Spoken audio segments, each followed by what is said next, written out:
Okay, I'm going to go to the participant list.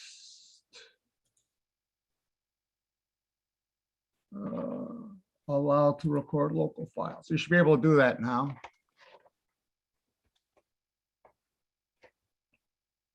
All set, thank you. Good.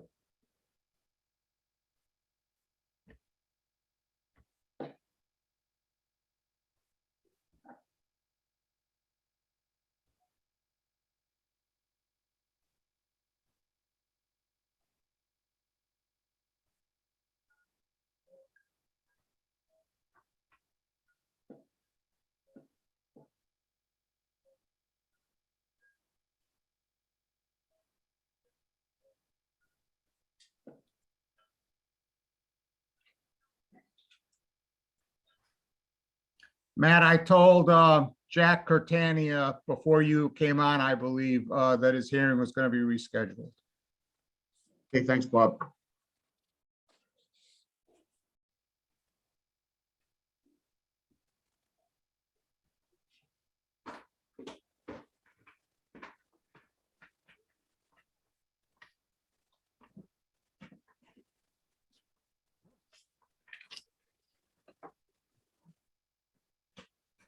It's 7:01, so I'm going to start reading the script to begin the meeting. In accordance with the requirements of the open meeting law, please be advised that this meeting is being audio-video recorded. The agenda lists all the topics which may be discussed at the meeting and those reasonably anticipated by the chair. Votes may be taken as a result of these discussions. Not all items listed may in fact be discussed, and other items not listed may also be brought up for discussion to the extent permitted by open meeting law. Please address all comments to the chair. This meeting of the Conservation Commission is being held by Zoom. And if you didn't know the link number, you wouldn't be listening to this, so I'm not going to read it. Because it's not being broadcast. I'm Bob Pease, I'm the chair. Start with a roll call. I would just say that I prefer not to have to mute everyone. And so appreciate it, you know, if you're participating in meeting, that if you're not actually speaking at that time, that you keep yourself muted, you know, so we're not listening, you know, to background noise. If we get too much background noise, then I'm going to have to go through and mute everybody. So let's do a roll call. Rich Birch.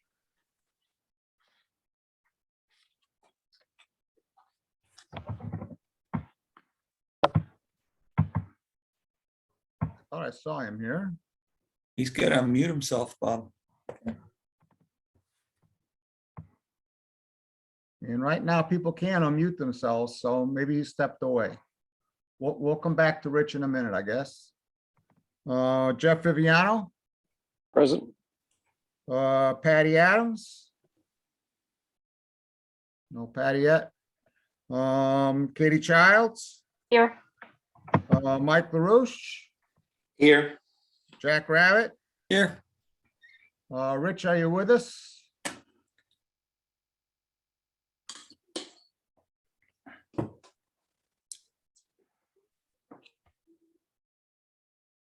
Let's see, is he still on the participant list?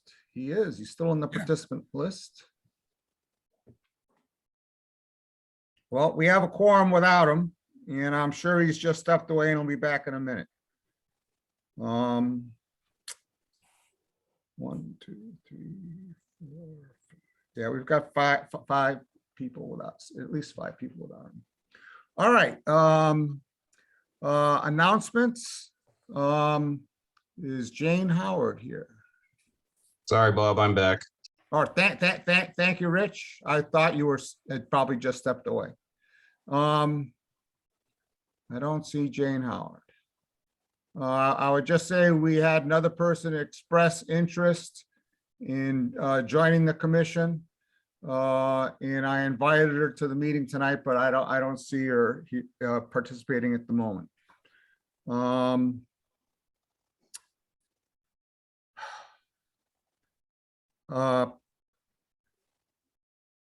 I would just say, as a public announcement that this past Sunday, we had 3 students from the National Honor Society at Lunenburg High School, Ian Laundry, and I'm sorry if I mispronounced these names, Nicholas Coronella and Griffin Cayazzo, that went out at the Table Rock and picked up trash for 3.5 hours and left the stuff down by the parking lot.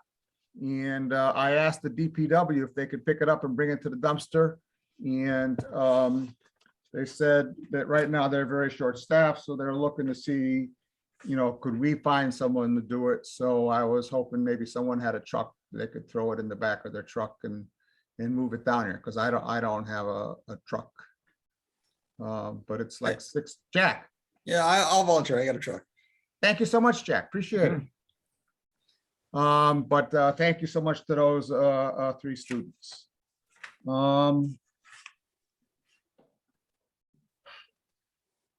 Any other comments or questions any comments from members of the commission? Good. Greg Roy has his hand up. Greg, what can I do for you? Oh, public comment, Mr. Yeah, go Chair. ahead. I may not be here next week or in 2 weeks. And I think that Matt's last meeting might be in 2 weeks. So I'd be remiss if I didn't thank him publicly for his service. I was on this commission a number of years ago, many moons ago, and Matt was an instrumental member of getting things done back then as well. So I've worked with them both on the town side of things and as a private consultant. So I just wanted to thank Matt for his service. It's a little advanced here, but I may not have the opportunity next week. So thanks, Matt. I appreciate it, and I'm sure we'll see you around. Thank you, Greg. I really appreciate it.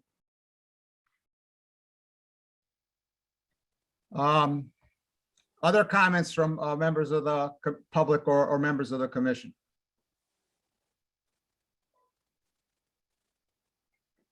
I forgot to mention at the bottom of the screen, there's a reactions panel usually, and you can go there, and raise your hand in the reactions panel if you want to indicate that you want to talk. If there's no further public comment, we'll move on to minutes of the previous meeting. I believe that Matt just sent both of them out this afternoon. So I'm anticipating that it's a little premature for us to be considering their approval.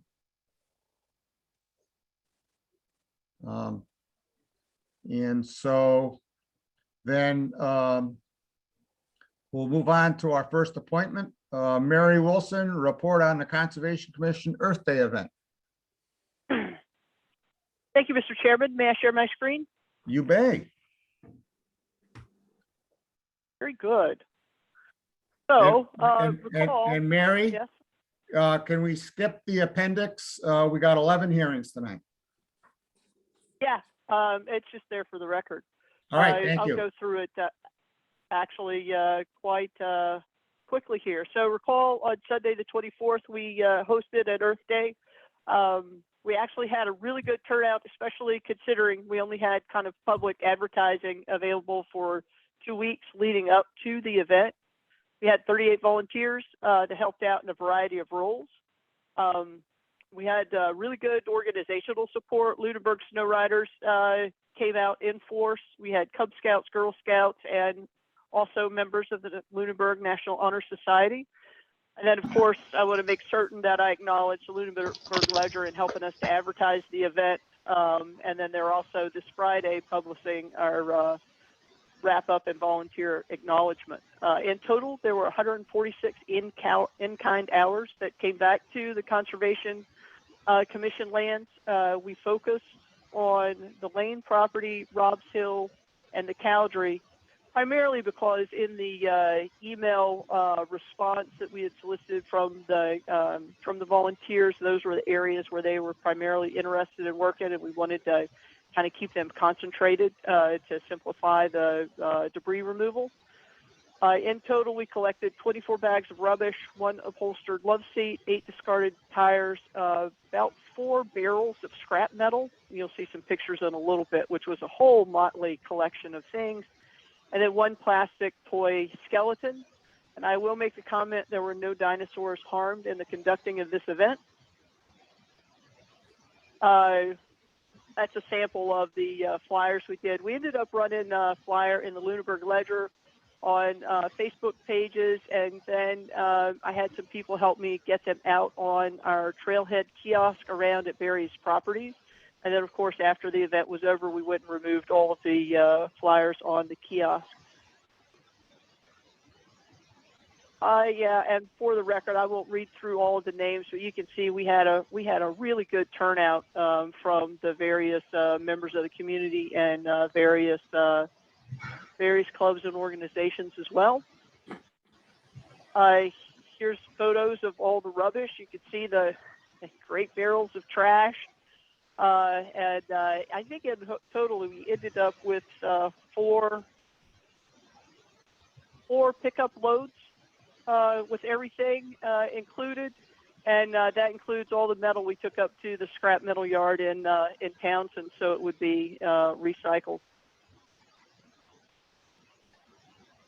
These are the folks that worked down at the Cowdrey, and then we did have the snow riders show up with an ATV that was instrumental in moving a lot of the heavy stuff out from the property, and particularly bringing, in one case, particularly in the Lane property, it was about a mile out down the trail, so we wouldn't have accomplished as much without the benefit of that power unit. And then here is a sampling of all of our volunteers that showed up at the Lane property to get everything pulled out of the forest. So that's my report. Any questions or comments? Nice job, Mary. Thank And your you. team. Hopefully we could do it again in the near future.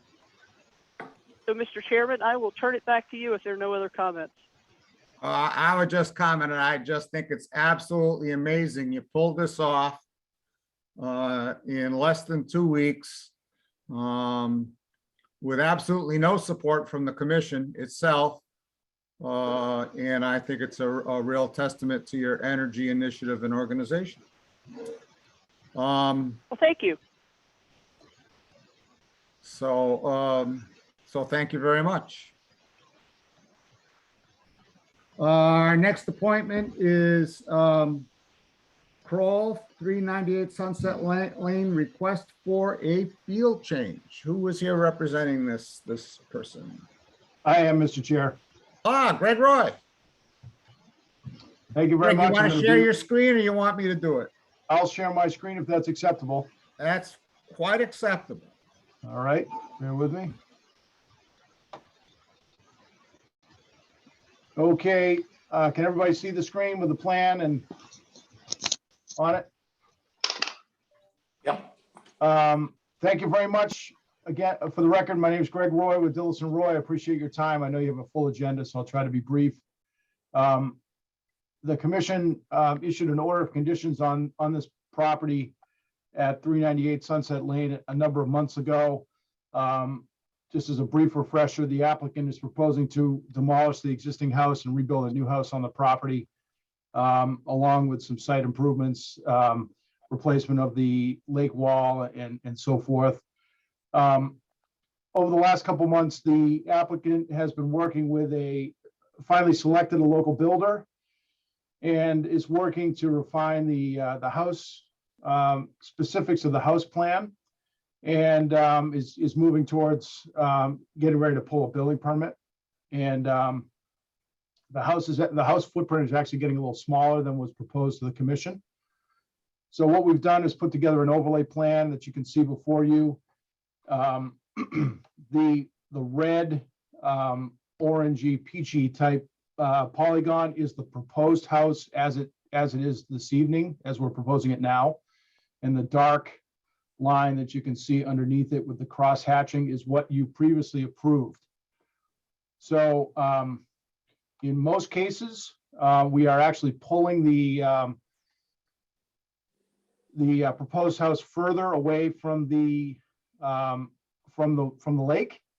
On the southerly side of the property, excuse me, my mouse is playing tricks on me here. On the southerly side of the property, we're maintaining the same offset that you approved. So 22 feet was what you had approved. We're maintaining that.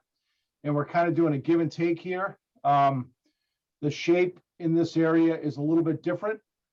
So you can see here, the polygon that I have that's in red here is slightly, is a little bit more work within your 30-foot no touch.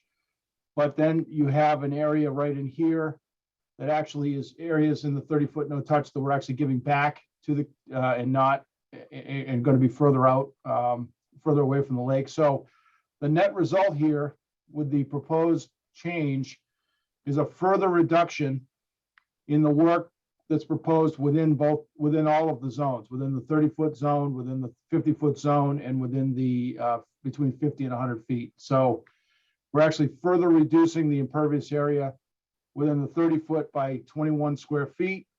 We're further reducing the work within the between 30 and 50 feet by 334 square feet.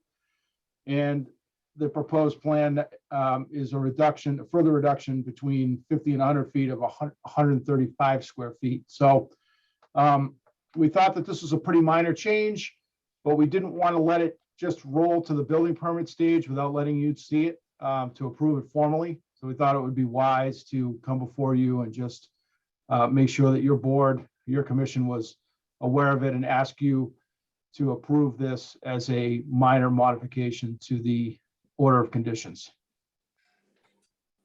Happy to answer any questions. Thank you. Any commissioners have any questions or comments?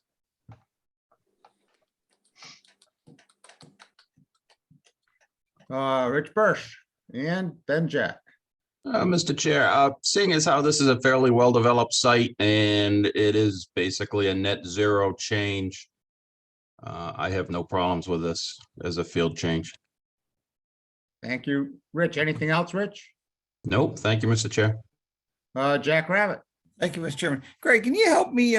Did we always have those two docks sitting there? You have the concrete, the original one, and then there's another one sitting over on the other side. Is that what I'm reading right? To be relocated? Yeah, we're actually, yes, we didn't change any of that from the approved plan. Okay, but we approved. You did, yeah. So we're taking the U-shaped dock and we're relocating it. Okay. Same dock, That's just fine. relocating it. And then he proposed a seasonal dock that would be taken in and out.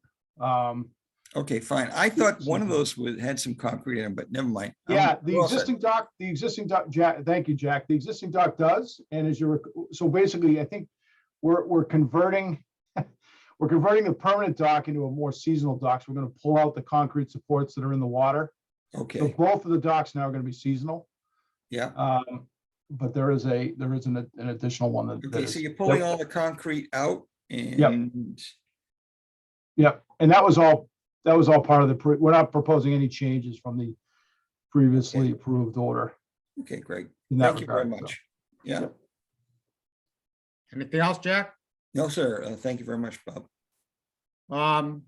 Any other comments or questions from commissioners? Any comments or questions from members of the public? Hearing none, I'm looking for a motion to approve this as a field change. So moved. Moved by Mike LaRouche. Do we have a second? Second. Second? All right, we have a second by Jeff. Roll call vote. Rich?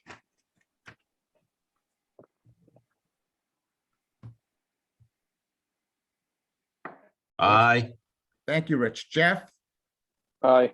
Patty? Patty's, Katie? Aye. Mike? Aye. Jack? Aye. And I for myself. Thank you very much. We appreciate it. You bet. Good work, Greg. Okay. That moves us on to our first public hearing. Which is pursuant to and I would just, as long as we're in the public hearings, I would just re-announce that the Curtani public hearing has been rescheduled for next week. I'm sorry, not next week, for the next meeting, which is on May 18th. So on to our first public hearing, pursuant to Mass General Law, Chapter 131, Section 40 is amended in Lunenburg Wetlands bylaws and regulations as listed in Chapter 239. The Conservation Commission will hold a public hearing on an amendment request by Nick Eaton to a previously issued order of conditions 208-1240 for 411 Townsend Harbor Road. The amendment request is for a wall placement and replanting plan adjustment. Who is here for Mr. Eaton? I am Jack Maloney from Dillis and Roy. Hi, Jack. Do you want to share your screen? Or you want me to do that? I'll do it if you don't mind. I would love if you would do it.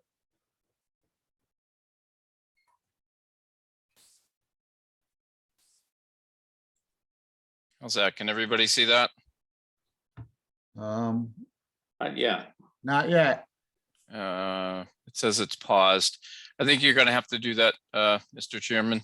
Oh, I just closed that. I had it all queued up. Sorry, I've been having some issues lately and I thought sometimes That's it all right. works, sometimes I it can doesn't. open it again. I had it all queued up and to the right dimensions and everything else, and I closed it when you said that.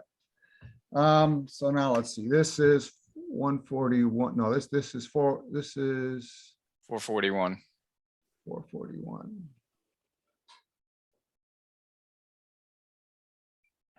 It says, 411. yeah. All right, so first of all, let's share the screen.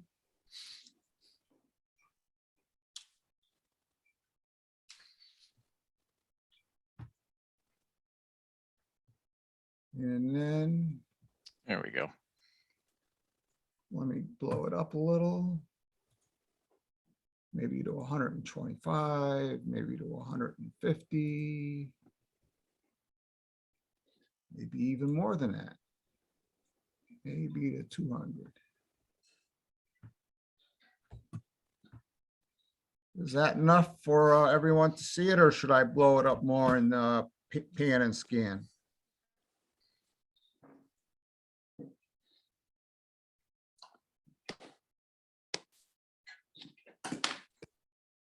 Everybody all set? Yeah. Okay, so right along the edge of Hickory Hills Lake, if everybody remembers from the sidewalk, there is a couple tiers of old railroad ties that are leaning in towards the lake. Nick approached me about a month and a half ago or so and wanted to replace that where we show the dark hatched area. Basically, we're gonna remove the railroad ties, pull them out, and put in the 2x2 by 4 foot long concrete blocks. They're not going to be any higher. They're going to be placed at the same elevation, so that backyard is going to remain the same. There will be a gap, as you can see where that 99 is, to allow access into the water. Yep, right in there. And the only other addition would be there's two pine trees. One's a 24-inch pine just above your cursor, and then down by the shed with the wood deck on it, there's a 30-inch pine. That 30-inch pine is leaning out towards the water. Nick wanted to get rid of that before he had any more storm-related tree issues with his new house. And the other one is pretty much sitting there by itself with some smaller maples around it that he wanted that one to be removed before that one became another casualty of a windstorm. So with that being said, there is some additional landscaping plantings along that top there. I think we had some inkberry holly going in as well as some low bush blueberry right along the top of the wall, Bob. Or Those along the little top here? Yep, correct. Yep. So And other than that, everything that was approved previously remains the same. All the other plantings that we had talked about and agreed on at the original set of hearings still remains the same. Nothing is changing. so somewhere, is there detail about the planting plan, about the number and density and, Top left, I think there's the planting schedule. well, we'll see if we can get there. Top, Left. Yep, my other there one. you go. Yep. We have a quantity spacing as shown. It's basically just a couple of feet on center for each of those spread across the top of those. You know, we had the red maples and the high bush blueberries that were noted before. And then this new planting would be the inkberry hollies and the low bush blueberries across the top of the wall.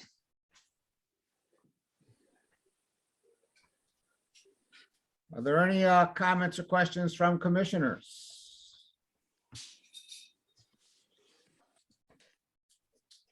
Mr. Chairman, I'm sorry, can you point out the location of the other pine? I understand that the one that's sitting probably off to the side of the house, but where was the other pine? Over by the wood deck? Just above that to you. Yep, right there. Just Right to the here? left, just to the left of that, Bob. Oh, Yeah, I right. see, existing, here's what, here's the Existing call 30-inch pine, correct, Okay. right there. And then this is the existing 24-inch pine right here. Correct. Thank you. Jack, go Yeah, on. Mr. Chairman, I'm just saying, there'll be some other trees being planted in that location, maybe not quite as high. I don't have a problem with pulling the pines out, especially it's on the windward side, and we saw what happened earlier. And they are at the water's edge. But what, are we gonna do something? I guess, Bob, you asked for the planting scheme. And Yeah. I'm looking at it and I only see, as far as trees go, all they're proposing is 3 red maple, Yeah, 3 to 4 inches high. right, and that, a tree is generally a couple inches at 4 feet. So, 12 to 14 feet in a tree. Yeah, that's a little, I would like to see something a little more aggressive than that. And maples do well in that area. And Rich, you might want to, excuse me, Mr. Chairman, through you, Rich, you might want to make a comment. I think that we've lost a couple of trees there and a lot of trees in that area. And I would like to see something being reestablished. Anything else, Jack? No, that'd be it, Mr. Chairman. Thank you very much. Thank you very much. Any other comments or questions from commissioners before I call on members of the public and the applicant? Mr. Chair, Go. Oh, Rich Birch has his hand up and then I'll go back. I'm gonna call you in a minute, Nick. Yeah, I would agree with Jack. I definitely think we want to try to get back at least what we had in that area. Or trees that are going to grow back to help give the shade and protect the banking from further erosion. And do you have a suggestion for the number, Rich? I don't. I'd let the applicant put forth what he thinks and then we can, what was there first. Unfortunately, I was not on site originally, so I don't know exactly what the conditions were. Well, at the moment, they're talking about taking down a 24-inch pine and a 30-inch pine. So I would just go by what we have in the bylaw for replacement sizes than what we put in Okay. on what comes out. Anything else, Rich? Nope, not at this time, Mr. Chair. Thank you. I'm going to go back to Jack Rabbit and then I'm going to go to Nick. Oh, and Mike gonna say something? yeah, I was. Oh, I'm sorry. I No, didn't that's see okay. your I don't hand want up. to cut Mike, from go Mike. ahead. Go ahead, Mike. I just wanted to know, given that it's a 3 to 4 foot high tree, how much time does it take for that to give adequate shade to a space? Are we talking a couple of years? Are we talking 5 years? Is there any way to gauge that? Or are we talking about, as Jack mentioned, getting some trees that are more substantial than what's being proposed? In regards to the shade, I mean, you're looking at pines that are substantially high right now, and the shade factor along the shoreline for those is minimal at best. I mean, when the sun comes up, that shade is going to be further out, as the sun travels further out in the lake than it would be, as smaller trees would be closer to the shoreline, especially the deciduous ones versus the pines. So I don't know what Rich's take is on that, but if the density is what you're looking for, I mean, obviously Nick would be the one that is going to be paying for them, and I know there's a bylaw that's in place to replace them, but you're also looking at a lot of trees for a lot less room in there. So, I mean, you got to look at the health of those trees once they do mature and how well they're going to grow in there in that such a small space. Jack, did you have something else? Yes, Mr. Chairman, thank you. Yeah, if I could remind the members that the property itself had a considerable number of trees on it prior to the storm coming down, and all those trees in the back and the front were removed. So that entire habitat has been substantially altered. And I'm believing that there's plenty of room for a half dozen trees or so back on that property. And especially I'm interested in preserving that habitat within that first 30 feet. So just to point out to the members, I believe, and Mike LaRouche, I believe you're with me, we lost about a good dozen trees in that area. We did. Yes. So while we're focused on just these two, let's not lose sight of the others that we did lose. Anything else, Jack? No, Mr. Chairman, thank you very much. Nick? Okay, so I have like no voice as it is right now, so I'm just gonna set it forth. You guys asked me to clean up the beach, okay? So I'm doing this for a favor for the conservation, the Hickory Hills. If you guys want me to plant all these trees, I'm not gonna touch the beach. So the wall will stay, those 2 pine trees will stay, and I won't touch the beach. There's nothing, at some point, that pine tree is gonna fall in the lake. I'm not gonna be the one that's gonna go swim for it. As far as the other 12 trees you're talking about, we took those down because we need to put a septic in. You can't put the septic in with all the trees on it. Correct me if I'm wrong, Jack. I don't know if you can, but Nick, no, you're not wrong. It's the total effect of the habitation in that particular lot. And we're trying to basically preserve as much as they can. We totally acknowledge that you had a septic system put in. There was questions with regard to, was there a need to take those trees down? Even the trees on the side of the house, there are some of them are partially cut. Were those really necessary? And so what we're trying to do is just basically put it back. And I get that there is some money involved in it. And basically you're looking at a tree, 14 feet high, 2 inches at 4 feet, not monsters. And just trying to give it a chance to, especially the birds in the area, as well as the habitat that, does frequent it and fly in and fly out. You have a nice piece of property there, Nick. And it was, and yeah, the pines were tough, but we're trying to make sure that it's consistent with the habitat you had before, or as close as we can get. And Nick, I'm sure you'll be really happy with it, when it's all done. yeah, but you need to understand that the Okay. 2 trees. Let's address our Okay. comments to the chair. Yes, please. Thank you, Mr. Chairman. Yep.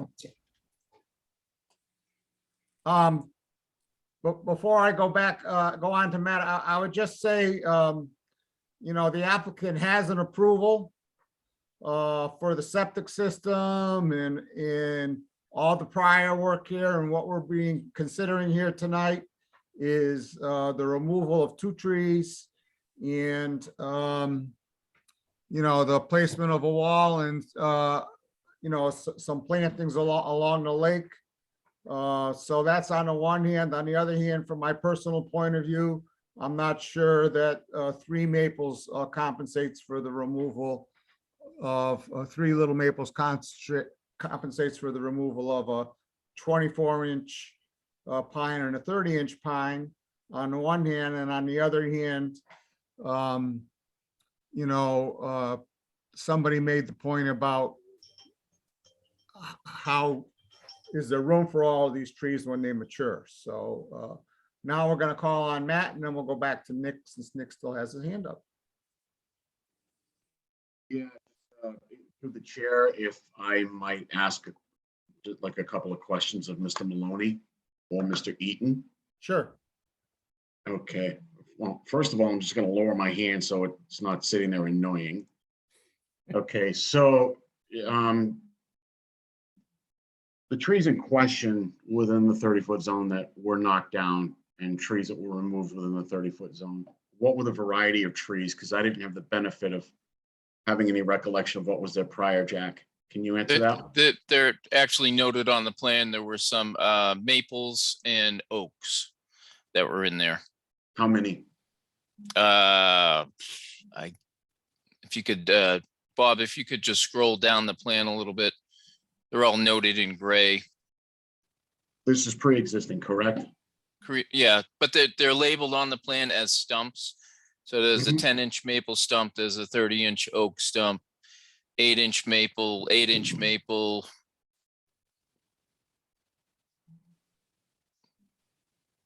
Oh, yeah. Yeah, so there's, yeah, so if you, the ones I was just reading were at the top. So Matt, were you talking about inside the 30-foot? Yeah. All right, so there was the former one to the left of Bob's mouse there.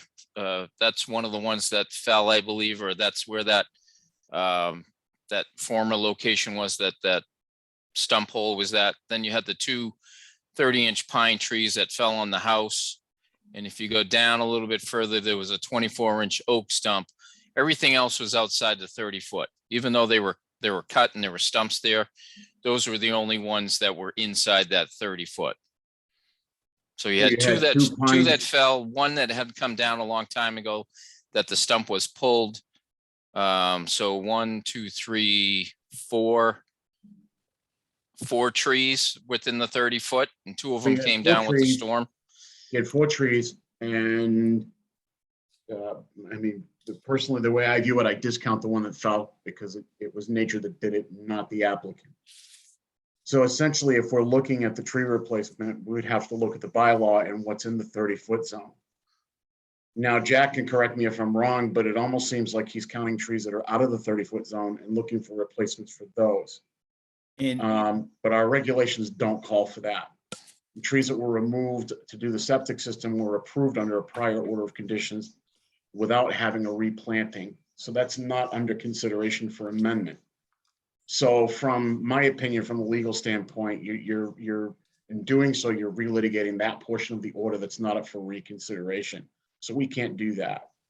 In looking at this, if we have these stumps, if you go by the local bylaw, you need to calculate the stumpage value as opposed to what you would need to replant for trees.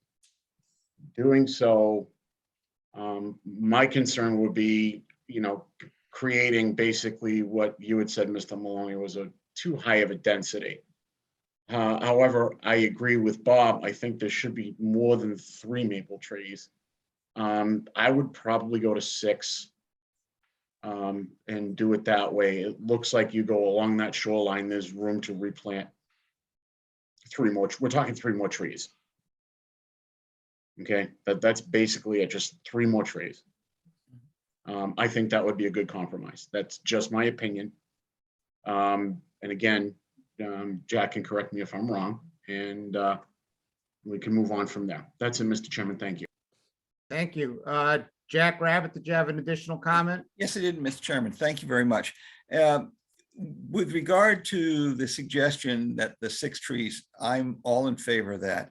I don't believe there would be that level of crowding, nor do I believe that if we you put 3 or 4 in the front, you still have room on the side where the existing driveway is, where those other pieces were taken out.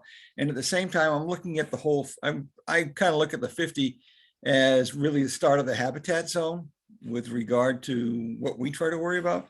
And there was a couple in the lower hand corner. So if we get 6, sure.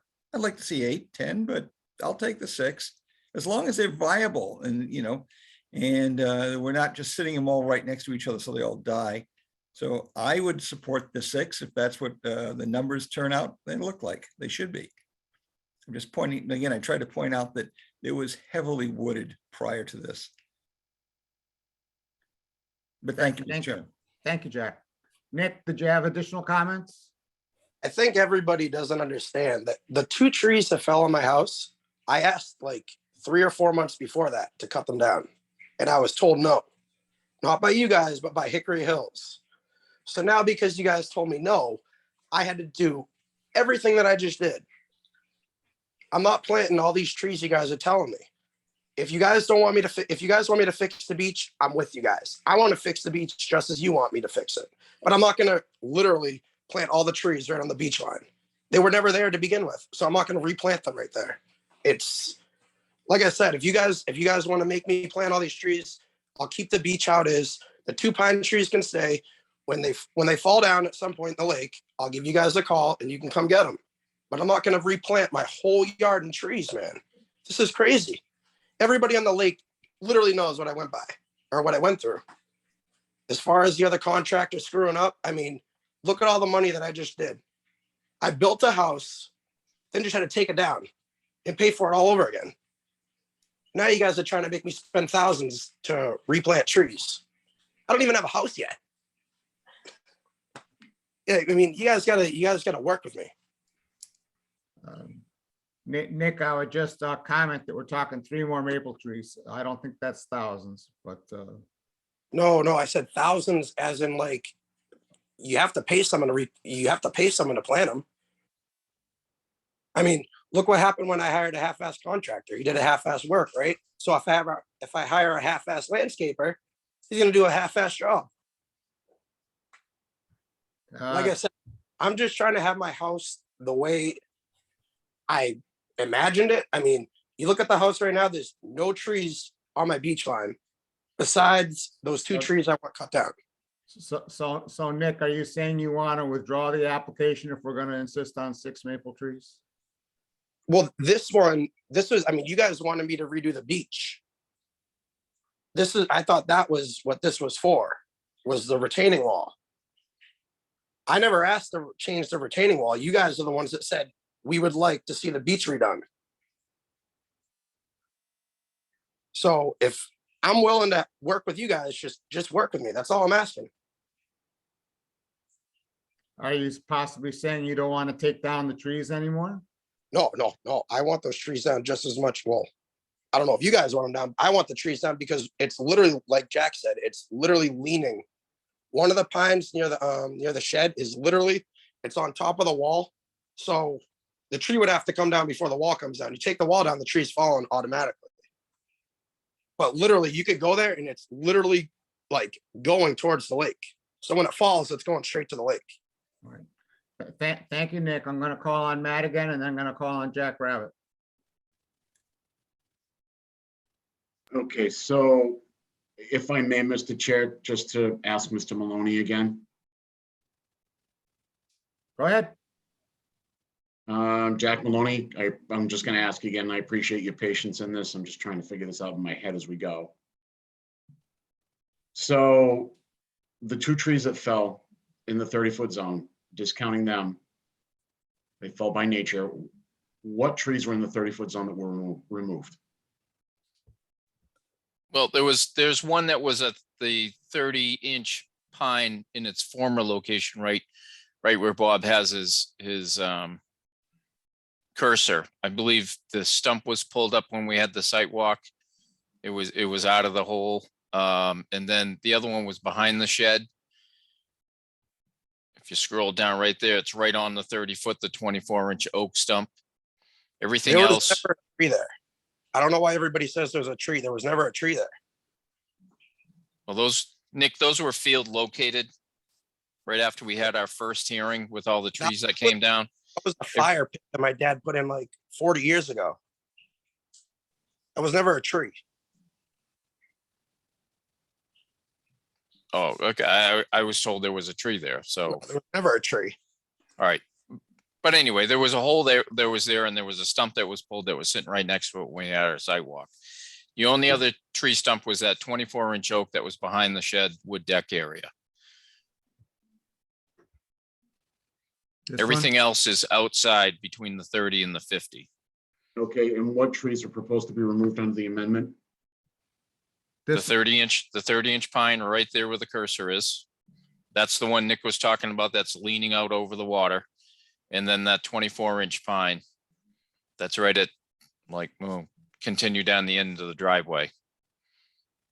Okay, so the reason why the commission would be saying 6 is because it's pretty much in line with the calculations that would be in their local bylaw. Now, if the commission wants to reconsider the 6 and maybe do a combination of, well, you got 3 trees proposed, you add like an extra tree for 4 and some shrubbery.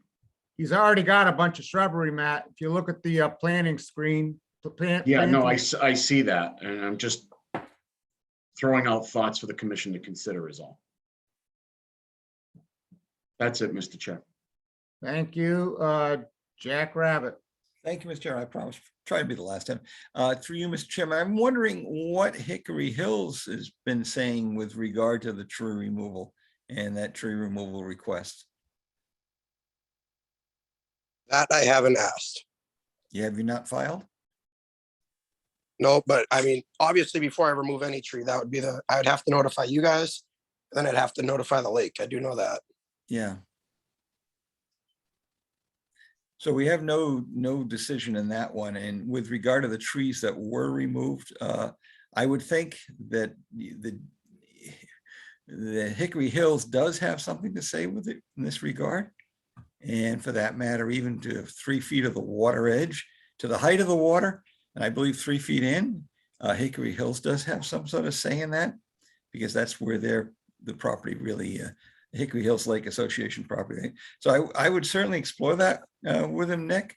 And yeah, we've got a lot of trees around the lake that do lean in and provide great shade for the fish, and the other, it helps cool the water. So I'm not too worried about it falling in the lake. In fact, if it falls in the lake, sometimes the association makes a decision to leave it there. So I do not believe that would hit your house. What happens if it did hit my house? You would call your insurance company. So Okay, The I'm just through you, Mr. Chairman. I think that I'm just trying to point out that the association should have some sort of say in this as well. And Oh, we- absolutely. Yeah, and usually before we take any action, we would ask the association, and usually Mike Coolum will come in and make a decision or ask us to participate in it. So that was my note to you, Nick. Make sure they're involved in it. They were notified as part of the amended order here, just to let you know. Matt's got the white slip. I emailed him the white slip and the green card this afternoon, so. Right, okay. They're aware of the hearing, not necessarily aware of what's going on the Right. property. And there's a form that usually designates where they're going to be doing it and why you're doing it, why you feel you need to do it. So yeah, I would recommend you do fill out that form and send it into Misty, and you'll be in good shape from that perspective, the form. So anyway, I don't see a problem with a tree that's hanging over the lake. Thank you, Mr. Chairman. Thank you, Jack. Jeff Viviano. Yeah, Mr. Chairman, I guess just some of my opinions here, but obviously, Nick, you want to be able to see the lake, and I'm pretty sure that you had a great view with the 4 pine trees that you had in front of your yard, and you want to maintain that view. So I can completely understand that. And if we look at shade value of those 2 pines that he wants to take down, I think 6 trees is a little aggressive if you're asking for my opinion. So maybe we can make, I guess, my suggestion at least would be if we stretch it out to the 50 foot, if we get 3 within the 30 and then 3 within the 50, I think you'll reproduce a lot of that shade value in the yard. And then if we just bring that height of the trees up to 8 to 10 feet, I think that would be maybe more acceptable with Nick, and that would be acceptable to me. I mean, just trying to stick 6 maples or oaks within 30 feet on such a short distance, you know, in 10 years, he's not going to be able to see the lake. And then, you know, in 20 years, he's going to be surrounded by trees. So we're just trying to reproduce that shade from 2 pines, and let's just get that back on the lake. I guess that's my opinion and my suggestion, Mr. Chairman. Thank you, Jeff. Rich Tremblay. Thank you, Mr. Chairman. The 3 red maples that were proposed to be planted, can we see where are they going to go? I missed on the diagram where they're going to actually plant them. I'm not sure that was on the diagram, and I believe that I stopped screen sharing, so I'm gonna have to do that again. I'm sorry. There's 2 on the north corner and then 1 on the south corner. Correct. Within the 30 foot? Yes. It's like 5 feet from the water. Okay. Not even. Am I sharing the right screen again? Yeah, you yeah, just have to scroll over. Over to the scroll over to the diagram. We could? Okay. All right, so one of the maples is right there, right on the edge of the 30 foot, right behind the shed, Okay, down a little bit, Bob. all right. And then if you go to the top of the property, there are 2 right there that are labeled proposed maple tree up in the corner, up by the 441. Yep, Oh, right here. correct. Got it. All right, I see him. Okay. But there's nothing being proposed down by the 30-inch pond they want to take out, or the 2 that fell in the house. There's nothing proposed in that area? No, Okay. All right. Thank you, Mr. Chairman. You're welcome. Jeff, did you have another comment? Not I, Mr. Chairman. I was talking to Jeff. He still had his hand Oh, up. sorry. That's all right. I got Oh, two sorry hearing about that. aid better. I'll take I my guess. hand down. That's all right. There we go. There any, we've heard it from members of the commission, any comments or questions from members of the public? Bob, if I could say one more thing. So the Oh, other go tree, ahead, Nick. the other tree, if I can't really see on the screen, but if you go all the way, I guess to the left, you go up, or if you just go up on the page, keep going up. So that proposed mate, or there's one tree over there that my neighbor, Bill, wants to cut down. I didn't ask to cut that one down. And I believe, Jack, I believe you, Right. I believe it's dead. Yeah. there it's is a dead there tree. is a dead one in there. Yeah.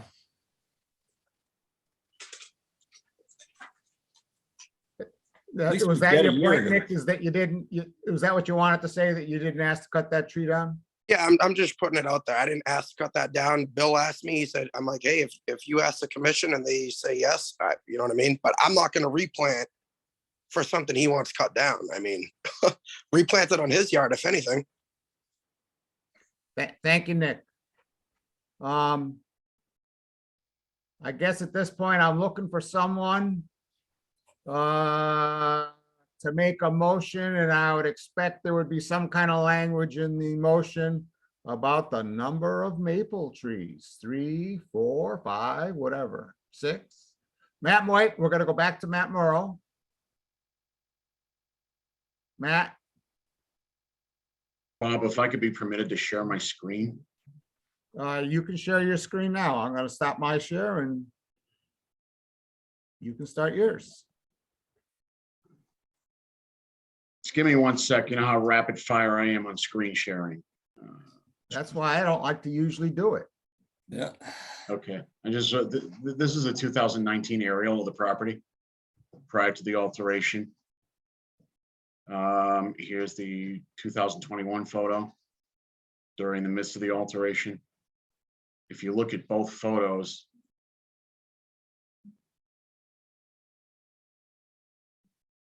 I would point out the north arrow is here. So you've got the sun rising in this direction.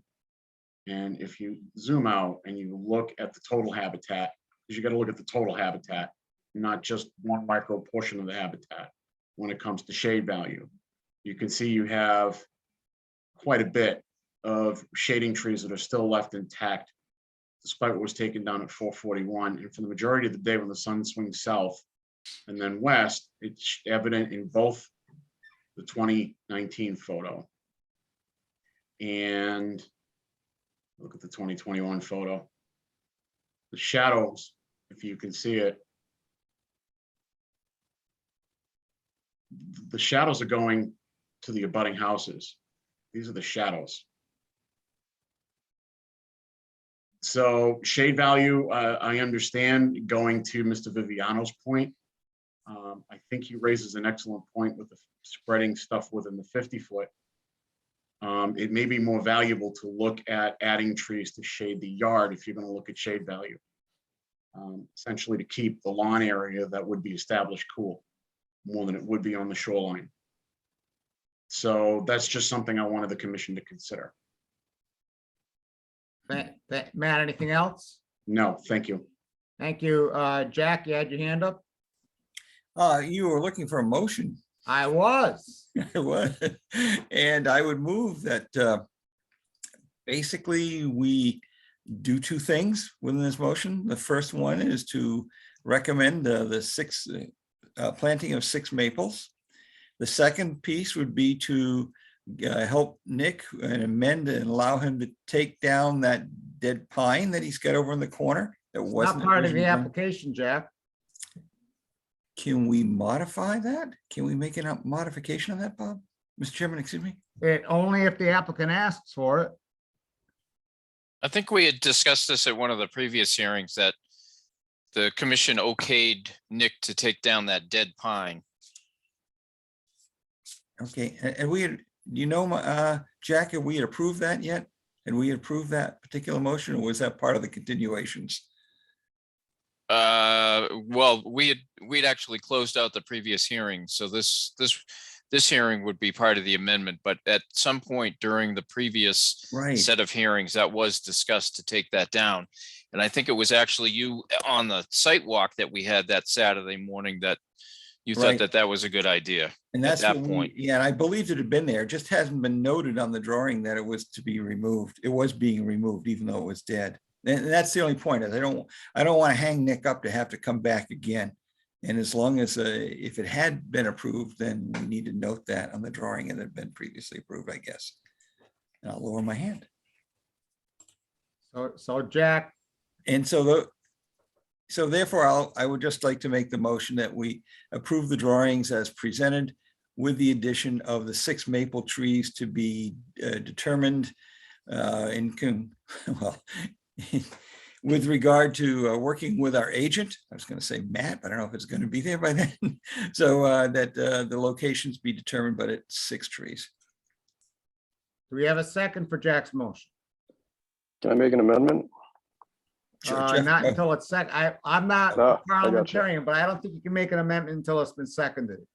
I Gotcha. had a question on the motion, Mr. Chair. Absolutely. six- Go ahead, Rich. The placement of the 6 trees, Jack, in your motion, is that as according to the regulations within the 30-foot? That's how we arrived at the 6, wasn't it, Rich? Or roughly the 6? Yeah, I mean, I just wanted to clarify if you're making a motion that is according to Consistent. our regulation. Right, okay, so if I could modify that to say that being consistent with our regulation, I would move that we approve 6 maple trees being planted on this property and in an area determined by our agent in Second. conjunction with Nick. I'll second that.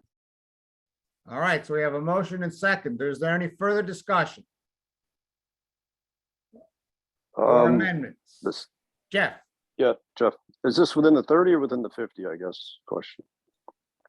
I would, based on what the agent believes is best, Jeff, Okay, And 'cause- therefore it could Well, go you out said 6 maple trees on this property, so essentially he can put them anywhere on the property.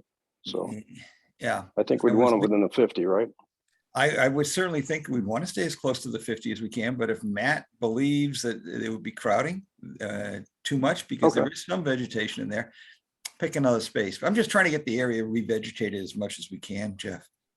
Okay, so they could put it 70 feet from the lake then. Okay, Well, I'm they- fine with that. Yeah, whatever, Sure, whatever they okay. come up with. Gotcha. Any I other don't think that's further- consistent with the regulation, Mr. Chair. I mean, it's supposed to be 6 trees within the 30 foot, which is where the trees are being removed from, the 24 and 30-inch tree. And this is, I mean, we're talking an area of 3,000 or 4,000 square feet. I'm not quite sure why we're having such a hard time putting 6 maple trees back in 3,000 to 4,000 square foot area. I have to agree with Rich, but that's just his, in my opinion.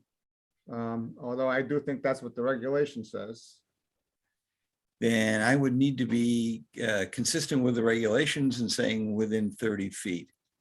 And can we put a caveat unless the agent determines a more appropriate location? Could we say that, Rich? Would that be acceptable? I would not, well, I would remove my motion or my second if it's not consistent with the regulation at this point.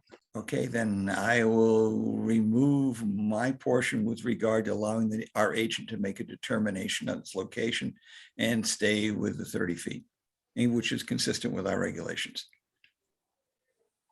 So Rich, are you still seconding that? Yep, second. Thank you. Let's take a vote.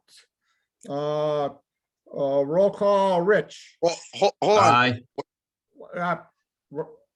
Go ahead, Nick. Did you want to make a comment before we vote? Yeah, I didn't really understand. There was a lot of people talking. I don't really know. Okay, so Nick, let me see if I can summarize it. We're voting on a motion that says that rather than planting 3 maples, we're going to ask you to plant 6 maples, 3 additional maples, and that they have to be located somewhere within 30 feet of the water. I can't do 30 feet. There's only, I'm asking 2 to be cut down. I'm not planting all those. We can do the 50 feet if you want to do, say, 3 and 3. Nick, that's up to you.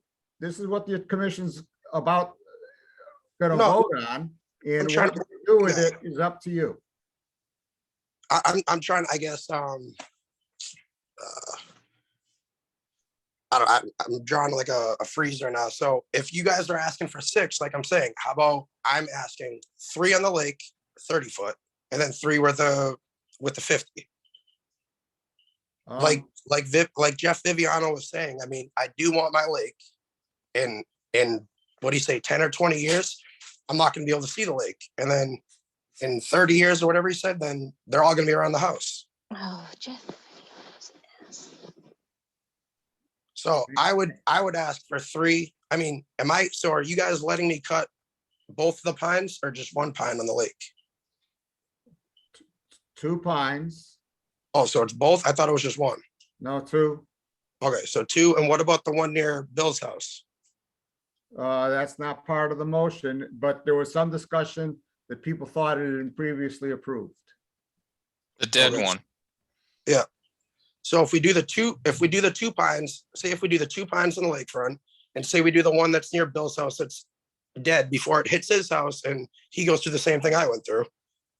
We do the 3 pine or whatever you guys are saying, 3 on the lakefront, somewhere on the lakefront, on the lakeside, and then 3 on the 50 foot.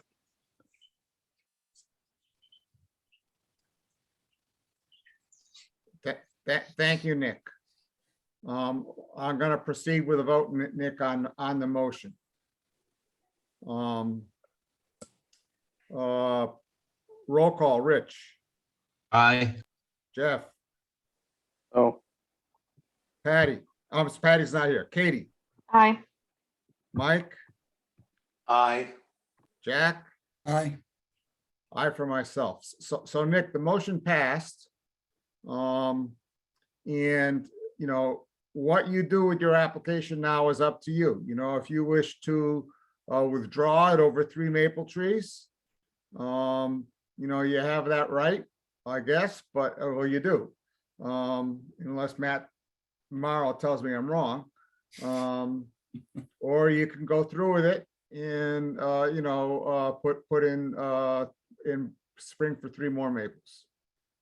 I'm just, as far as the motion, I'm just gonna tell you, if I have to plant 6 within the 30 foot, I'm just gonna keep the pine trees and I'm not gonna touch the wall. And pretty much I just wasted my money paying Dillis and Roy to do the whole wall design. But if that's what it is, I'll just keep the trees, I'll keep the railroad ties, and it'll be. Nick, that's your decision. Okay. It's certainly not what I would do. Not sure it's in your best interest, but it's your decision to make. With that, I'd like to move on to our next public hearing. Thank you, guys. Thank you, Jack. Thank you, Jack. Am I still screen sharing? No, I'm not.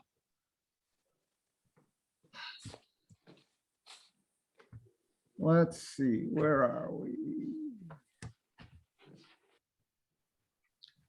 Oh my God, that was just our first public hearing. We got 10 more to go.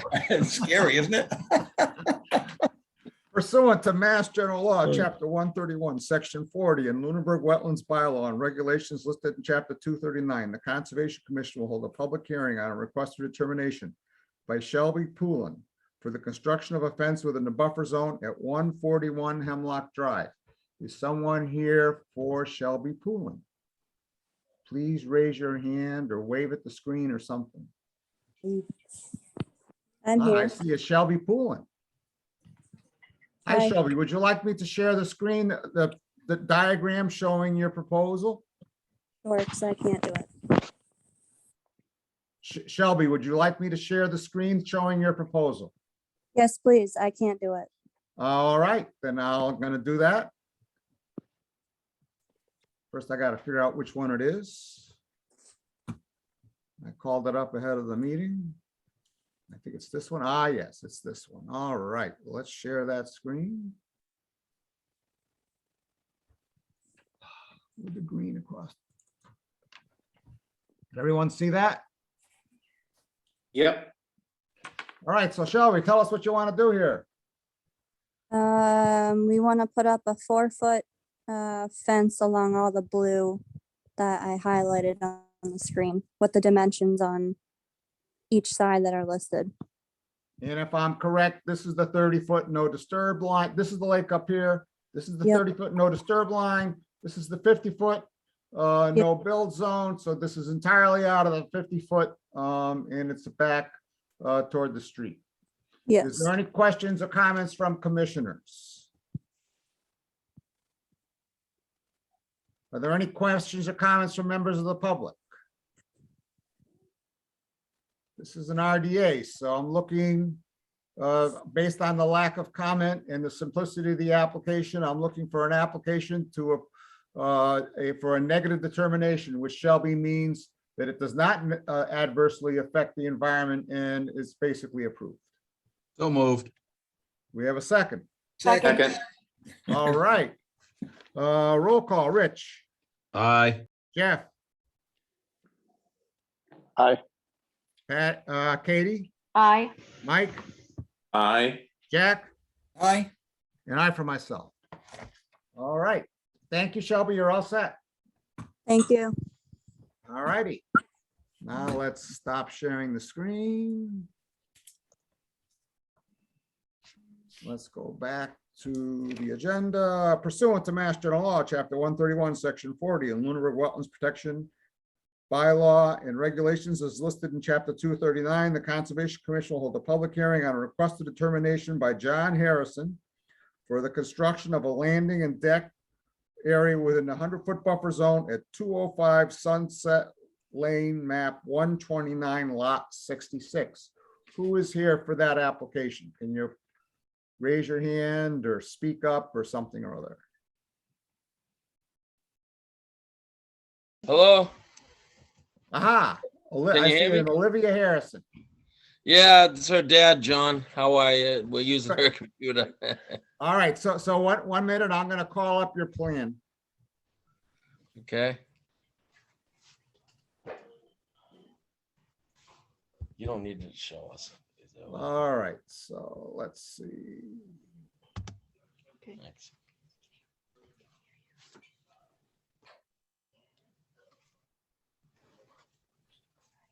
This one. Can everyone see that at home? Yep. All right, so tell us what you want to do here.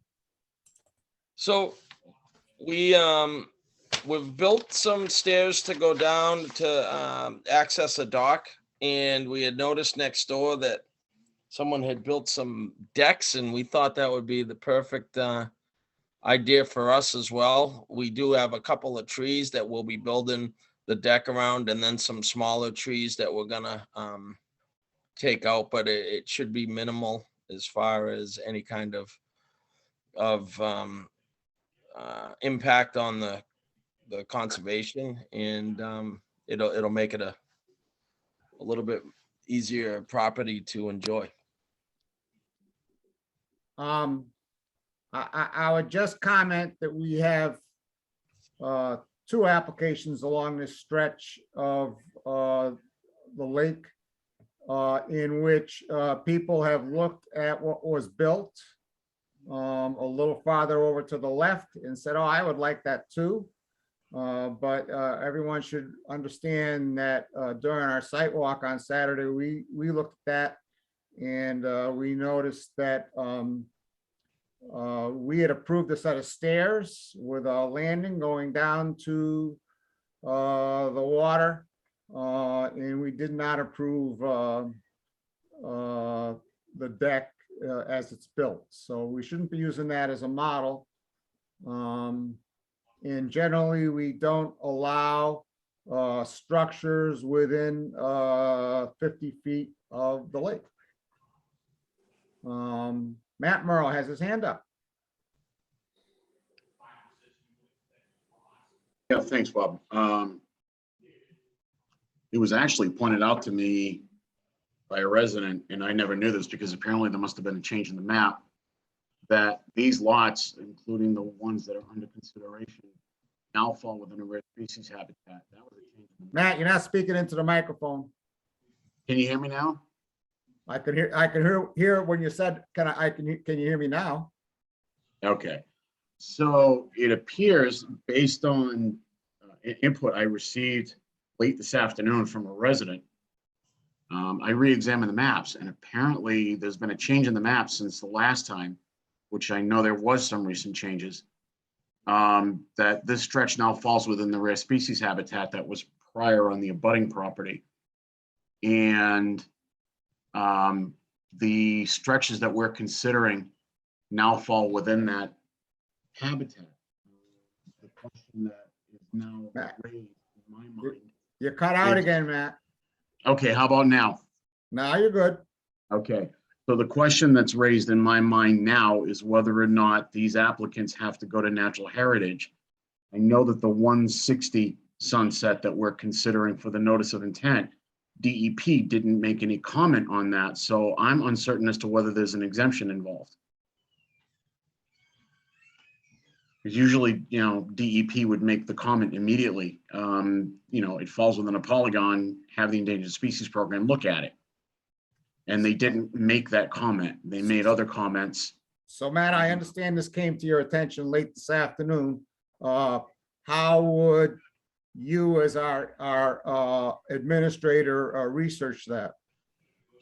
So would have to take the application. I'd go myself and basically go to my contacts at the Endangered Species Program and say, hey, this is what we got here. Do these meet exemption criteria? And they would tell me.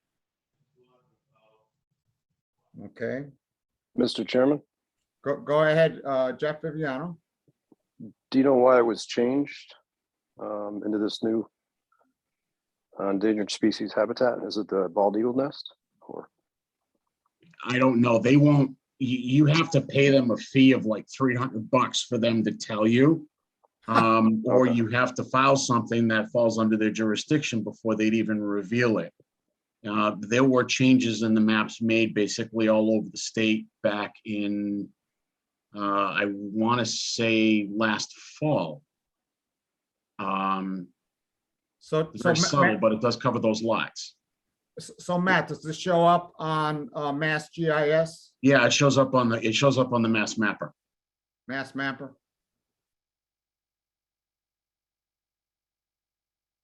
Well, that's an interesting wrinkle. Hmm. But I still think we can give this applicant a lot of feedback tonight on their application. Oh, I don't disagree. I just wanted to raise that point. Thank you, Matt. Anything else? No. All right, thank you. Comments or questions from commissioners? Jack? Thank you, Mr. Chairman. Can you help me clarify? I'm seeing the stairway and there's a kind of a brown box around that. And then there's a larger, it looks like almost a deck area that's drawn in on this map. Is that a proposed deck or something? I'm not picking that up, but I don't really know what that darker box is sitting out there along the, the topo line of 92 all the way up to 99, 98. Is everybody else? Yes, you're correct. That's where we would put the deck. Yeah. And this is an RDA. Mhm. And Mr. Chairman, as you know, our policy is pretty robust with regard to anything within 30 feet. I agree, Jack. Any other comments? No, that'd be it. Thank you, Mr. Chairman. So what would your recommendation be, Mr. Jack? Well, I would just say to you that as chair, I would expect that we're gonna move tonight. I'll be entertaining a motion to give you a positive determination that we don't need any further information, that we can give you a positive determination and tell you that this is that this would impact the wetlands, the resource area sufficiently so that you'd have to file a notice of intent. That'd be my guess, but if I had to look at my crystal ball. So in other words, we would notice, we can't do a notice of intent based upon this plan is what you're saying. Would need a more extensive plan, is that? No, what I'm saying is you filed a request for determination of applicability. The test is, as I understand it, and I'm probably not the best person to explain this. A request for determination of applicability are for projects that aren't going to have a significant impact on the resource area, but they're adjacent to it or they abut it. So you're looking to see, well, can we allow this without going through a full-blown notice of intent, which is a much more in-depth process where you have to be issued a DEP number. It has to be reviewed by the DEP. There's more formal requirements for a site plan, which we often sometimes waive, for engineered site plans, stuff like this. I think I understand what you're saying. And I understand that. I don't know if I'm understanding it properly or not, but the person who had done the project next door said that this is how they got theirs to my wife. So that's why we took this route. Does that make sense? Or? And that may well be. Matt, we're going to call on our agent. Go ahead, Matt. Mr. Chair, if I may address Mr. Harrison through you. Go ahead, absolutely. Yeah, absolutely. Yeah, go ahead. Yeah, John? Yeah. The decking that was approved on the neighboring lot was approved under a prior. Can't hear you. I didn't hear that.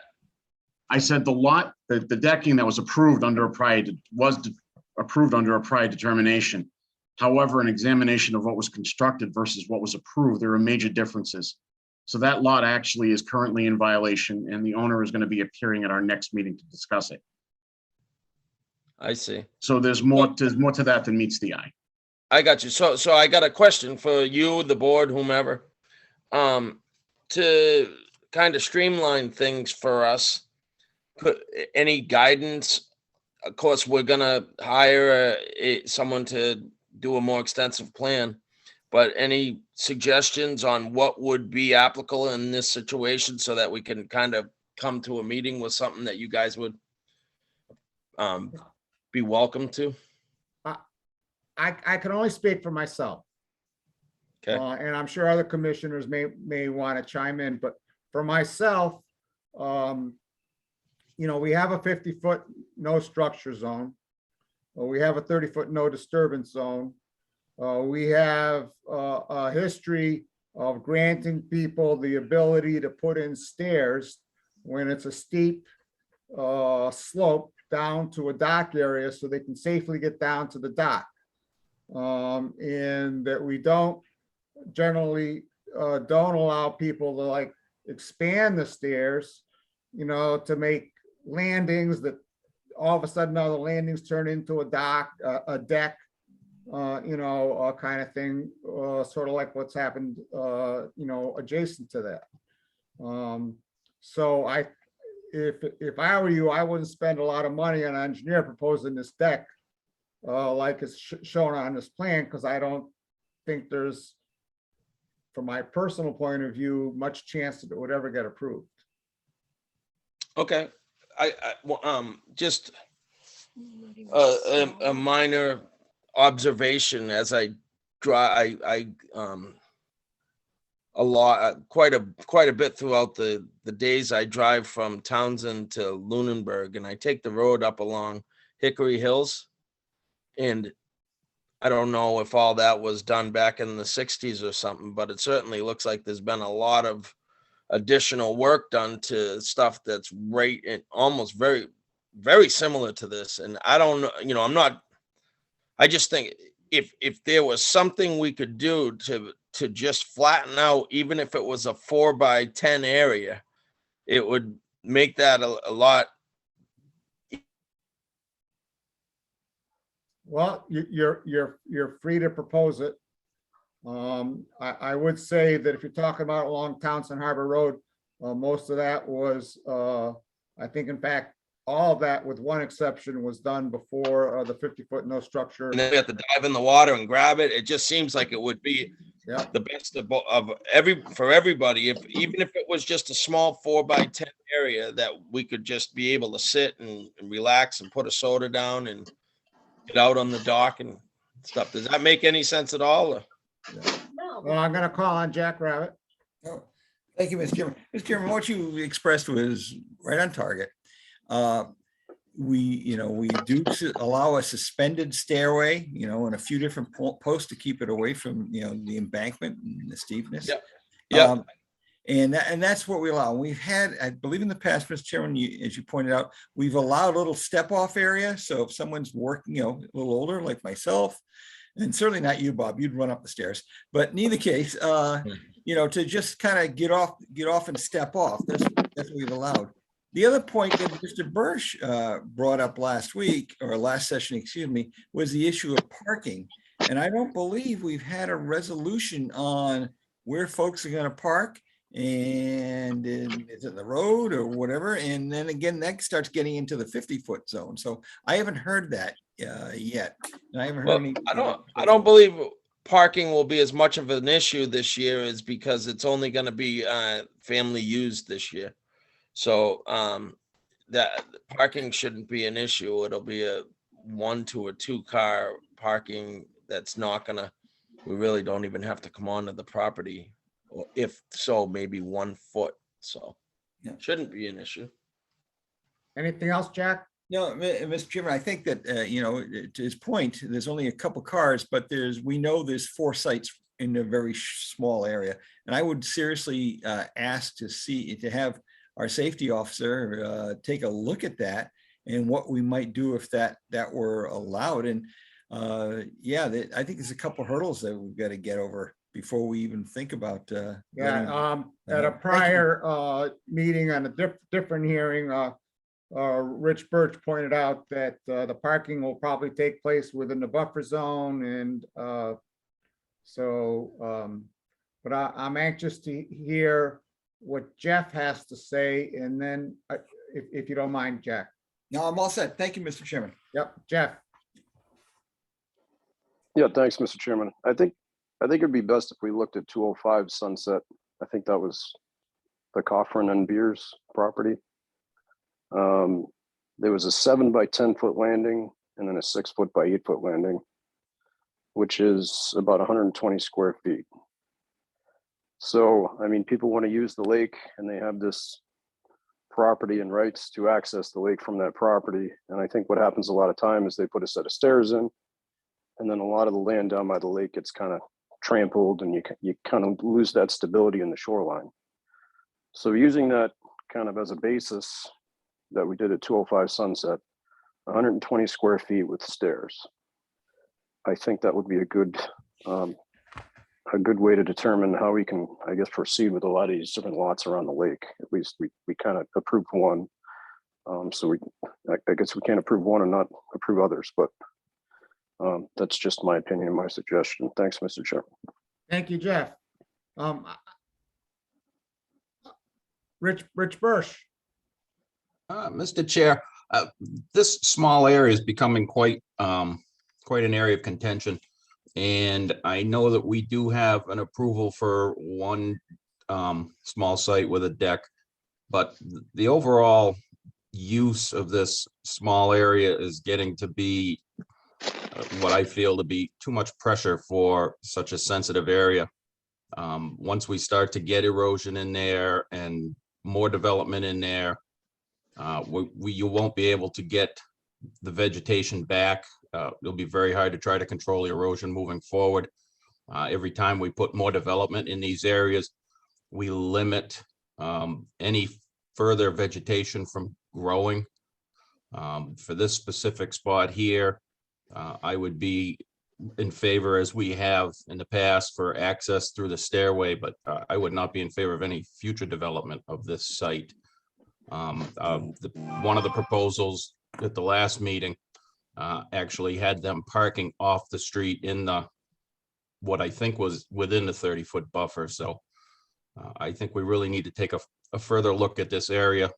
And of course we do, as people like to say, take these on a case-by-case basis. But as far as a specific site, I would not be in favor of any further development on it, other than the stairway and the existing dock that goes out in the water. Thank you, Rich. I have a question for the board or Matt or whomever. It sounds like the guy next door took some privileges that weren't exactly his. What was approved? Matt can give you a copy of the plan. It's a public record.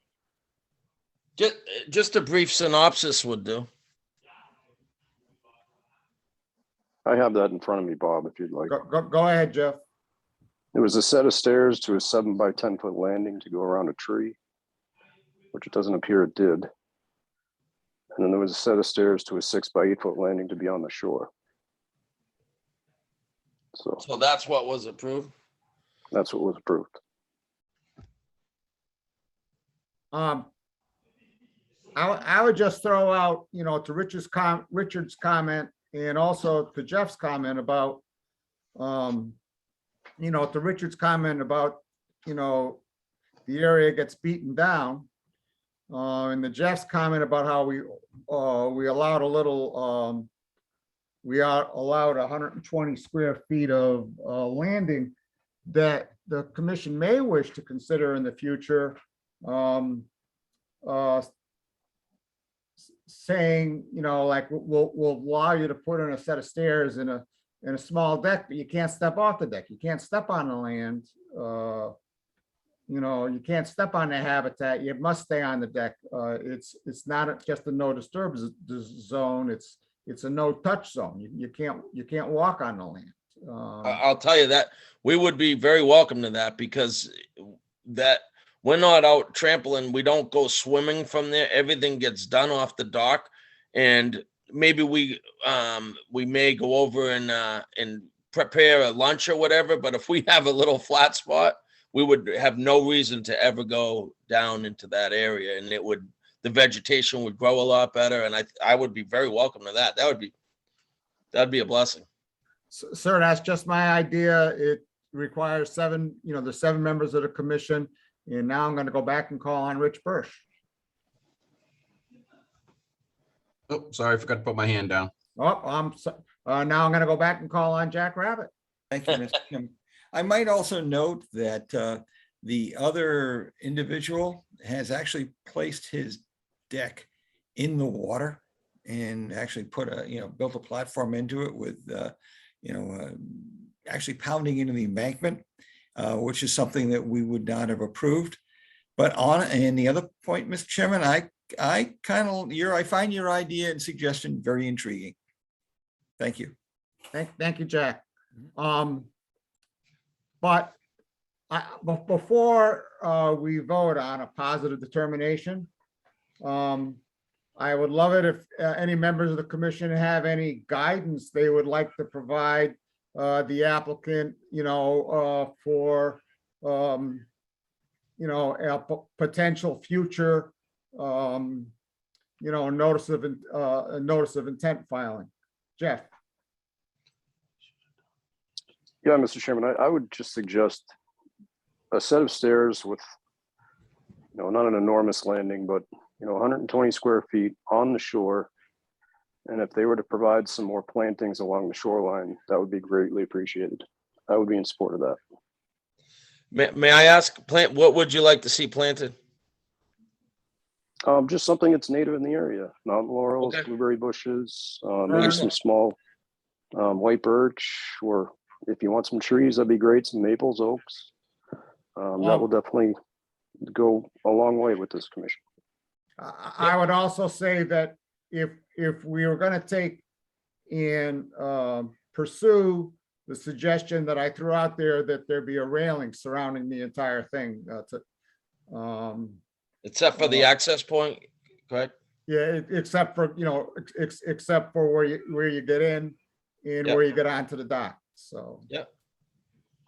To make it, abundantly clear, you're not supposed to be walking around on the land there. Makes sense. If there's no further comments, I'm looking for a motion for a positive determination. So moved. Should we let him reapply, or is that? Well, a positive determination means he's free to reapply, but he's got to apply for a notice of intent. But would we be able to do this under an RDA if he reapplies within those parameters? I don't know. I need someone with more knowledge about it than me. Second, Well, the 205 Matt- sunset was. Matt or Rich, do you know, can he reapply for another RDA if we do a positive determination?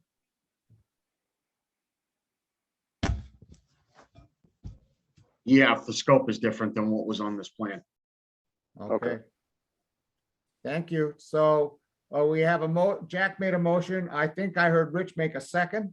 yep, second, All right, we're gonna do a roll call vote if there's no further discussion. Rich, aye, Jeff, Aye.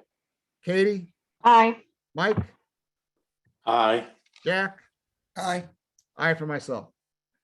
So,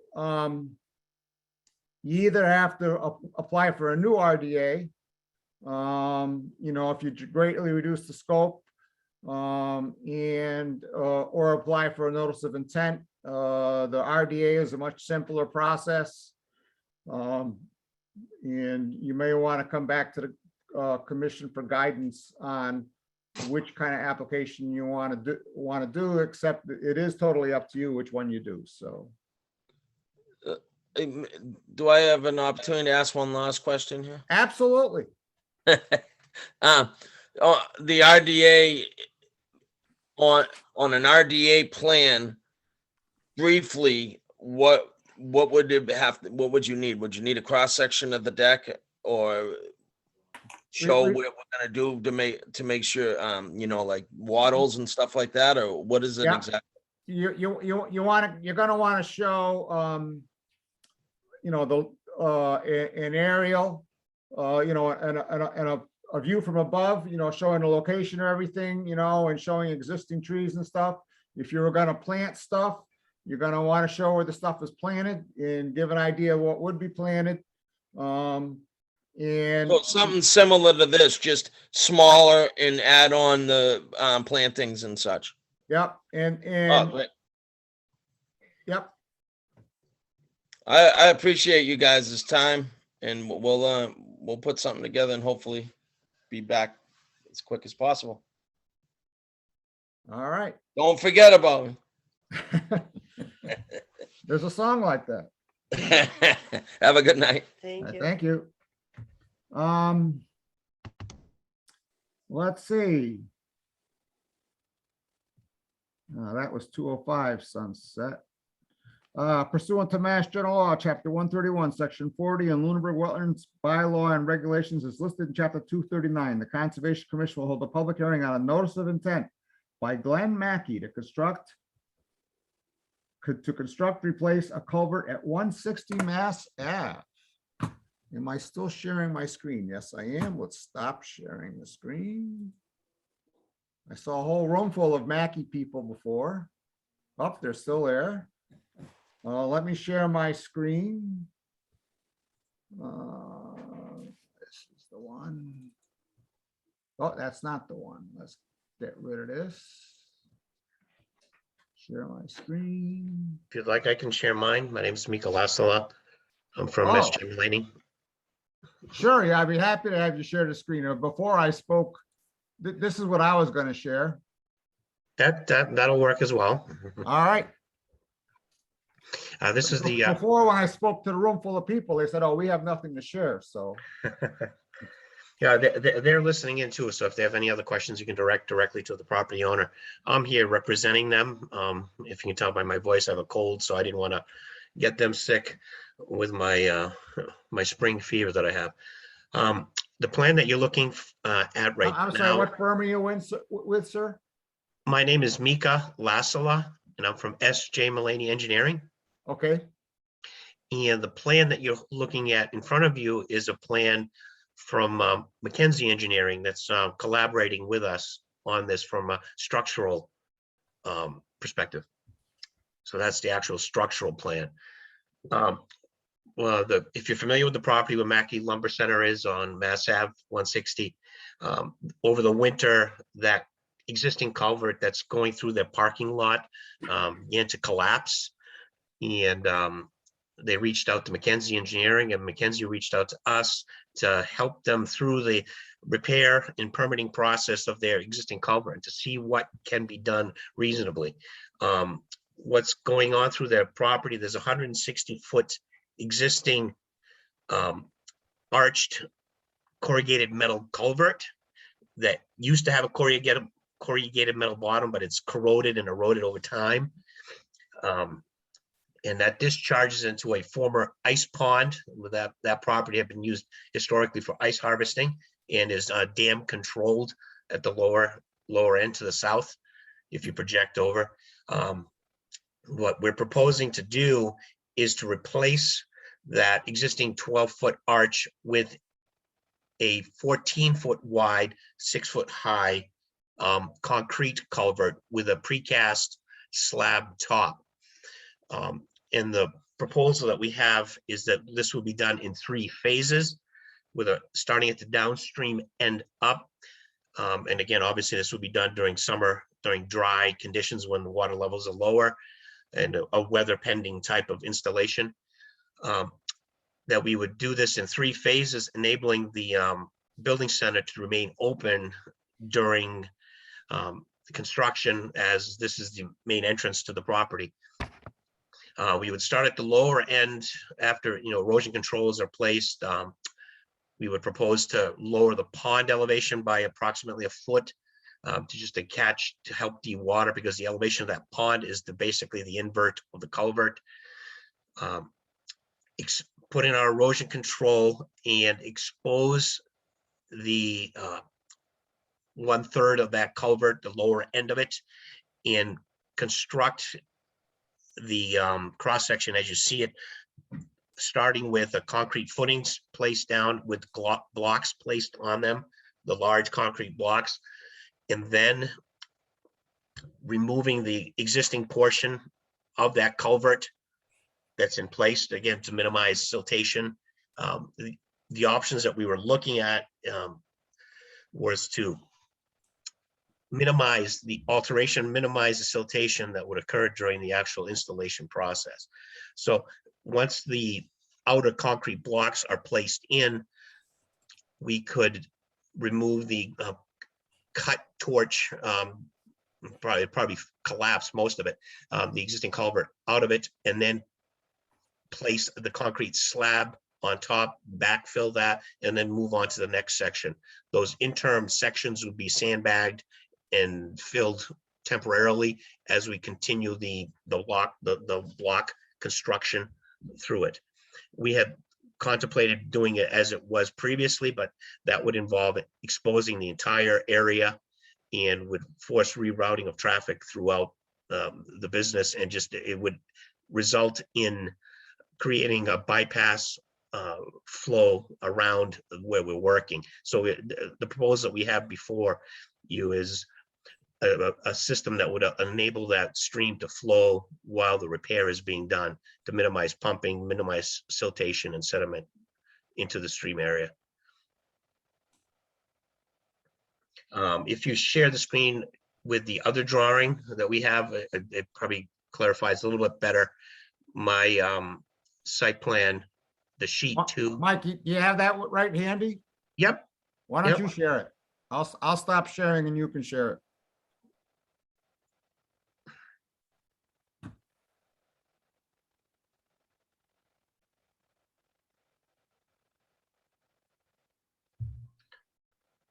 Let's see if it comes. Are you getting it yet? Yep. Okay. I'll zoom in a little bit. This is the Mackenzie's structural detail, and kind of what I wanted to walk you through what we're proposing to do. This is the existing arch culvert that is in place.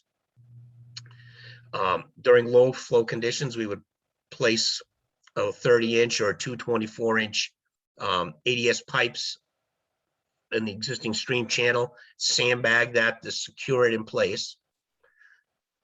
And also on the edge of the culvert, we would sandbag along there, allowing 2 areas of an emergency kind of overflow should there be a thunderstorm or rain event that exceeds the capacity of this pipe. And then we would, once this is in place, a backup we would have as a pumping to a weir tank, an 18,000 gallon weir tank, which is capable of taking 100 gallons a minute of pumping to it should we need that, but we would like to minimize that if possible. And so this arch, the existing arch pipe would be removed. We would excavate down here and excavate down and place the concrete footings and build up each side. And then that would enable us that would support the top. Basically, it's a bridge deck. So it would easily handle the loading that the property would see. And then we would move that same process up to the middle portion and then to the upstream end of it. All right, and that's on a quick summation. I know you got a full schedule. And on the property, I'll scan out it's Pearl Hill Brook that flows through this culvert. It's right where the existing bridge repair had been done previously by the state. There's a 10-foot wide box culvert here that discharges into the culvert on our site. And then there's another 42-inch culvert that comes into here. The capacity that the calculations that we provided, this rectangular box culvert increases the capacity of the area. So it's not going to be a choke point, if you will. And the work that's occurring, it's currently it's all a paved parking lot that we're working in. There's no real vegetation area that we are need to be cognizant of, but obviously having a flowing stream, we just need to be leery of the timing of the construction. Any comments or questions from commissioners? Jack Rabbit. Sorry about that, Mr. Chairman. Hey, Mikhail, You said something earlier on that you were gonna draw down that brook? Was that your intent? And does that affect that pond associated with it? I'm gonna go to a next screen over. This is the actual larger property. Yeah, It's a 10-acre piece. There's a dam right here, and right. that water level, I'm gonna zoom in a little bit, if you can Thank still you. see this. The water level is at 422. The spillway is 422 Mhm. in elevation, which is the elevation of basically the bottom of this channel. The Okay, existing channel bottom right. is at basically 422. There's a lot of sedimentation and erosion that had occurred over the years. So it's within a few tenths, that bottom. So the intent is, this is a sandy backfill. We have the original notice of intent that was filed back in 1975, and it was, recommended, or per the original order, gravel backfill. So I'm suspecting that that's what occurred. And the reason we would like to lower that pond level here, just pump it down while active. Oh, I'm sorry, wrong way. By lowering this elevation here, it'll minimize the dewatering that we have to do here. If you're doing dewatering, that's opening up potential for siltation. Right. So you're essentially proposing the lowering the level of the entire pond, Correct. and you're going to take it down to basically ground level, essentially where you're going to be working. So you're going to empty this pond, No, he's gonna lower it. lower it. Okay, how deep is it going to stay? Is there anything in it? What does that pond consist of? Do we know? Aside That from was, amphibians and things like that, but I'm not saying drain the pond. I'm saying lower the level. okay. And how far again? I'm sorry. Maybe a half a foot, Half a foot? half a foot to a foot to minimize our dewatering. Okay. Again, during active construction, and to just let it fill back up while they're actively working on it, to pump, Right. have it pumped down, and then at night when they're not working, let it flow right back, because this is not Oh. going to be done in a day. So Okay. again, that would, And the depth of the pond? I don't have the depth. Maybe Glenn Mackey, I'm not sure if he can chime in. I'm not sure the depth of that, but this had been used for, 8 to 10 feet deep. It's 10 feet deep? Okay. 8 to 10, yes. 8 to 10? So you're taking a foot out? Okay. And what kind of, the shoreline will recede back towards the lake, roughly how far? how far with the, How small is that pond going to get? That's all. Are we leaving anything high and dry? most of that pond, it depends on how steep that slope is. I don't have a topography under what this pond bottom is shaped like. So I'm not sure how steep those banks, maybe Glenn, I'm not sure if you know how the side slopes of that pond are. Yeah. Mhm. But I mean, it was used for ice harvesting, so I'm assuming it's fairly steep sides. Yeah. So I guess, Mr. Chairman, are we going to have to do a filing with DEP to lower that pond? Why would we have to do a filing? I know, all I can tell you is that when we went through our stuff on this lake, we had to do a filing and get approval from DEP to reduce the level of the lake to, and there's no drawdown per se.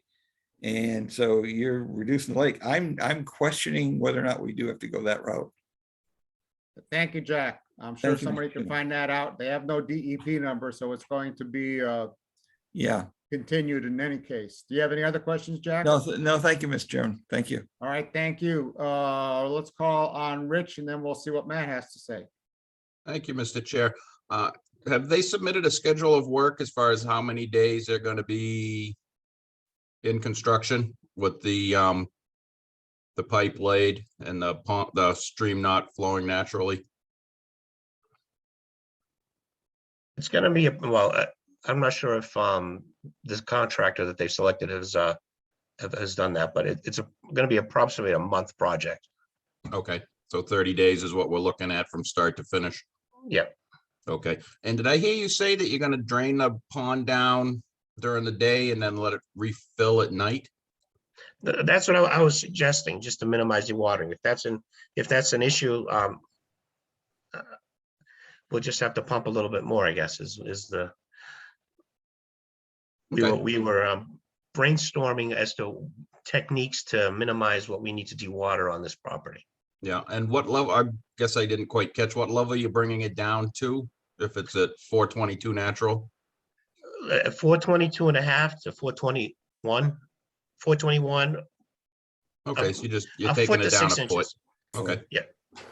All right, yeah, I guess I would just ask for a schedule of work prior to construction, just so we know how long we're gonna be in there, Mr. Chairman. Other than that, thank you very much. Thank you. Speaking for myself, I have no trouble lowering the depth of this pond 1 foot. I'm sure that, in order to do this work, but I'm sure our agent can educate us as to whether or not some kind of permit, or find out for us whether some kind of permitting is needed to do that. And now I'm going to call on our administrator, Matt Morrow.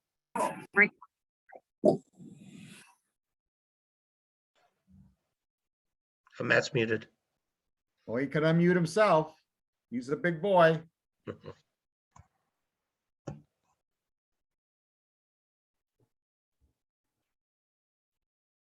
Come on, Matt, don't let me down here.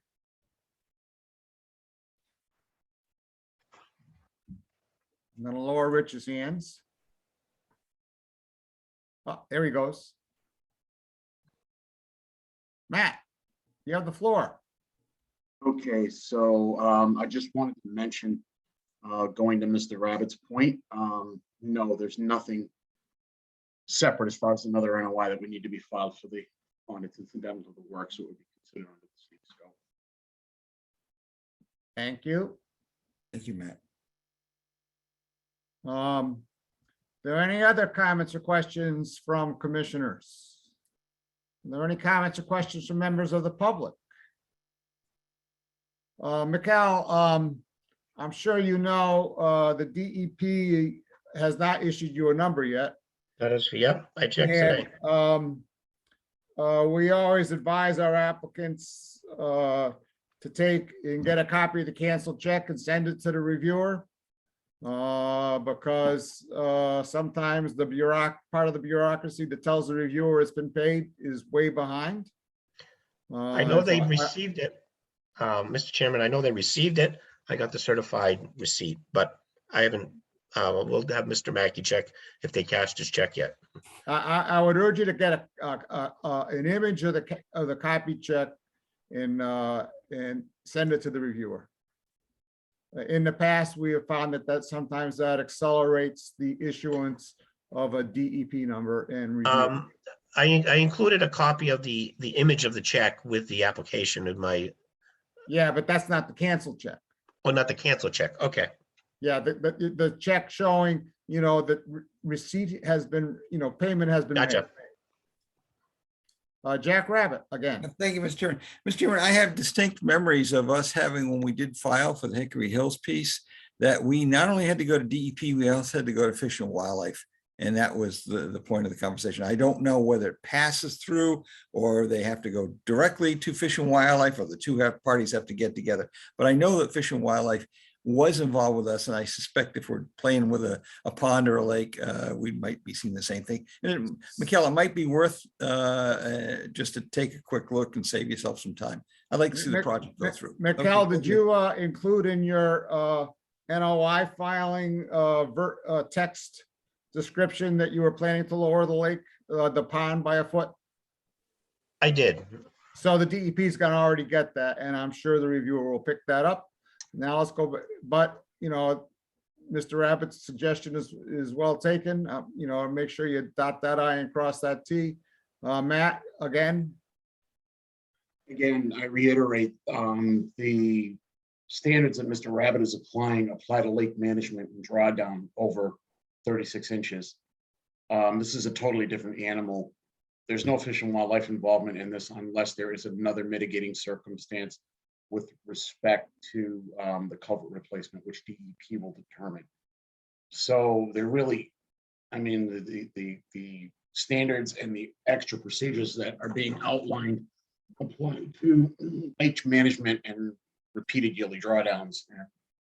They, those are what are called the ecological restoration type of limited projects. This is not a limited project, so those standards don't apply. Thank you, Matt. Thank you, Matt. If there's no other comments, I'm looking for a motion to continue moved. until May 18th. With your permission. So moved. Second. All right, roll call. Rich, Aye. Jeff, Aye. Katie, Aye. Mike, Aye. Jack, Aye. I for myself. So hopefully you can get a DEP number by In 2 weeks. by the 2 weeks from now, and maybe you have a little better idea how deep that pond is. Okay, Okay, will do. thank you very much. Thank you. Can you stop sharing your screen? I will. Thank you very much. Perfect. All right. Let's see. Pursuant to Mass General Law, Chapter 131, Section 40, Lunenburg Wetlands Bylaw and Regulations is listed in Chapter 239. The Conservation Commission will hold a public hearing on a notice of intent by Fitchburg Land Property Owner, LLC, to construct a 36,000 square foot warehouse and distribution facility with parking and stormwater controls at 260 Falula Road. I think that's Chris, is it not? Yes, sir. Chris Anderson, you gonna share your screen? Yes, sir. Hold on one moment. Just remind us who you're with, Chris. Again, just for the record, Chris Anderson with Hannigan Engineering, here on behalf of Fitchburg Land Property Owner LLC. So we're before you tonight for the construction of a 367,000 square foot warehouse distribution building. This project is located in both Fitchburg and Lunenburg. As such, we're filing with both Lunenburg and Fitchburg concurrent with one another. The page in front of you right now is effectively the entire property in upon itself. Just as a quick overview, property is bounded by both the Nashua and the Baker Brook along the northerly and southerly limits of the property. The town line bisects the proposed building right about in this location. You can see it better in the next few pages as I show them. But effectively, the work that's jurisdictional under the Lunenburg Conservation is located in this general portion of the property. The delineation was reviewed under a previous order of conditions that was issued by the commission a few months ago relative to the Tango Company and the restoration of that 100-foot riverfront area along the immediate Baker Brook. So effectively, the delineation has remained unchanged since that filing. So this is Baker Brook on the right? Yep, you have Baker Brook along the right and the blue right through here. All right, thank you. Yep, no problem. As you can see here, here's the town line. So everything to the right of the page is within Lunenburg. But effectively what we're doing is we're providing a truck access portion off of Crawford Street that'll extend northerly into the property and immediately along the river itself. This area, it has been historically used as a gravel operation facility as well as multiple other industrial uses. So much of the property is devoid of natural vegetation. I do have some additional slides that I can show the commission in a moment depicting what the limit of existing disturbed areas are on the property and what are not. But effectively, the proposed construction is limited to a small portion of the work outside the 100-foot buffer zone and outside the 100-foot riverfront area, with the majority of the work being within the 200 to 100-foot range. So We're respecting the original restoration work performed for Tango, which should be starting moderately soon during the summer season. But effectively, we're constructing a truck loading area along the easterly side of the building. Again, here's the riverfront area. It does encroach into this area, but on the previous slide, you'll see that this area is previously disturbed.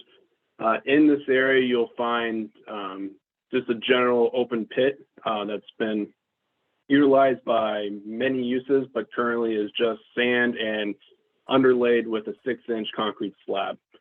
So effectively, it's been very heavily disturbed in the past. But the intent Chris, is.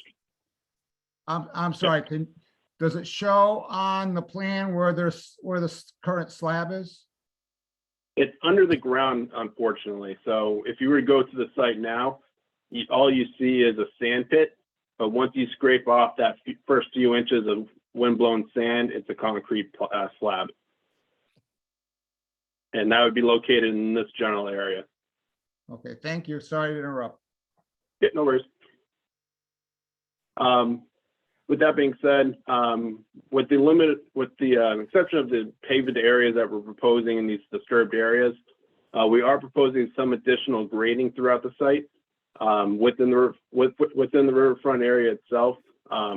This is primarily mostly just to get the return to grade slopes, but it should be noted that there currently exists a berm that separates the river from this site. So effectively, there is zero hydraulic connection to the Baker Brook from our property, and everything is effectively pitching back into the site itself. Within this limit of work, within 10 feet of the paved areas will be loamed and seeded with your typical landscape grass for just maintenance purposes. Elsewhere beyond those limits, we're proposing to plant the area with a wildlife or conservation seed mix to help restore that riverfront area as part of the proposed construction. So at this point, I'll flip back over to the riverfront area plan that we provided. Effectively, this shows what has been previously approved as the dashed area that was under the previous order conditions. And the darker hatched areas are considered the previously disturbed areas as they're devoid of natural vegetation.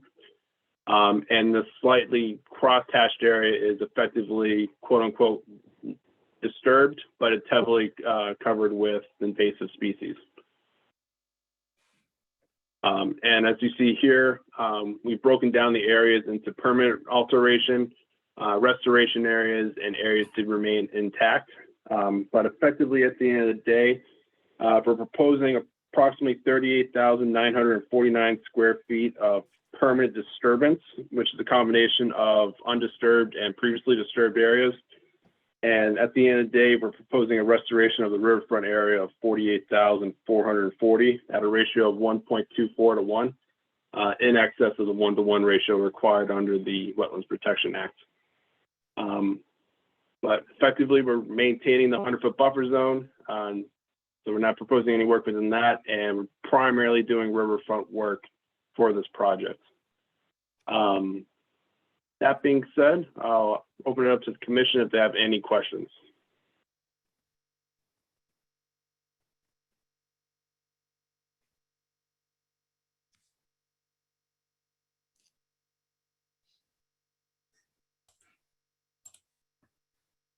Jack Rabbit. I'm sorry, Mr. Chairman. I'm raising my hand too much here. I Oh, you're not. apologize. Hey, where's the 200-foot outer riparian zone on this? And this page here, you see it as the entire hatched areas. So, show it to me. All the hatches within the 200 feet or the 100? That's the, okay, there's the 200. I'm sorry. Yep. Okay. Where's the drainage for the parking lot? So that would be, Oh, it's probably cheese. I don't want it.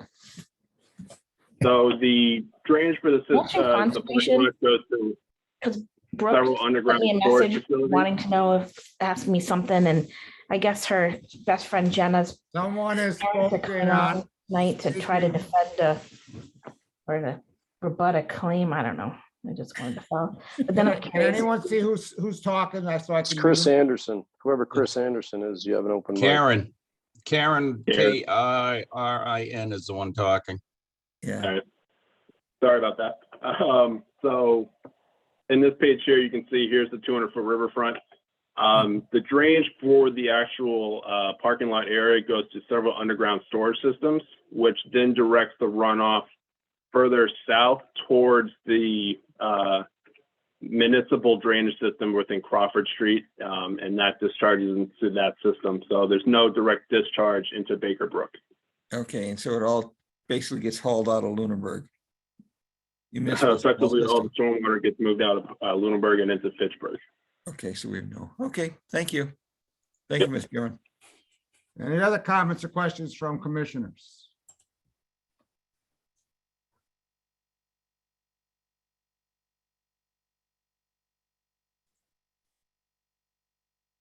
I see you do not have a DEP number yet.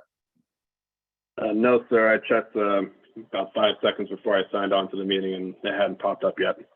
Yep. So I'm sure you know the drill. Richard Bursch. Thank you, Mr. Chair.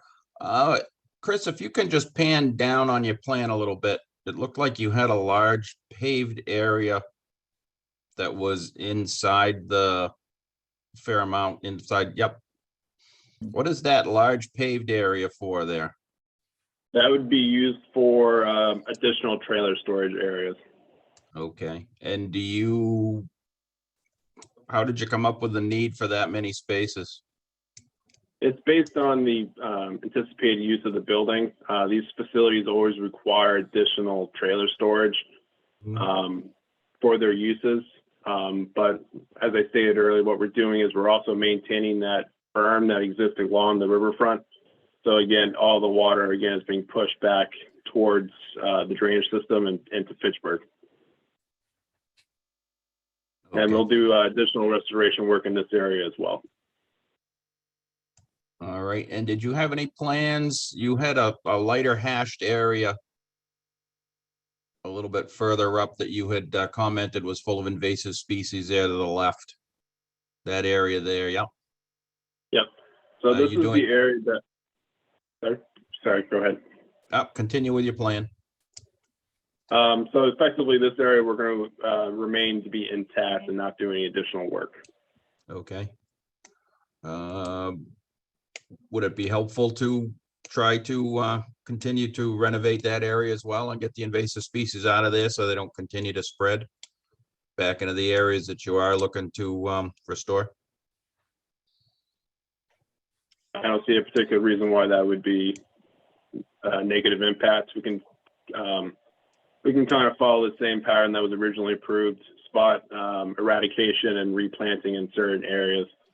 It's a moderately small area within the riverfront, so I don't foresee an issue with expanding that spot removal process in that area. Okay. I mean, if you're doing some, you might as well do all on the property. So within the riverfront zone there. But that would help me go a ways into the make a remediation for the work within the riverfront area. Thank you, Mr. Chair. That's all for now. Any other comments or questions from commissioners? I would second Rich Bursch's comment that it would be a plus for your plan to remediate that area of invasive species. Understood. Any other comments or questions for commissioners? Any comments or questions from members of the public? Has this been before the planning board? It's been before the Fitchburg Planning Board for a brief introduction. We'll be before the Lunenburg Planning Board and Fitchburg Planning Board at the end of the month, and we had Fitchburg Conservation this afternoon, so I haven't heard anything back from that one yet, but Planning Board will be at the end of the month. And I'm betting, given the scope of the project, that there'll be a grades review of this thing. Yes, sir, and Fitchburg will also be doing another isolated review as well. So we'll, and that you will probably want to take and not have us have a final vote on it until you're aware of any changes that the planning board may have. Would that be a correct assumption or an incorrect assumption? It would be a correct assumption. I don't foresee the commission or the planning board doing any additional work beyond this limit in this area. But we'll review, we have several more reviews to go with the planning board process before I can make that statement 100%, but I personally don't see that happening in this area. So do you want us to continue this until 2 weeks from now or a month from now? What would you like us to do, Chris? Why don't we continue for the next 2 weeks? I should have a better idea of what's going on with all the town reviews. And if something comes up and nothing has occurred, I can get a hold of Matt or somebody else on the chair, yourself, and say we'll request a continuance. All right. Yeah, be aware that we may be in Matt's last day is the 31st. Not that he's counting. Rich Birch. Mr. Chair, I just did have one other comment, and you hit on it a little bit with our agent retiring at the end of the month. Given his years of experience and ability to watch projects, we will lose that ability at the end of the month. Would it be prudent to perhaps talk about funding for hiring somebody to just review the site as it is being constructed? We're talking about an acre's worth of riverfront disturbance plus the restoration areas. And at this point, we don't know if or when we'll be getting a replacement agent and to what level of experience they'll have in wetland. Would you be comfortable making that decision 2 weeks from now, Rich, or do you think we should make that decision tonight? I am fine doing it prior to approval. I just wanted to broach the subject because it is something we'll have to think about moving forward. I mean, I don't think we're going to easily replace Matt's 30+ years of wetland experience. So I do think it's something as I would just second Rich's comment that he actually had made to me offline, that we're gonna have to think about this more and more, asking large projects to fund a a wetlands consultant because we may not have the expertise in-house that we have now. So I don't know if you want to think about that, Chris, or talk to your clients about that, but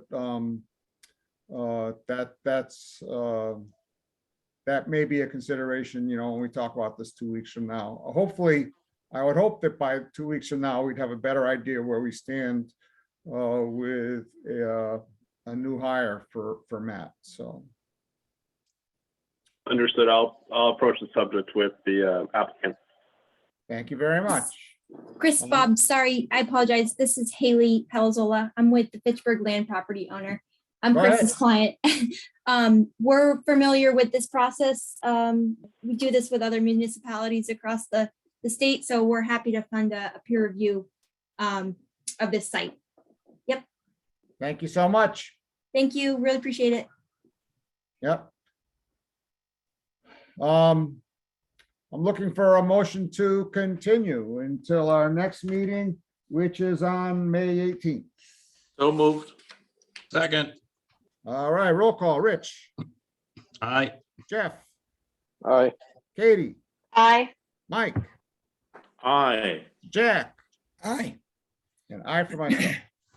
Thank you, Chris. Thank you for sharing your screen, and please stop sharing your screen. Well, thank you very much. Yep. All right.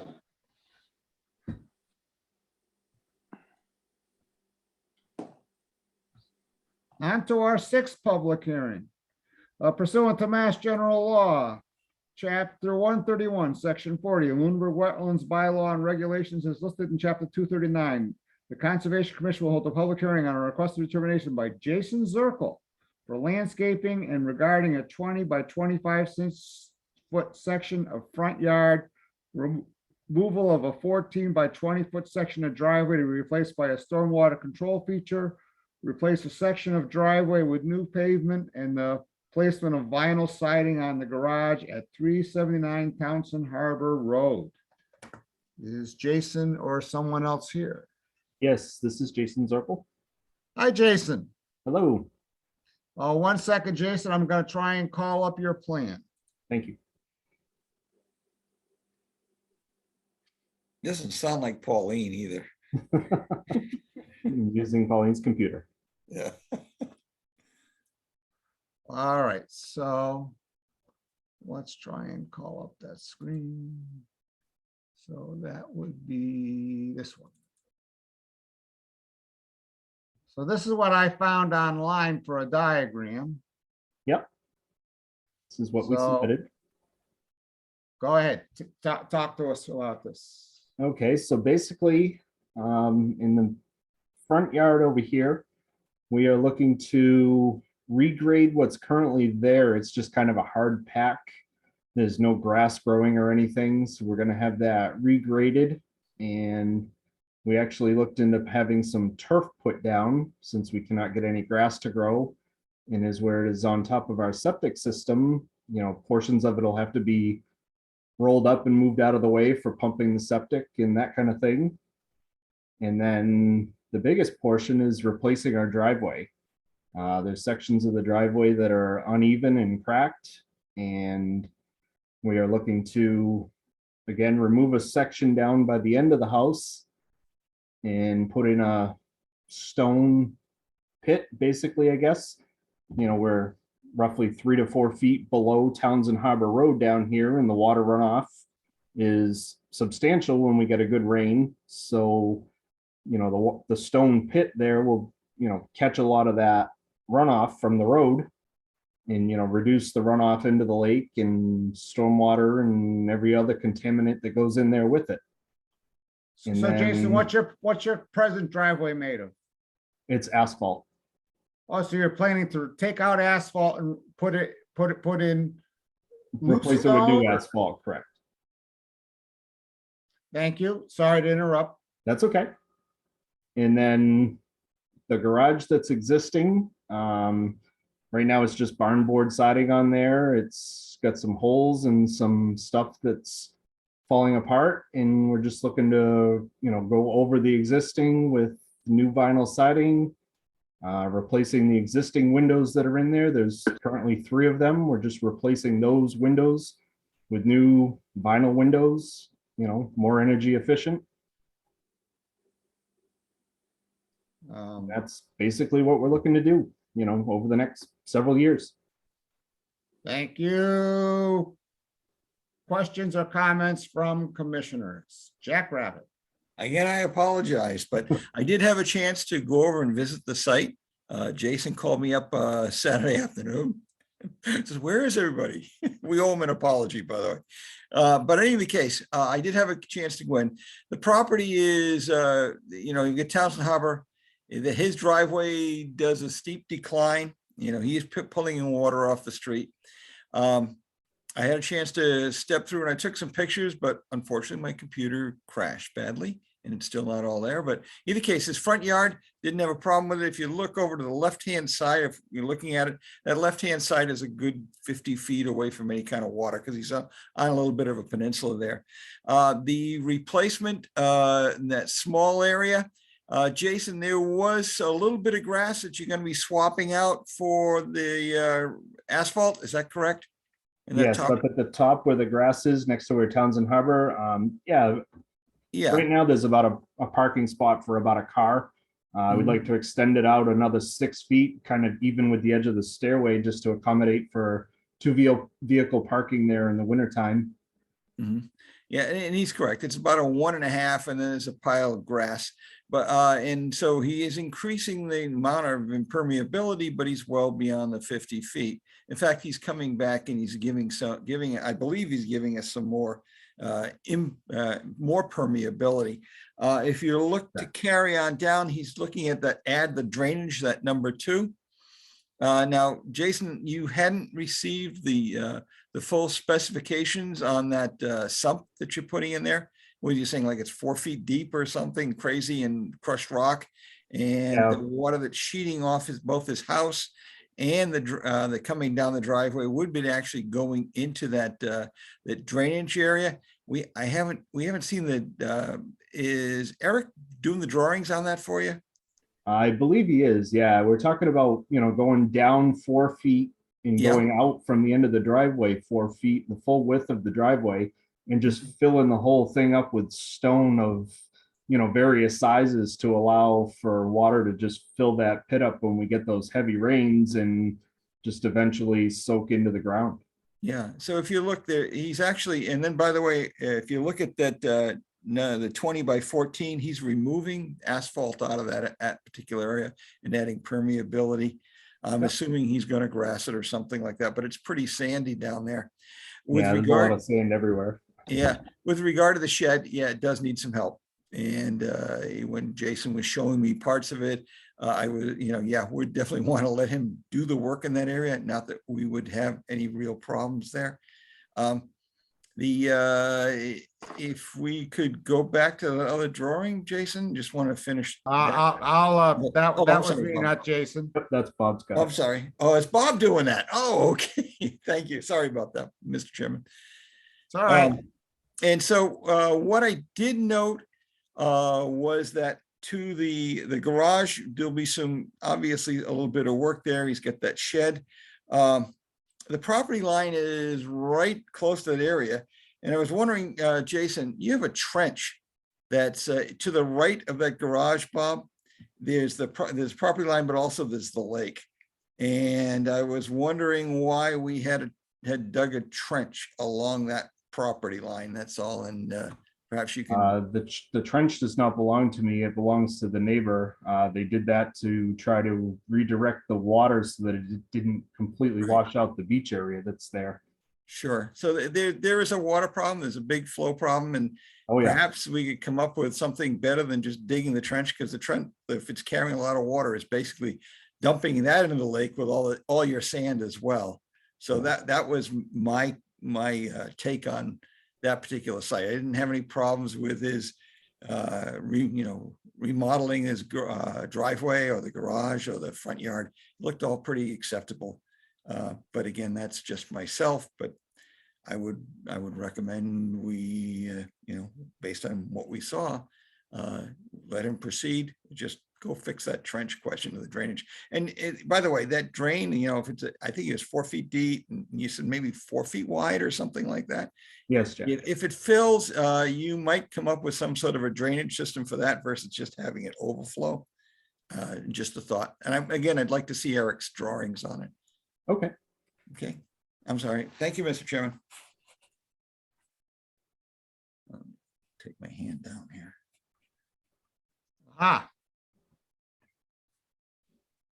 So Jason, tell us what we're looking at in these pictures. This is the front yard area. That's the gravel area that's very hard packed. That's the area that we're looking to just have leveled out a little bit, and that's where the turf would be put down. At the bottom of the picture, you can see that, the driveway only goes into the halfway through the stairway there. We're looking to maybe extend, maybe 2 feet out into that area, just so that, the driveway goes all the way beyond the stairs there. And then the rest of that would just be where the turf is. And tell us what we're looking at here. This here is one of our heavier rainstorms with, the picture on the left is basically our driveway completely filled with water. And then the picture on the right is where it's, running down across the rest of the driveway there, and, down kind of over near where that dock is where that trench that Jack mentioned, and the water is kind of running to the right side of that picture and, kind of preventing from running off and destroying their beach on the other side there. We do get a lot of water down here. And oh boy. Yeah, the same thing, the water that's coming down the stairway there. In the proposal, there was a proposal to put a berm across the end of Townsend Harbor Road to try to prevent some of that water from coming down off of Townsend Harbor Road as well. Have you approached DPW about that? I have not, where they actually just repaved the road this week, and knowing we had this meeting tonight, and hoping if we get the driveway replaced, whether, the DPW puts a berm there or we have it done at some point when the driveway's redone, if we can get the approval for that, then, we'll approach that, whether they do it or we do it. And if the water was forced to stay on Townsend Harbor Road, where would it end up? It's gonna drain one way or the other past my driveway, and, the either side of my driveway is actually built up pretty far, so, there's a couple inches of gravel or whatever, the edge of the other parts of the property that are built up there. So the water is going to flow into another area where it finds another place to run off. Unfortunately, it's going into the lake somewhere on that side. All There's right, no tell us other place about for it to these, go. tell us about these pictures. Just more areas of, the same area down at the lower part of the driveway there next to the house where it's just all water runoff. This is kind of in the area where that 4 foot by 4 foot drain would be.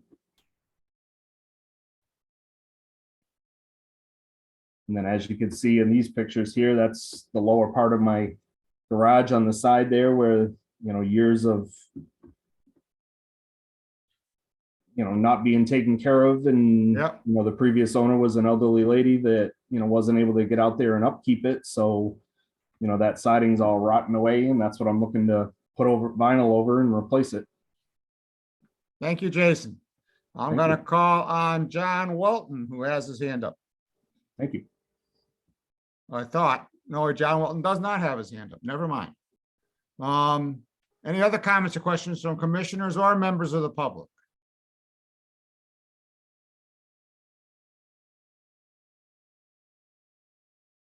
Rich Birsch.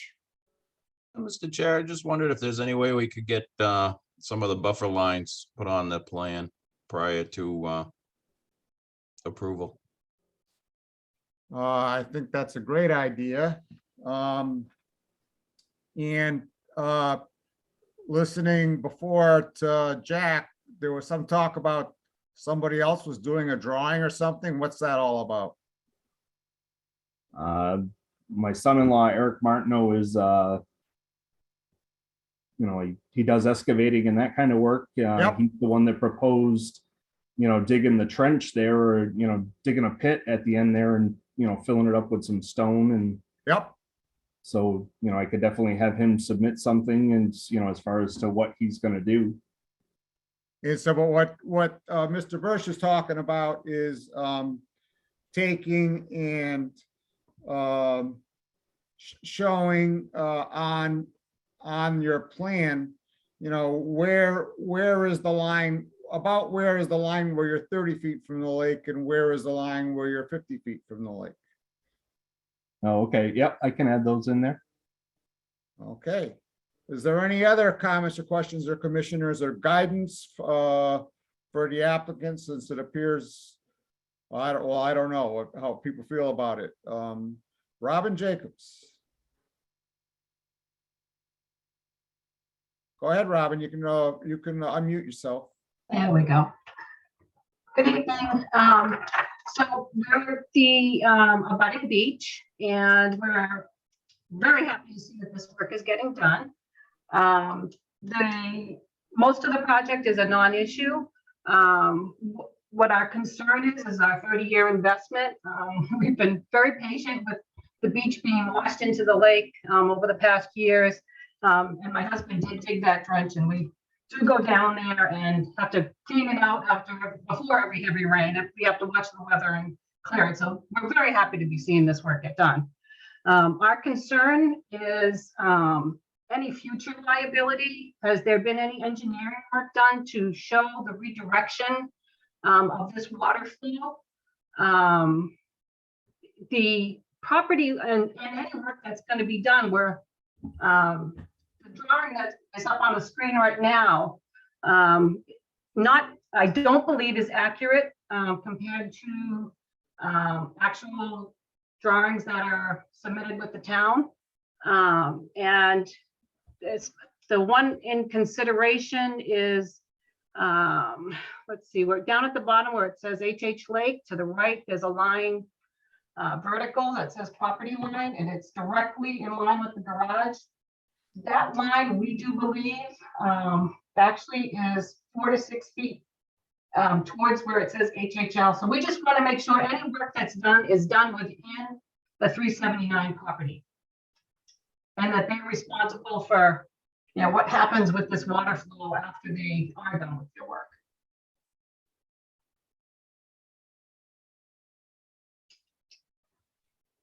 Thank you, Robin.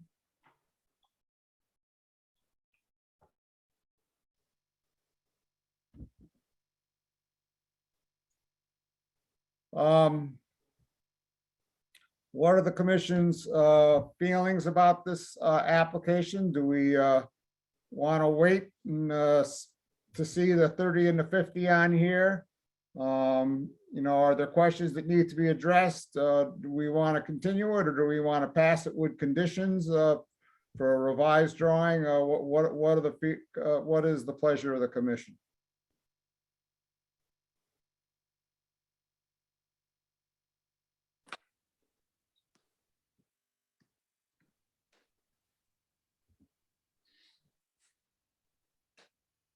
I'm overwhelmed by the ennuing. Mr. Chairman, I would like to see the some information, and if it's, you know, if it's something critical, if I threw you, Mr. Chairman, I'd like to ask Jason, when does he intend to do this work? What's his plan there? The front yard and the driveway replacement, I would be looking to get done sometime this year, as the driveway is a huge issue for us, and just where we were gonna have the new front yard done, I wanted, or the driveway replaced, I was looking to do the front yard area there first, where, you know, anything that would be needed for equipment or something to regrade that to level it off, I would like done before the new driveway is put in. And then the garage for the siding, you know, obviously the drainage and stuff would be done at the same time as the driveway, or prior to, you know, again, to create a line where the driveway would stop. And then, you know, the garage would be next year or the year after. You know, I'm not looking to cram all this work into a 6-month stretch or anything, but, you know, I'm just looking to get it done over the next several years. So, Jason, if we held it up a couple of weeks and waited for the drawings and waiting for you to put the property, best estimate on the property lines, I don't know how anybody can get a surveyor right now. I believe that was a request, but it's not one of ours, except for measurements with regard to offset to the wetland and what you're thinking there. So if you can wait a couple, if 2 weeks isn't too much of an inconvenience, I'd say come back in a couple of weeks with the drawings and the outlines. Yeah, I can get those dimensions on there. And I apologize for where the property lines were on that drawing. Everything, when I did it in pencil, so they didn't actually show, you know, in the transfer when we uploaded the document, but I will redo those drawings and I'll get those buffer lines on there for you, and I'll get it submitted as soon as possible. And you might ask Eric how he's going to handle that volume of water that we see now. Hopefully it doesn't come down the driveway in the same fashion, but yeah, ask him what he's thinking for an overflow on that. I think you might fill it up pretty quickly looking at the what you have there, but yeah, it's just my thoughts, a single individual. Thank you, Mr. Chairman. I'm all done. I'm all set. Thank you. Thank you. I'm gonna call on Robin Jacobs again. Hi, thank you. Robin, can you speak into the microphone directly? Yes, is that better? Can you hear me? Hello? An echo. I'm not muted.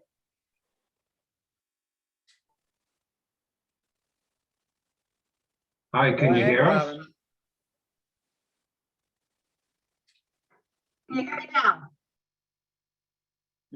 You sound like you're a million miles away. What are you using for a microphone? Microphone on my computer. Can you hear me at all? Go ahead. Let's give it a shot. I sent an email with a video of the water coming off the roof. And did you get a chance to look at that? I'm sorry. Can you say that again slowly with your mouth closer to the mic, to the computer? Did you get a chance to look at the video I sent of the water coming off the roof? I did, Matt, did you share that with the entire commission? Yes. Our Yeah, concern is the amount of water. Is that pit going to be big enough? The same thing that Jack was just talking about. Will it be able to handle that amount of water?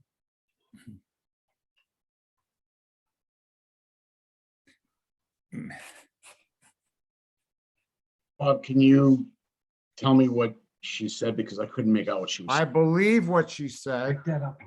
I believe what she said, she sent a video, showing, the water during a rainstorm. Will the drainage structure the drainage changes being made to the driveway, be able to handle the large volume of water that comes off of the street, I believe is what she said, but I'm not sure. That's what she said. Well, what's that thing called? Well, the what? Yeah, what she's referring to is the video that I had sent out. I want to say it was late last week. She had sent 2 emails in and I had forwarded them immediately to you guys. Yep. Jack, I believe you said you had seen them. Yeah, Mr. Chairman, through, if I might. Go Yes. ahead. Thank you, sir. Yes, the video actually showed water sheeting off their roof. And it would be consistent with what the other pictures that Jason had shown us. This is when you get a downpour like that, you'll get that. I believe that, Robin had suggested that perhaps gutters and things like that. The water has to go someplace, and that's why my primary interest is in what is that well going to look like that Erica is designing right now. There's more water coming off the street, a lot. There's a lot that just the driveway area is probably as big as the roof area. So there's a lot of water getting put into a small area, and hence that I guess that's why they decided to dig the trench. But the good news is all sand in there, and I suspect that the water sheeting off the roof will always be there unless they decide to handle it differently. And if you got a roof like that and you put a gutter on it, my personal experience is that's going to be a bad experience for the people that like ice in their gutters. But that's not our call. I don't believe that's our call. I think it's our call is to worry about where is that water going to go, and is it going to drive something into the lake that we don't want. So yeah, that is the excess water is a concern. And I sincerely believe that, they were talking about, the 4x4, and I believe it's, Jason helped me, it was about 15 feet wide or 15 feet long.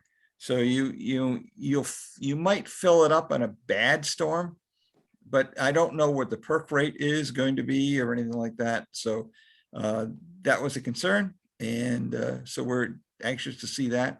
I don't know what we would do in that particular case. I'd look for some, for Eric to give us some guidance on what the storage capacity is we can put on there and what we can expect for drainage. Thank you, Jack. I'm going to call on Rich Tremblay. Thank you, Mr. Chairman. Just a comment. Looks like we got a lot of work that's going to be done on this property. And I'm hearing about regrading and resloping this 4x4 hole to catch water and hoping that it's big enough. Would we be better off or better served by an engineering drawing of the property? We'd know the boundary lines, would have an exact plan of what's to be done. And I thought I'd bring it up for discussion. Thank you. Thank you very much, Richard. I would just comment that the applicant's proposing to take and replace an impermeable asphalt driveway with a permeable gravel driveway, if I understand it correctly. No. What's he proposing to do, Jack? Oh, thank you, Mr. Chairman. No, it'd be tar for tar. It's a pretty steep driveway. It would have to have something that's going to hold it together. Otherwise it'll come Okay, so it's apart. going to be asphalt. Yes, sir. Thank you. So we're not going to lose impermeable surface. No, but we'll gain an overall improvement in permeability with regard to him there's another section of the driveway that kicks out, that's coming out. And it looked like, yeah, looks like on the positive side. Okay. Thank you. Then I take back my comment. And sorry I said it. Robin No, you Jacobs. did good. My concern is again, like what Richard Tremblay was just saying, maybe this is something that we really need to have an engineer look at. We're concerned with protecting our property. Thank you, Robin. Richard Bursch.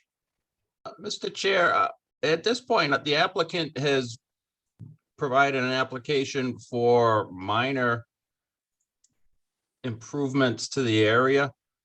I don't think we can necessarily dictate that he gets a plan, or it's not up to us to determine the liability and responsibility of the work he's doing.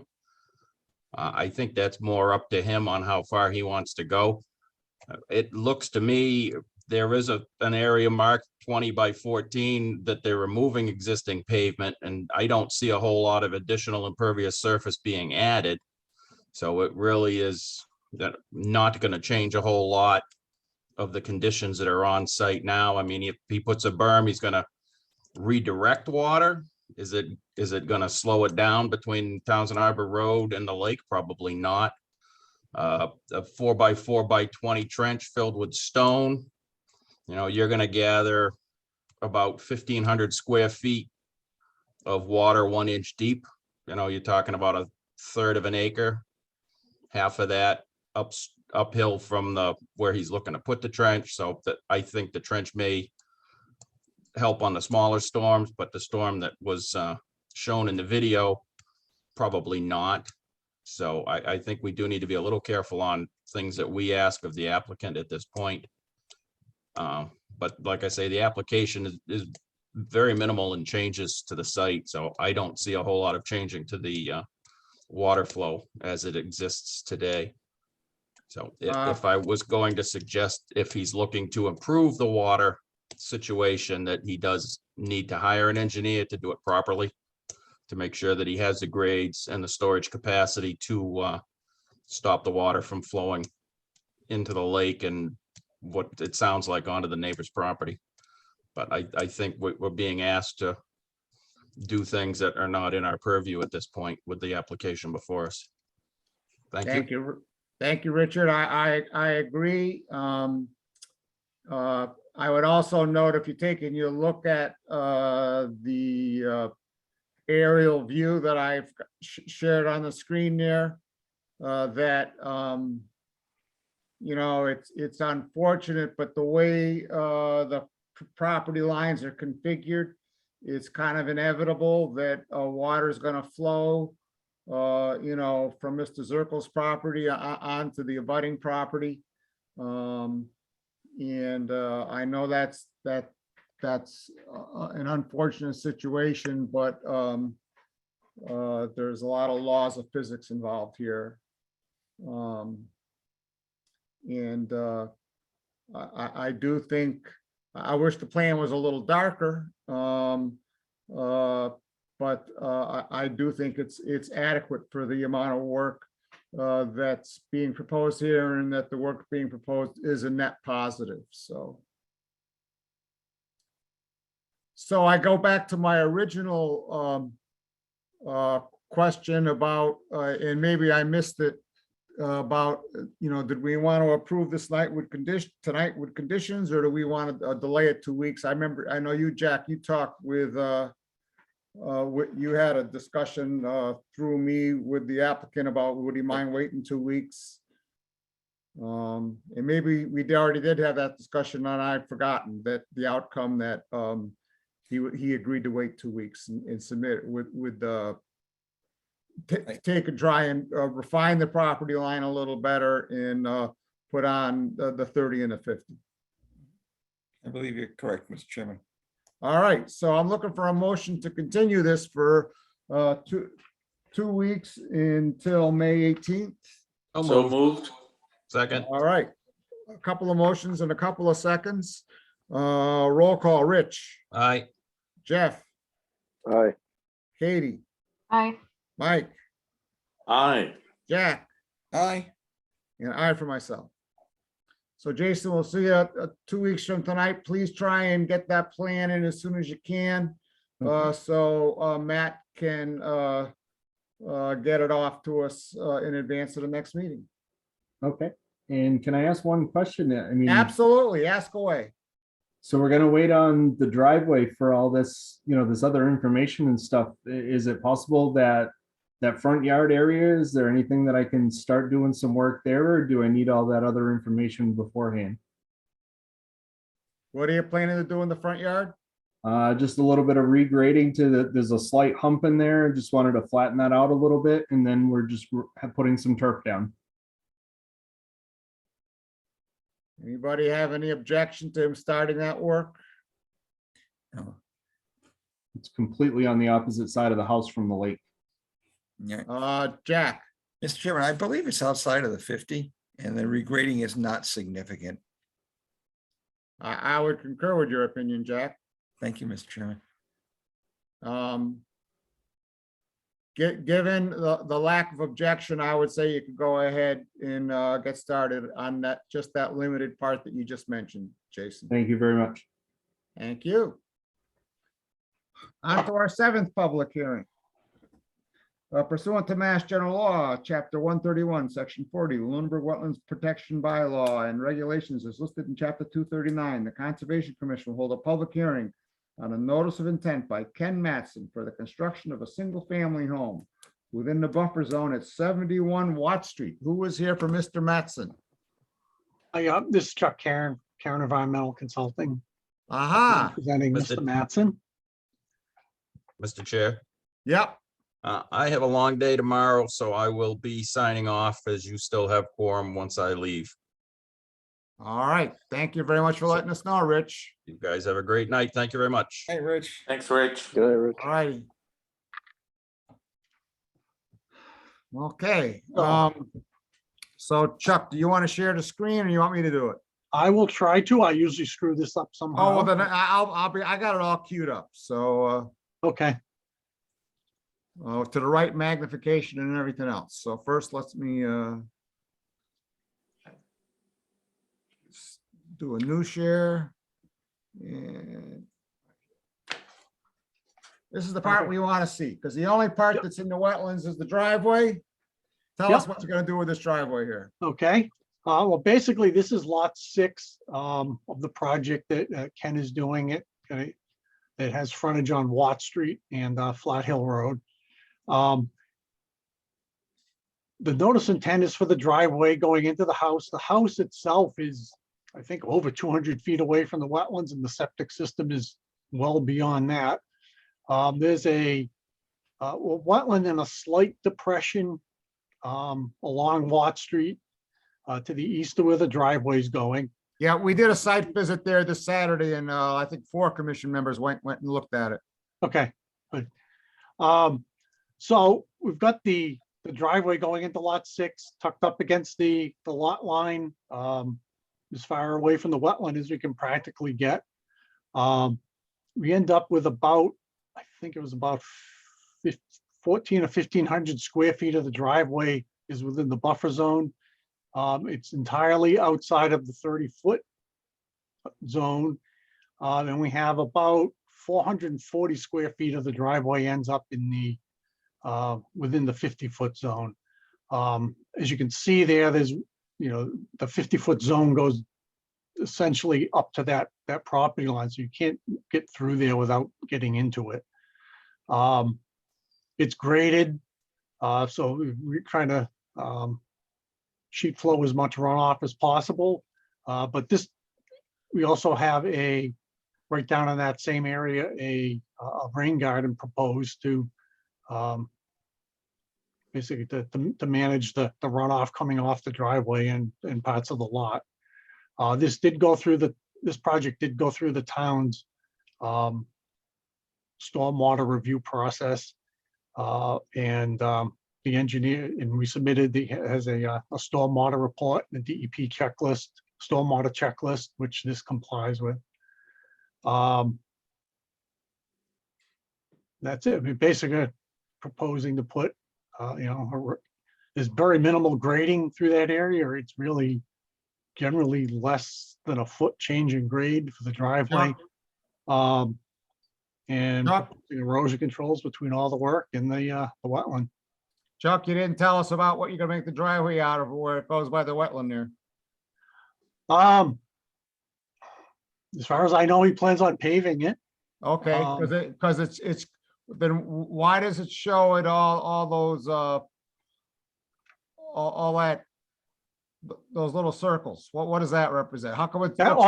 That's just the temporary construction entrance with trap rock to pick up rocks coming off of, the tires and trucks during construction. Okay. So, but the driveway will be paved. Yes. Thank you. Any comments or questions from commissioners? Jack? Sorry, Mr. Chairman. Okay, you've got your little rain garden quasi detention pond, retention pond, or whatever you call it, right? Is there going to be any kind of, since we're tarring it, are we going to be draining into that pond? Is that the intent? I'm sorry. Are you going to be running drainage off that road, off the driveway into that pond? Is that what you're doing? Or is you just assuming it's just all going to roll off and fill up that area? A good section of the driveway in the buffer zone is graded so that it pitches into the rain garden. Okay, so who? That last little section right at the road is basically too low to get to it. Okay, so who's doing the maintenance on that? But that would be, long term would be the homeowner. Okay, so we're That going to goes put with the property. We're going to put something in the deed that says that they are fully responsible for this retention area or detention, whatever. I don't know if it outflows or not, but That could be done. Yeah. I don't think we had anything like that proposed. yeah, because we know over time they fill themselves in and they cease to be, and then they kind of migrate. The water will then migrate down towards the road or into somebody else's property. Yeah. I would think that we would want to put something in there that says you're going to take care of it too. Yeah, And that could be something like, I guess it could be as simple as a permanent condition in the order even that would do that. And have it recorded someplace so it's not totally lost to the town. Okay, so you put something in there, a restriction that they will take care of that. Okay, This is thank a you, notice Chair. of intent, so there will be something recorded. Yeah. I'm good. We could put it in there as a condition. Okay. Thank you, Mr. Chairman. Thank you. Yeah. Any other comments or questions from commissioners? Any comments or questions from members of the public? Jack, would you like to make a motion with that included a condition? So moved. Yes. That the homeowner, all right, Susan Whalen. There, Go ahead, there I Susan. go. 377 Flat Hill Road, and I'm in a butter. And we received notification of this wetland, but in the letter that we received, it was 17 Watt Street, which is lot 8. So we never received notification for this 71 Watt Street, which is lot 6. Thank you, Susan. Well, that may have just been a typo in the. Well, it's it's a totally different lot. But thank you, Susan. Matt Merle. Matt Merle. With respect to the notification, I would point out that the person objecting to the notification is present at the hearing. Can you say that again, Matt? Your voice. I said, under the law, with respect to the objection of the notification, while the typo on the notification apparently is noted, it should be noted that the applicant, that the abutter is here at the proper time. That was noted on the and the DEP's on the regulations. application. typically And I say if do someone- believe I did speak to this particular abutter as well about the project. Yes. Yeah, the regulations specifically say that if as long as someone knows about the hearing, that, and minor errors in notification aren't an issue. And I also A more, That is more correct. a more important point is the notifications went to the abutters of the entire parcel before it was subdivided. The assessors still don't have the records updated, breaking it up into the lots. So this went to everybody all the way around this. And I think if Ms. Whalen's on Flat Hill Road, she's not even an abutter to this specific lot, just the entire property as it used to exist. Mrs. Whalen, you have anything further to say? Well, I did talk to Matt about this, and I thought we were discussing the water that is on lot 8. And I think there are other abutters that thought that also. So I don't know. I don't know if that affects the legal notification or not. Thank you, Susan.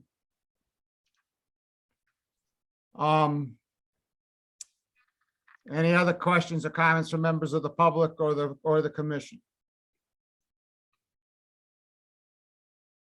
Jack, did you make your motion? Yeah, okay, we'll try it again. Okay, Mr. Chairman, I move that we accept the plot plan as presented. The notice of it, we approve the notice of That's intent Notice of intent as with a presented. condition. With the condition that the owner take full responsibility for the maintenance and well-being and caring of that particular, if it's designated as a rain garden or detention pond or whatever, and it sits in the deed, and yeah, that's all I want. I want someone to be taking care of it. That's all. Thank you, Jack. Do we have a second? Second, All right, roll call vote. Rich is gone. Jeff, Aye. Katie, Aye. Mike, aye. Jack, Aye. I for myself. Thank you. Okay, thank you very much. All righty.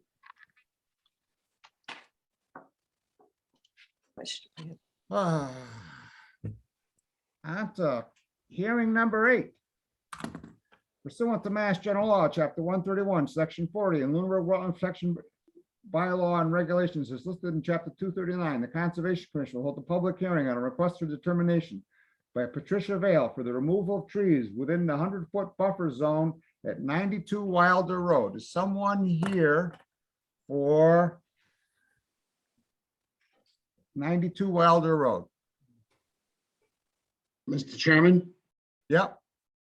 So as we discussed earlier today, or late this afternoon, I had gone on site to geolocate the trees and on the overlay that's on the cloud currently. In the process of doing so, I discovered that about half of the trees that the applicant wished to take down in my review of the lot maps actually weren't on the applicant's property. I notified the applicant of that, who didn't realize that their property came to such a narrow point. I've sent the applicant a copy of their lot plan to re-review. So they've asked to withdraw at this time their RDA, and that they're going to straighten this issue out and then come back at a later point. So we're not just continuing, we're gonna, they've withdrawn? They specifically requested to withdraw. All right, so then that means that we're done with that and we can just go on to the next hearing, correct? Yes. What am I gonna do when I don't have you here to ask these questions and Richard's gone home for the night? Number 9, pursuant to Mass General Law, Chapter 131, Section 40, and Lunenburg Wetland Protection Bylaw and Regulations as listed in Chapter 239, the Conservation Commission will hold a public hearing on a request of determination by David Black for the removal of trees at 411 Goodrich Street. Is anyone here for David Black? Going once.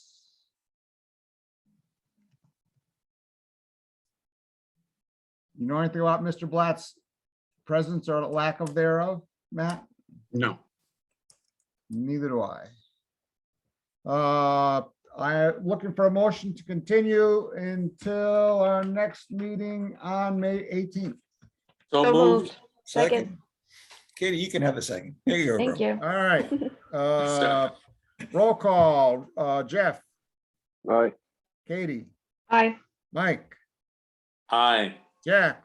Aye. Aye for myself.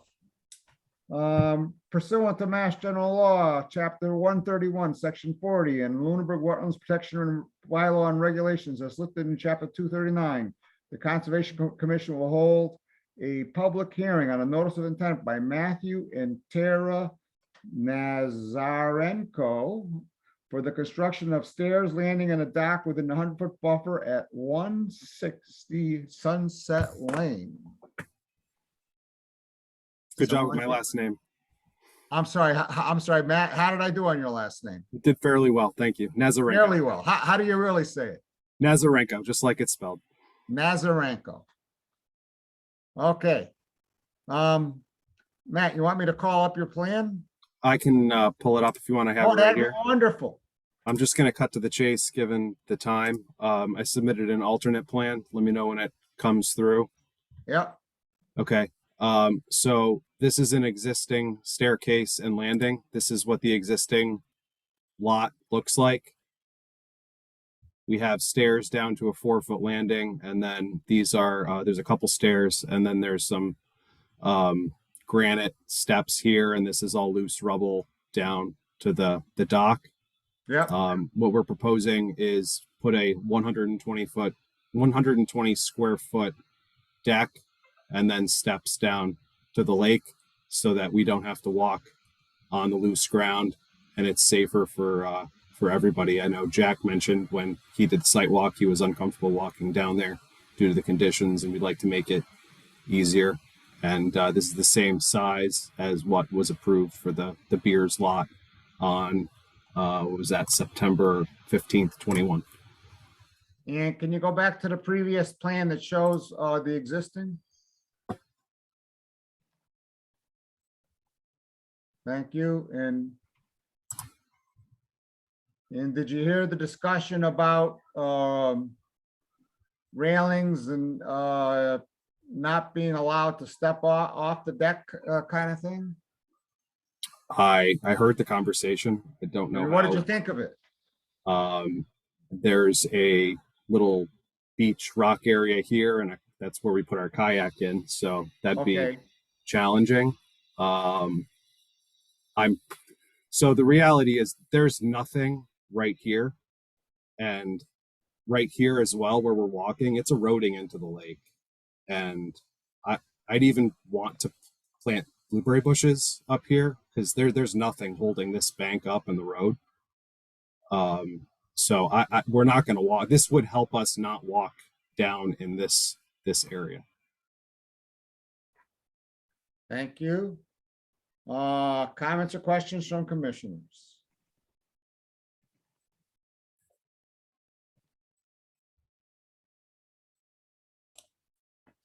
Thank you, Jack.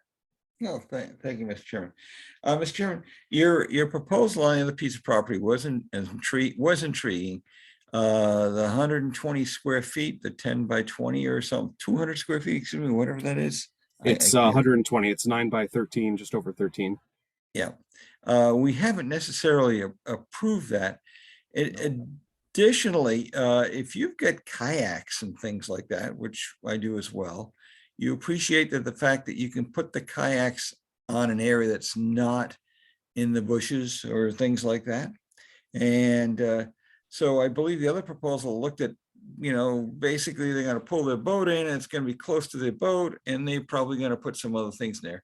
So if you've got a beach down there and you're doing kayaks, I would have relocated it to start. Plus I'm not already sold on the, on the size that we would be allowing.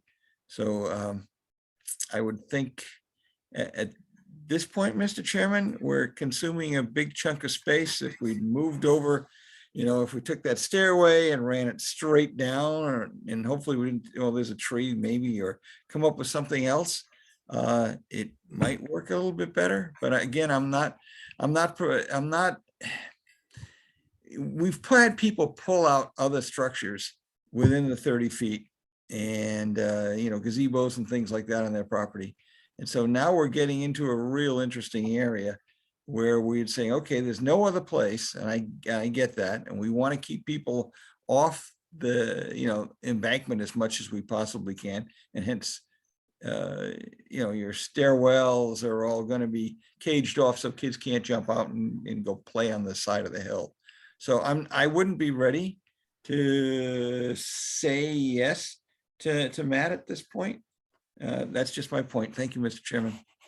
And so Jack, can I ask you, Yes, sir. what would it take for you to get to yes? Something smaller for sure, and something perhaps more direct with regard to getting down that hill. And with the minimum loss, I don't know how many trees we're going to lose as a result, because we've seen big trees. And I don't even really know, Matt, what your definition of a tree is yet. Is it more than 2 inches? Jack, he's got two huge trees showing on. Oh, the yeah, but plan. I don't know about the small ones, Bob. I didn't pull up the pictures. I apologize for that. To take a look. That's all right. Mr. Chair, may I respond? Go ahead. This plan that I've put forth removes 0 trees. Any alteration to the site would cause the removal of trees and blueberry bushes that are there. Okay. Thank you, Matt. Thank you. This is taking into the consideration the root structure as well of these trees and going over those.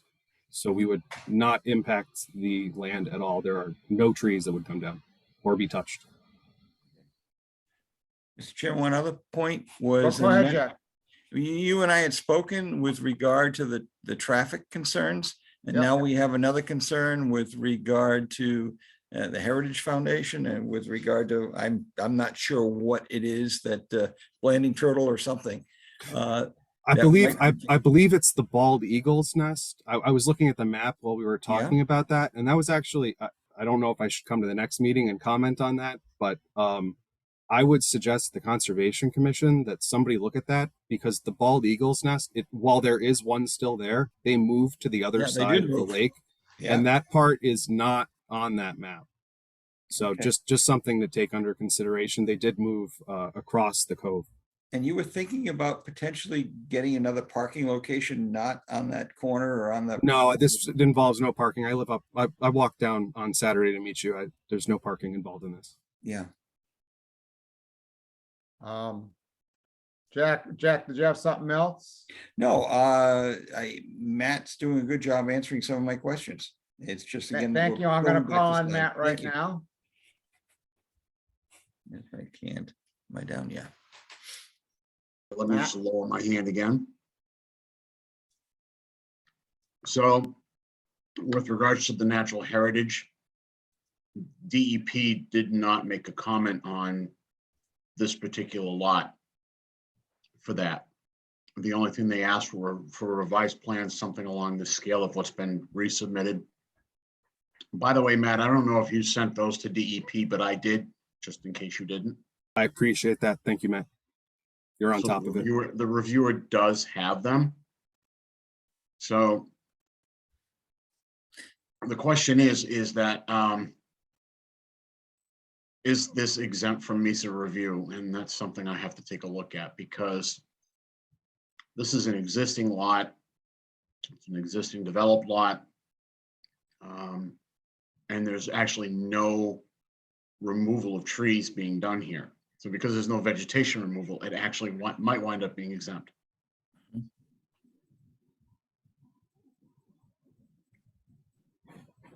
That was it. So you're saying you. stay tuned? Jeff Viviano. Yeah, Mr. Chairman, I think this is a reasonable effort for residents on the lake to get access with minimal disturbance to the ground, which seems to be occurring over there. And I think if we provide the residents with this, I guess the ability to do like the 120 square feet, which was kind of talked about earlier, and maybe doing some plantings as well. You had suggested some railings, but it sounds like he does use some beach area. So, off to that, I guess the left side, he may want to exit that deck area, but I think this is a very reasonable effort to reduce the impact on that area and provide the residents the access to the lake. So, Thank you, Jeff. So Jeff, does that mean you'd be prepared to vote for this alternate plan? yes, I'm prepared to vote for it. Yeah, Thank you. as long as Well, the I gotta habitat check, issues. see if this is a NOI. Do we have an a DEP number, Matt? Yes. Which Matt? Matt Morrow, I'm sorry. Okay, well, in that case, you know, considering there's two of us, so you'd want to say evil Matt if you're talking to me. Definitely. No, I'm gonna call you short time, Matt. Actually, just short, because, you know, I am short. Mr. Chairman, if I could be permitted to share my screen one Sure, more go ahead. time. Oh, yeah, all right, good. Give me 1 second here. You know how I am rapid fire on this sucker. All right, so this is the MESA regulations. These are the exemptions from review.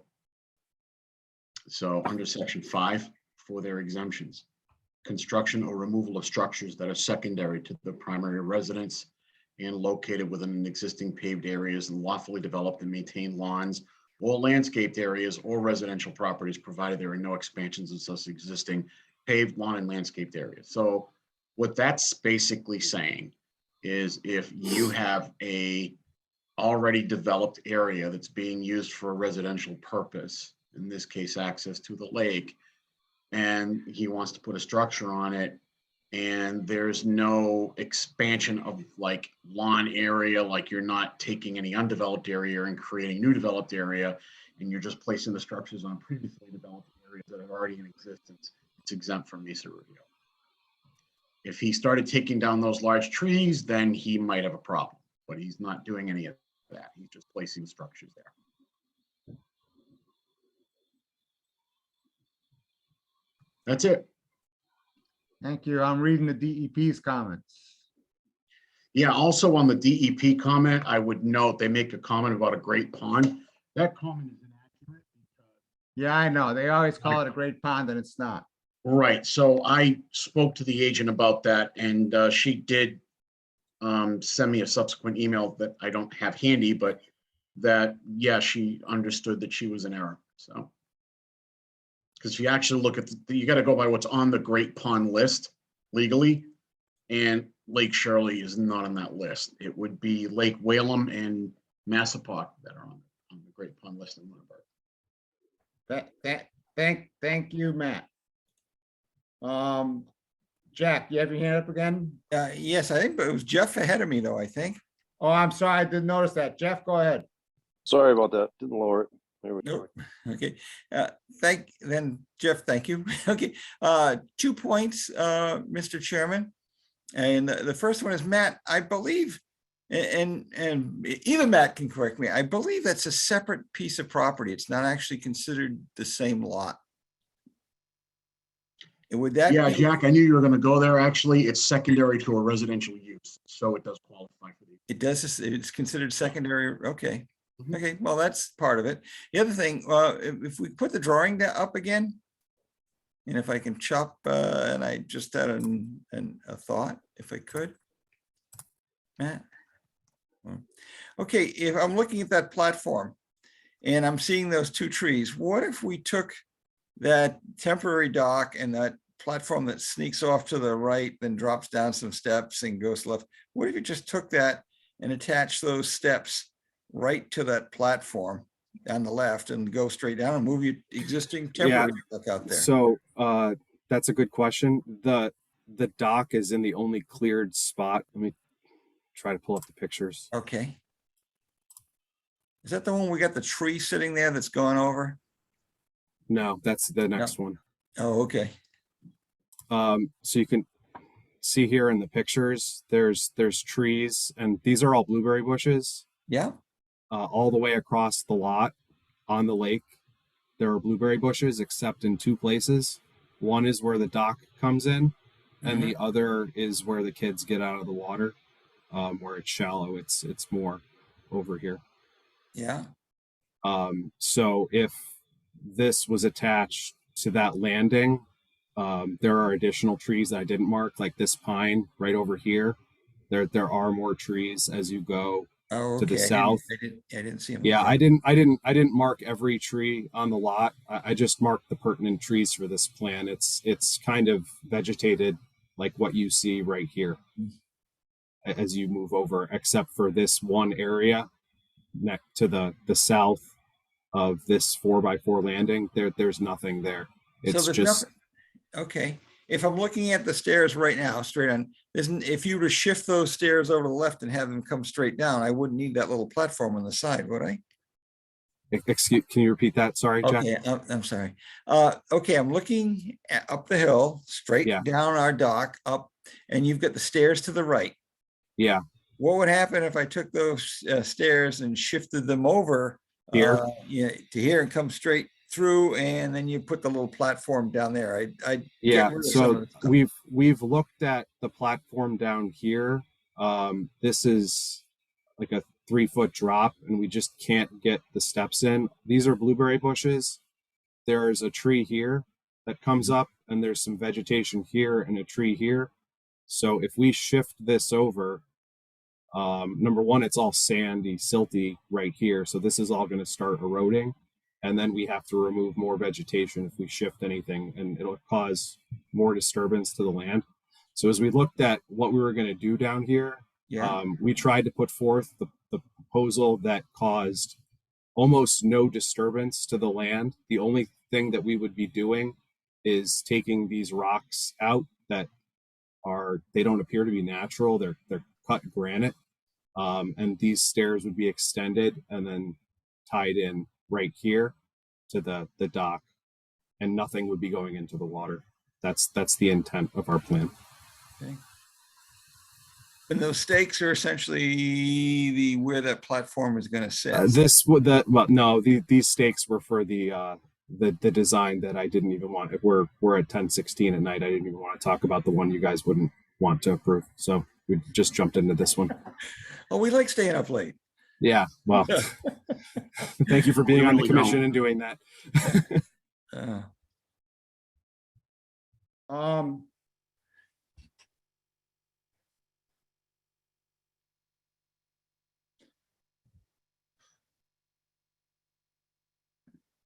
I'd like to hear from,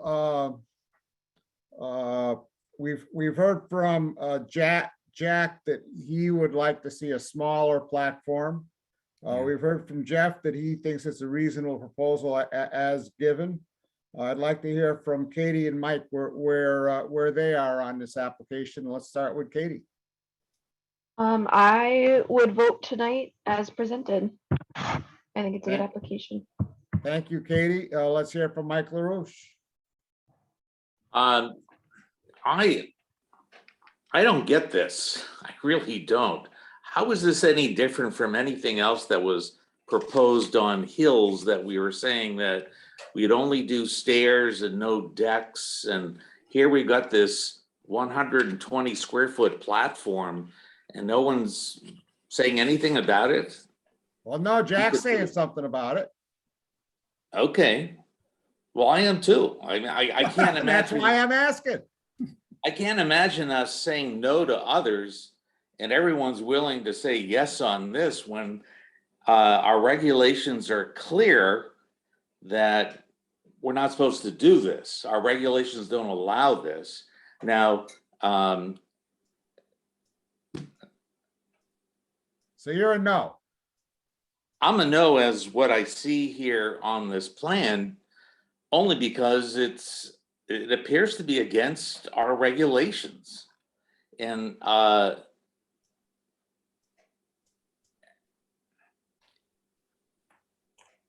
why am I the only one seeing this? Well, you're not the only one seeing it. Jack's seeing it too. Okay. Well, thank you, Jack. Well, and you know, Mike, that's the challenge we've got is that, yeah, everybody deserves the right to enjoy the property as much as they possibly can. And, you know, we all have pontoon boats because we have situations like this, but I'm, you know, hey, I can't say anything because I have something similar to that, but I did it 100 years ago prior to our regulations. And I'm all for floating platforms and for that matter, cantilever docks, that don't do anything. But I would hate to see anything happen in the embankment. But meantime, we've already, apparently the kids are using the beach at that lower end, and he's got kayaks he's got to deal with. But I'm going back to what your thought is, that it's against our regulations, and that's the hard. I gotta go back to Jeff now. I'm going to do mea culpas. I'm sorry. Go ahead. No, go ahead. I'm gonna go back to Jeff now. He raised his hand. Go ahead, Jeff. Yeah, Mr. Chairman. Yeah, I just want to reiterate that it's a reasonable attempt to keep the foot traffic off of that eroding area. And there's multiple applicants coming through with proposals. And I think we set precedent when we let 120 square feet go on one lot, and we're not going to let 120 square feet go on another lot. So you say that we haven't approved it, or we've never allowed it when we did. So I just want to point that out. That's it, Mr. Chairman. Thank you.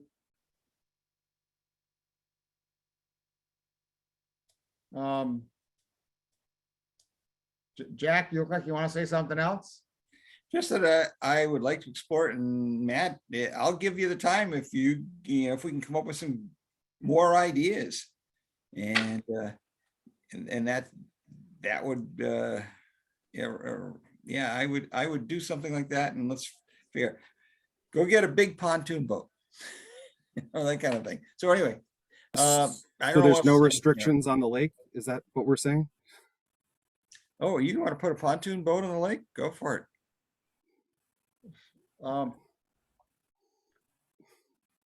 Jeff, did you still have your hand up? You just forgot to take it down. Oh, took it down. Mr. Chairman, I'd like to remind the commission that the Beers property passed almost unanimously. There was only one objection.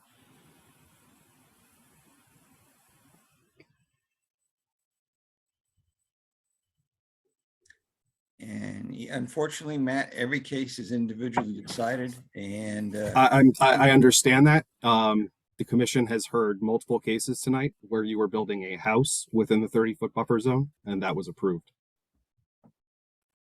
This is a deck that will cause no impact, no digging, nothing.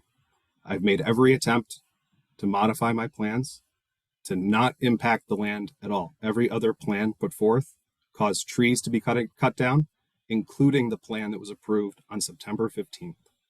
This causes no impact to the ground. No parking. I walk there. I live down the road. Thank you. Is there any further discussion? Mr. Chairman? Go ahead. And with Matt's permission, can you give us and can we continue this to the next session? And Matt, let's go down and look at it. I love your arguments, and they're good arguments. They really are.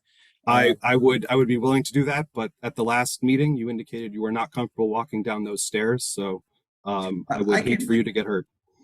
Thank you. When you get old like this, you break. And you were there, and also you were there on Saturday. I offered to walk to the site, and you said we do not have a quorum. I am not comfortable doing that. I offered to answer all of your questions on Saturday when I was there with the commission. There were multiple people there, and you declined the opportunity, Jeff. Matt, I agree that we had not created whenever we all get together, we can make observations, but we can't discuss how we're going to vote, because then then it's a public meeting. We have to post public meetings, and so therefore we couldn't get there.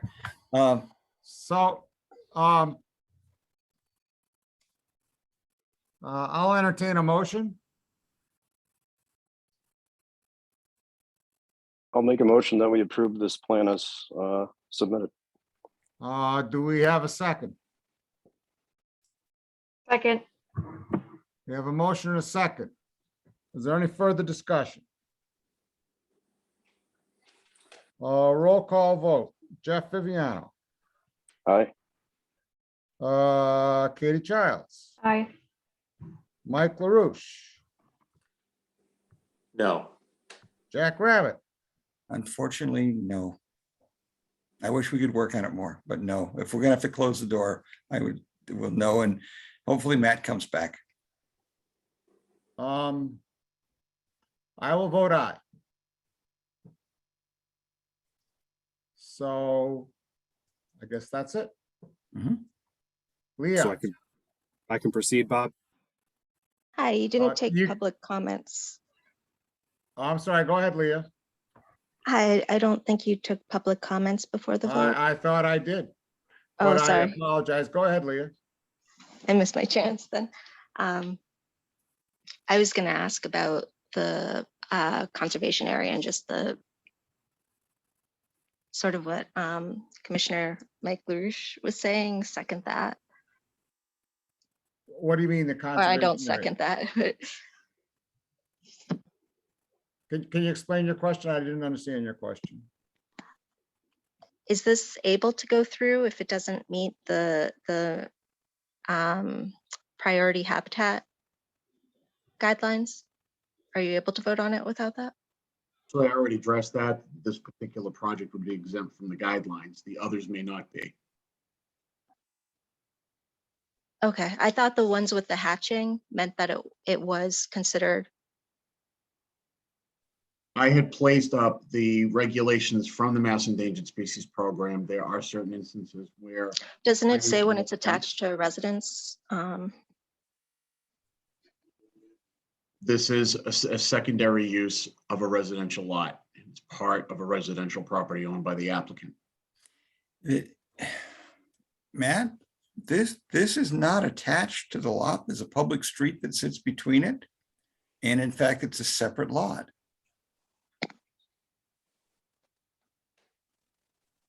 So the commission voted. Matt, can we get an opinion from Adam Costa? Yeah, I can do that. But I must point out the But regulation. Before we sign any, Matt, this action isn't official until it's signed by the commission. We've been doing that lately using DocuSign. And the registry, this is an NOI. So the registry deed's been accepting that. And so before we do that, I am going to ask Matt to reach out to make sure that to our town attorney to make sure that we just didn't violate some regulation. Okay. Thank you for your consideration. Appreciate it. Thank you. So stay tuned. Thank you, Matt. All right. Number 11. Pursuant to Mass General Law, Chapter 131, Section 40, Lunenburg Wetlands Protection Bylaw and regulations as listed in Chapter 239, the Conservation Commission will hold a public hearing on a request for determination by John Welton for the construction of stairs, landing, and a dock within the 100-foot buffer zone at 205 Sunset Lane, map 129, lot 68. I think I saw him here earlier. Here, I'm here. Oh, yeah, there he is. Yes, I'm here. All right, Saved the best to last, did you? obviously. So I'm not in charge of where things go on the agenda. I'm going to throw Matt under the bus on that one. So do you have a plan, Mr. Walton, or should I try to call up your plan that was submitted? Could you call it up? I'm still. Yeah, I'm looking. So I got a thing that's called schematic plan. That might be it. Uh-huh. Oh, and I gotta rotate it before I.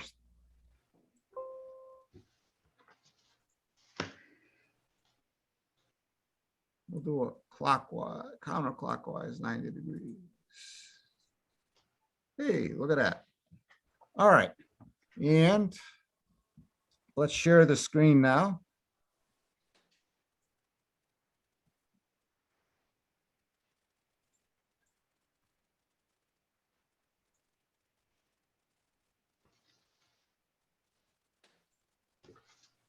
Can people see that?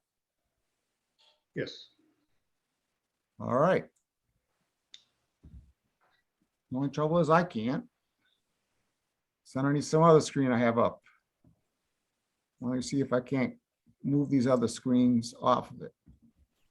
Oh, I moved it from underneath the other screens. All right, now I can see it too.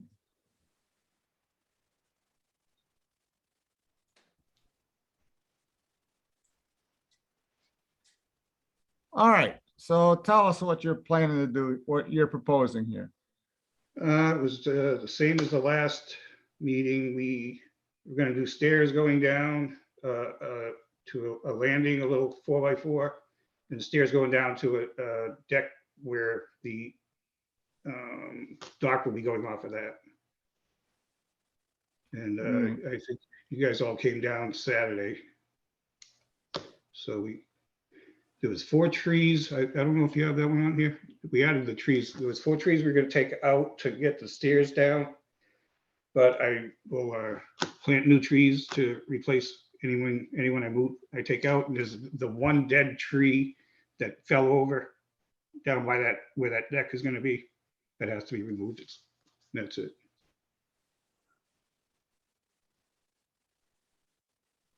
Questions or comments from commissioners?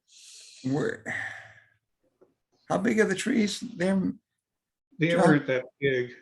Most of them were dead. There was 1, 2, I don't think they were that big. I can't remember. I didn't measure them. They're probably like 2 inches. A couple of them smaller. And you'll replace them with just With off the maples. sides? Yeah, I'll plant new ones down, probably down by the water. Yeah. Or down at the bottom. For any that I removed to put the stairs in. Right. Or if you want them still on the hill, I can move them off to the side. I can plant some to the side further. So you can't get down there without taking something out, right? No, not the way that, there's a lot of trees there, so. Yeah. I get the idea for the landings, the resting, if people are going up and down and all that, and to work way around that, I get that. And it is a stairway, and I believe, Mr. Chairman, in situations like that, as long as the stairway is elevated, you know, and not on the ground. And I do like your idea, Mr. Chairman, that we make rails on both sides and they come to an agreement, they will not use the adjoining pieces off the stairway. You know, protect that grade. And Mr. Rabbit, how do you feel about 8 by 10? 80 square feet. Is 4x4, right? There's a 4x4 and a 6x4, 24 and stuff. Landing platforms versus the stairs. The stairs are 4 foot wide. Yeah. Yeah. I believe that's what we've done in the past, Bob. We've allowed a 1 landing, but the 2 would be fine. If that is that the 6x4, is that the top of the road, the top by the road? Yes, the very top of the hill. Yeah. And the bottom stairs will not go into the lake at all? No, I'll make sure that doesn't happen. Yeah. Oh, well, I'm sorry. I'm sorry. I didn't, hold on a second. I didn't see, I had the sun deck, new game. I'm sorry. It was, Bob, how you can slide the pictures over and everybody sits in one column, and that was right underneath that deck. I got a problem. That's more the, well, that's where we're gonna step off onto the dock and on and off the dock, so. Yeah, and that's 8 by 10. Yeah. And your dock is going to attach where? Pretty much in the center of it, or more to the left, where pretty much where the stairs are. So you really don't need to go and dig up all that territory to the side, do you? There's nothing to dig Now we're up. back. Now we're back to Mike's argument and a similar argument that regulations say we're not into any kind of disturbance within the 30 foot nor platforms or structures. And that deck is a structure. So John, I'm not gonna have to turn sideways to see you, but I'll move me back over, but I'll put it away from you. Yeah, that would be against our regulations. And even though we were, I'm gonna stay with our regulations and say, just take it right down And if you want a small area to, to nose the boat in or something like that, but, or where you, I'm sorry, where you're going to attach your movable dock. Yeah, I think you have to minimize that, and therefore, Bob, I can't support that large as the small deck. That's too big a deck for a small deck. And so, Jack, let me just ask you, for the sake of discussion, what size deck would you support? I would basically, I realize that people get on and off and things like that. And, maybe you're talking, that's 8 foot wide, but that's really part of the stairs. Yeah, maybe half that. Just enough so people can take lawn chairs or whatever they want, or drop coolers and things like that, Bob, without having to start climbing up the stairs. So you're objecting to the depth of it, the 8 feet? Well, the 8 foot would just take it from, you're gonna either have stairs or you're gonna have deck, I think. And so I'm objecting to anything, if take 4 feet off that, and that can be just a landing area, that would be okay in my mind, minimizing that. But I think you're just a little wider than you need to be. And I know, Anything else, Jack? no, that'd be it, Mr. Chairman. Just keep it out of the water. Thank you. Thank you. Other comments or questions from commissioners before I go to Matthew?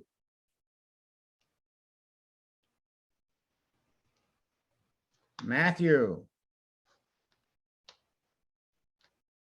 So, in this case, this one, I should communicate with the Endangered Species Program on this, because I'm not convinced this one would qualify for the. Matt, you're not talking into the microphone. Okay, yeah, it's the laptop. So on this one, I would definitely hold off on anything until I had a chance to check with the Endangered Species Program on this lot. I'm not convinced it may qualify for the exemption.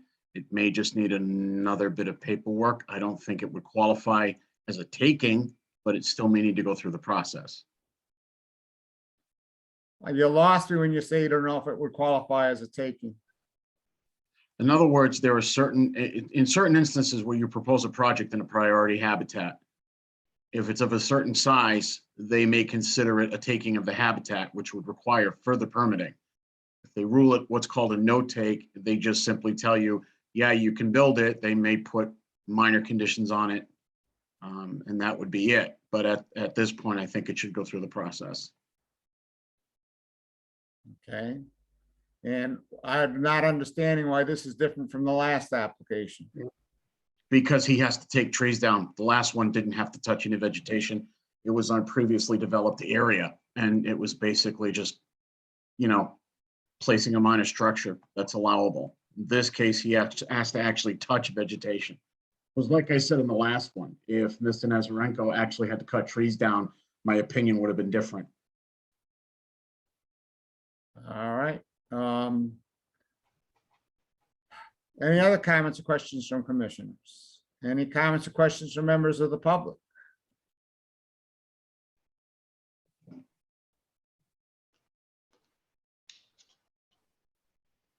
Jeff Viviano. Yeah, Mr. Chairman, thank you. I talked with the applicant on Saturday, and we grew up on the lake. He's been on the lake for many years, and he lives in Shirley. He just wants to, he bought this lot of land to use the lake and to put his boat at. I think he's very considerate, and I think the drawing is a little off on the landings. It's more of an extension of the stairs. It shows the top landing being 6 foot by 4 foot, so it's the same width as the stairs. It's not any bigger. It's not any wider than the stairs. The same with the second landing. It's more to keep the slope of the stairs within code, is my guess. And then I'll just reiterate, it's an 8 foot by 10 foot area, just to kind of to stay off that embankment to, so it doesn't erode any more than it was. I think the only maybe conditions I would look at is after the tree is removed, to have that shoreline stabilized with some rocks and some kind of impermeable barrier behind it to keep it from eroding into the lake, because it will It will cove out, and I think it's right where he's looking to put that landing in at the bottom. And then after Matt gets through, I guess, from the site walk on Saturday, I think the two of the trees that looked like they were pretty much dead, and there were another couple that were, like the applicant said, were pretty small. So if Habitat doesn't have any issues with it, then just some replantings, I think would be fine. That's my opinion. Thank you, Jeff.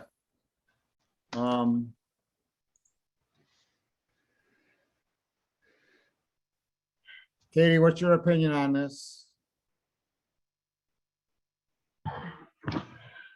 My opinion is that I would not mind waiting to get the second opinion about the whole habitat situation, but if there's no issue with that, I'd be okay with it as proposed.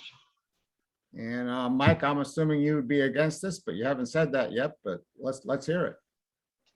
Well, it's the same thing, Mr. Chair. Yeah, yeah, it is. We're proposing virtually identical projects. They're side by side to each other. Some were approving, others were questioning. So there's no consistency here.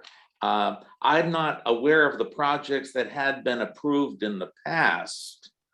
And I'm not sure how long ago that has been, whether it's this commission or is it back, 40 years ago or 20 years ago. I haven't been around to know that some projects have been approved like this. So I don't have any backup to whether or not these projects are the same or different than what might have been approved in the past. You need to help me here. Mike, I have all the same quandaries you do. I'm curious to go back and find the minutes where the project that the commission now believes was overbuilt, immediately to the left there, made of all that nice tracks and everything, which is clearly bigger than what we allowed. I'm curious to see, did I vote for that? Because I think it was like in 2021. Well, I think we voted for the stair, but we didn't vote for any platform inside in the lake. No, we didn't vote. Yeah, but we voted for a slightly different platform. I think we voted for the design that Jeff showed us during the site walk, for other pre-existing project. It appeared to show that that the commission approved, a set of stairs with 2 landings. But the landings that were built were one landing almost, morphed into a deck that was out over the lake, and the other landing was bigger than, what was approved. But even at that, I'm curious to see, who voted for it and what the discussion was, back at that time. But as, other people like to say, every case has its, own special circumstances, but I am also going to have a hard time if we approve one of these projects and we don't approve, another one, and they're side by side and pretty darn similar. So I'm going to go back now. Can I also just finish up? I know one of our another commissioner he's going to have a busy day tomorrow, and he had a lot of discussion about these projects, about them, as far as cars in the roadway, and the more we approve these projects, there's going to be a car issue that may not be in our purview, but it's implicit that cars will probably congregate and create a safety issue, which I'm not crazy about approving. But once again, that's not in our purview. That's the police would have to take that into account. But you know, I see ourselves approving things that are creating problems for other departments in our town. Plus, the other commissioner who's not here has mentioned no matter what seems to happen on these embankment projects, vegetation is affected. No matter how careful contractors try to be to make these projects on these very sensitive areas. You know, are we looking at this, or do we care about this? I'd like to think that we were caring about this. And, you know, I don't want to make this personal with anybody who may have a proposal for these kinds of projects to get to their boats and put their temporary docks. But it seems like a lot to ask on this. And yet I think you know, we did notice an eagle flying while we were looking at these projects. Will this interrupt, you know, eagle nesting sites above? I don't know. I don't know how many boats are gonna be visiting all of these docks that we're approving. These are things that I have in mind, and I'd like to have our other commissioners think about that before we just approve things without thinking about the impact of what our approvals are going to do. And that's all I have to say about this. Thank you, Mike. I would note that then when we approved, the gentleman said they walk and there's no cars involved. Matt Nazarenko. Yeah, it's just a public comment. I support John Welton's ability to use the lake and put a boat there. Him putting a boat in one dock slip will not adversely affect the lake any worse than the numerous boats and jet skis that Shady Point drop in on a Saturday or Sunday. So I support this as long as John can find adequate parking that's not on the street. There's a pretty big curb there, but just wanted to voice my support for John. Thank you, Matt. Well, given the comments of our agent that he wants to check on the habitat stuff, I'm looking for a motion to continue.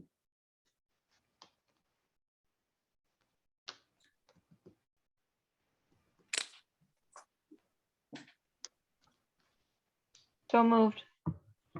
Second. Okay, we have a motion. Do we have a second? Discussion, Mr. Chairman? Not until we got a second. I If think we have no second, the motion dies. didn't Sorry, I Jeff second second it. it? Jeff Oh, seconded Yeah, I I'm did. sorry, I did not hear the Sorry. second. That's Now fine. discussion, What Jack. was the Go. motion? The motion was to continue until till the 18th.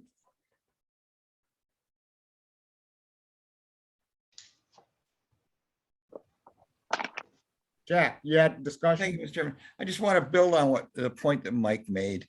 You know, being an old quality guy and quality systems guy, forever I've had people bring up parts that, well, it's going to be okay. And eventually you kind of say, if it's going to be okay, then go get the engineering department to make a change to the drawing, because I'm not going to waiver it.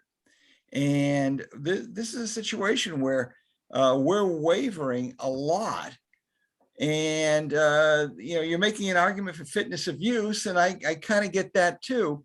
But the reality is we need to be, if you're going to put this thing out in the field, and I've already heard from other folks who've made comment that essentially that whole section of the lake is going to become small little docks, small little, you know, platforms, everything. It's going to wrap around the entire area, and it's going to take out that habitat.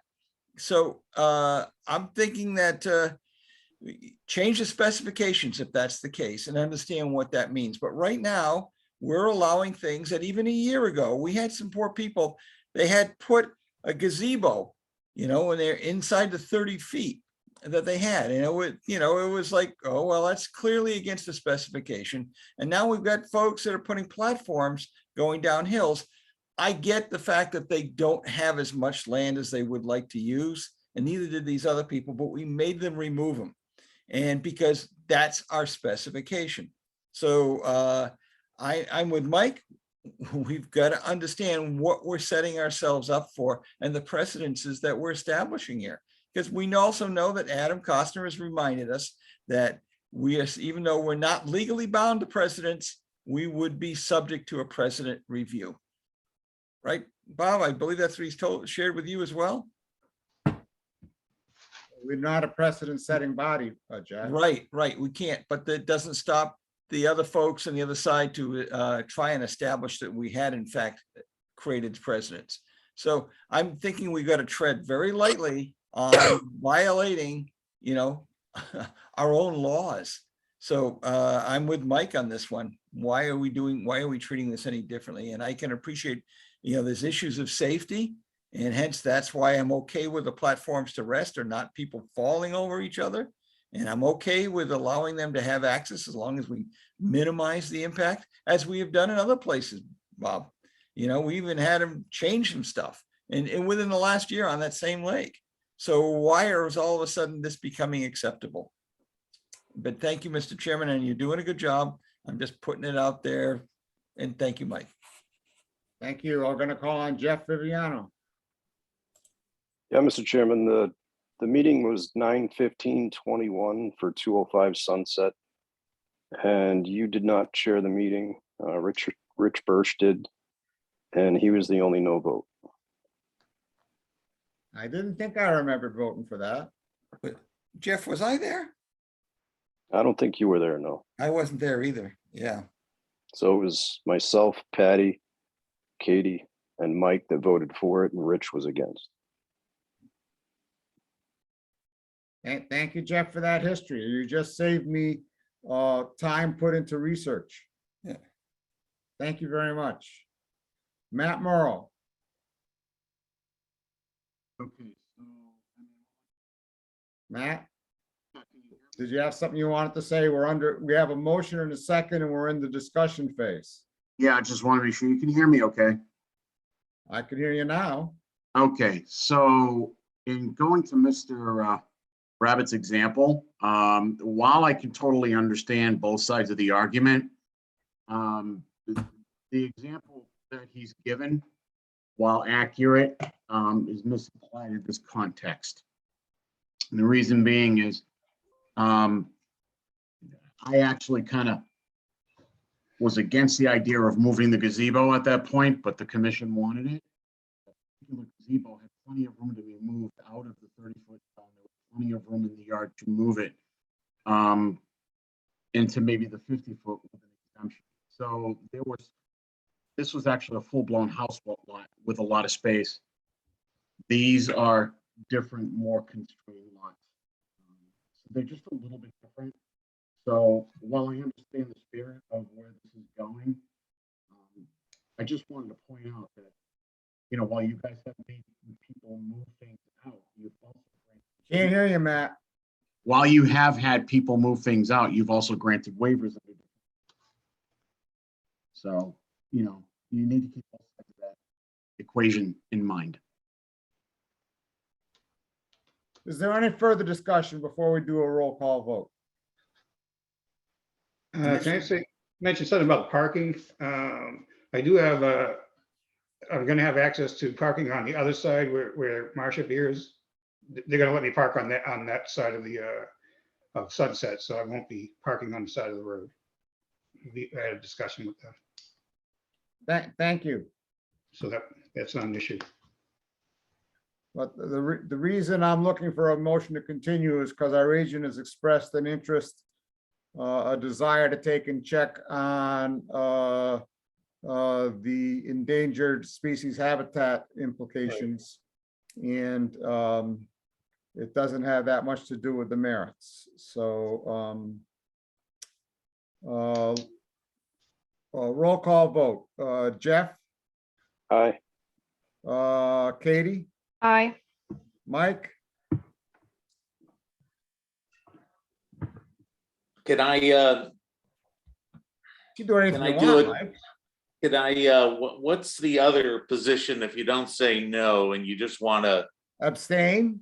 I just want to abstain. Thank All you. right, thank you, Mike. Jack, Mr. Chairman, for the point of clarification, this is just to extend this meeting, defer off to what date?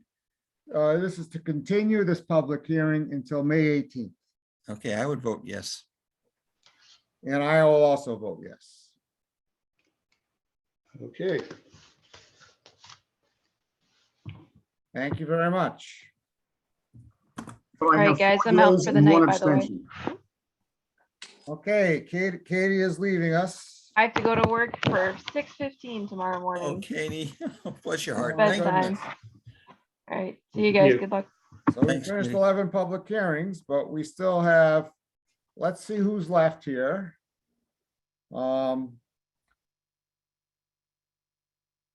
We had quite a few folks. Nick has his hand up. Go ahead, Nick. Real quick, so I have the septic coming in 2 weeks. I remember before when we were gonna do the recharge system, when obviously we're not doing that anymore. I still need to dig up where the deck is so I can backfill it with the crushed stone. I just wanted to make sure that's okay. Matt, Part of his original order, so it should be fine. yeah, that's what I thought, but I didn't want to speak. I just wanted to make sure because I know that we were going at something different before. Okay, thank you. You're all set, Nick. Thank you.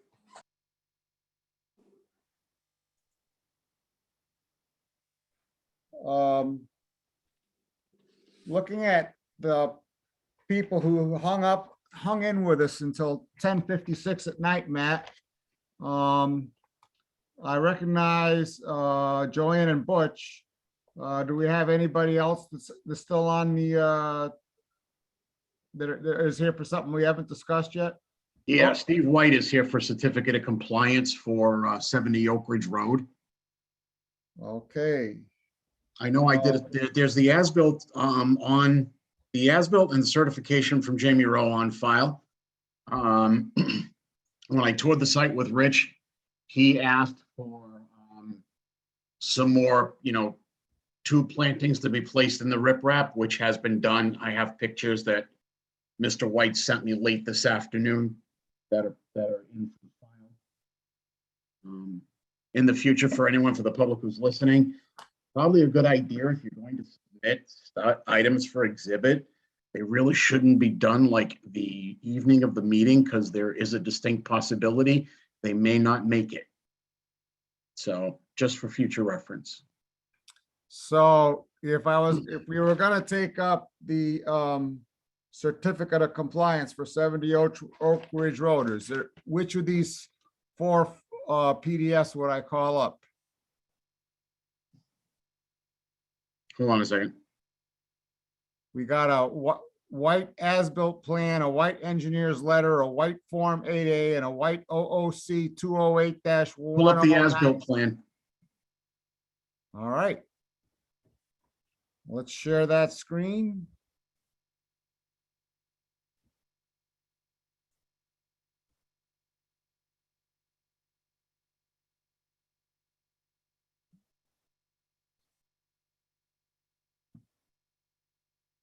So essentially what this plan shows and what Rich and I verified on site is that the elements that were approved under the original order and the amended order of conditions were met. The only extra item that Rich wanted was where you see the riprap over on Lake Shirley, which was to take the place of a wall. We wanted a more naturalized look. We'd also asked for plantings going in between the riprap There were plantings that were done. A lot of it took, some of it did not. Rich felt it could have a lot more plantings put in. Mr. White did do that. He submitted the pictures, so that was really the only item. Everything else is fine. Looking for a motion to approve the certificate of compliance unless there's further, let's have discussion first. Any discussion? Discussion going once, discussion going twice. I'm looking for a motion. So moved. Do we have a second? Second, All right, roll call, Jeff, Aye. Katie, oh, Katie's gone. Mike, aye. Jack? Mike says aye, I say aye. Aye. That's affirming. Yeah, And it's nice to see Mike smile. yeah. And, You and guys I are so for myself. supportive.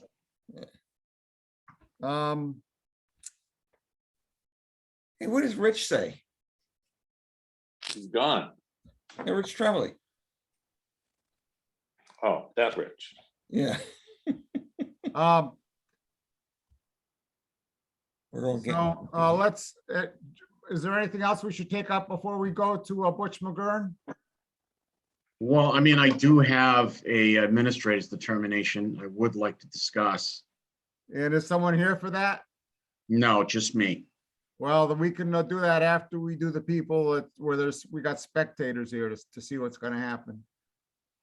And participate.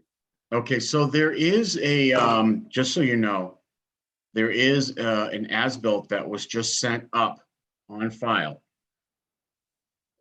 From the McGurn. For this particular property? 4:30, can you hear me now, Jack?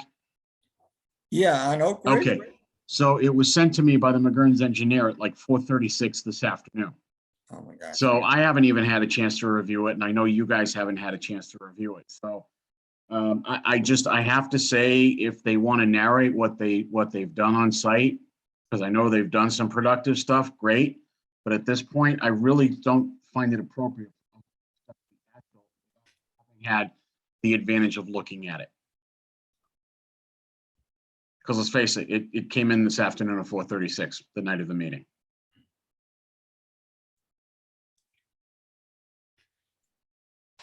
So Butch and Joanne? Aye. Hi, guys. So yes, Brandon from Ross Associates, who is here as well, did prepare an as-built plan and a migration plan. And then lastly, the flood compensatory storage area for because of what widened bridge or crossing, I should say. That's all there in the documentation. You can do with what you want with it. If you decide to review it now, we can discuss it. I prefer to discuss it now, only in the interest of time. This has been going on for a long time.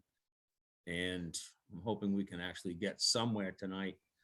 You're right, Matt, that I did do all the preventive maintenance that you asked me to do between you and Rich Birch, and then Rich Birch and Jack Rabbit visiting the site.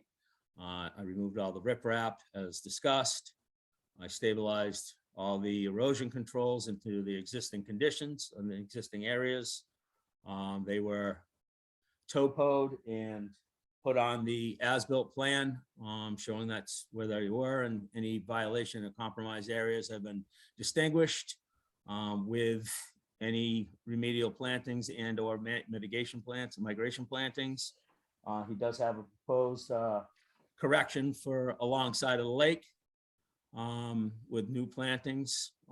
Many trees have been added to the whole community. And lastly, we are in a stop work order. I was with a bare minimum. I would hope I could at least now go back to at least the plan that has been approved to start working back on that again. I am back into the back into the areas that I've had the erosion controls and my work limit of work been restored. So I'm hoping that you guys at least give me the authorization to get back to work within the limit of work.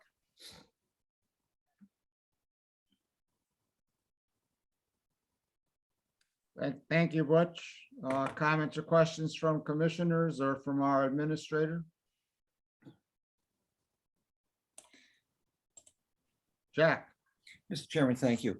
At this point, we just got the drawings and I appreciate the outline from Butch. I would need some time to start stepping through this and asking a lot of questions that have come up. I would propose that we say thank you very much.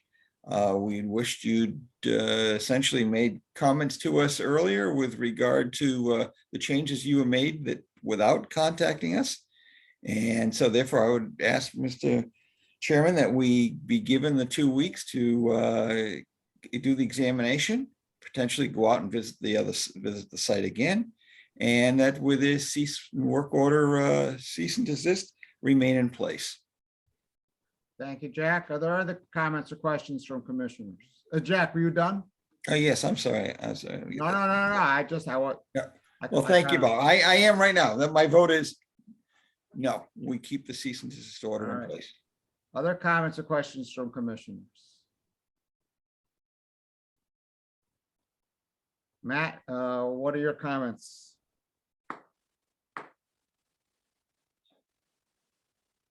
I'm just taking a look at this. I mean, there's a lot of planting involved and the commission hasn't had a chance to review this new planting plan along with the mitigation. So, I mean, just proceeding on without having this been reviewed. Yeah, I mean, I've just seen this plan now and Butch, what is it you want to do? I just, within the limit of works, the existing conditions, everything that was proposed on the original set of plans that you allowed me to do, I would like to continue doing. Anything outside of the resource area that I compromised, I still will not do anything without approvals from you. I still have the entire upper half of the driveway, the beginning areas of the entrance of the property. We still have landscaping around the direct vicinity of the house. We still have the patio that has been approved that is directly against the house. That outline is not changing. These are a lot of things that could be done that were already approved upon.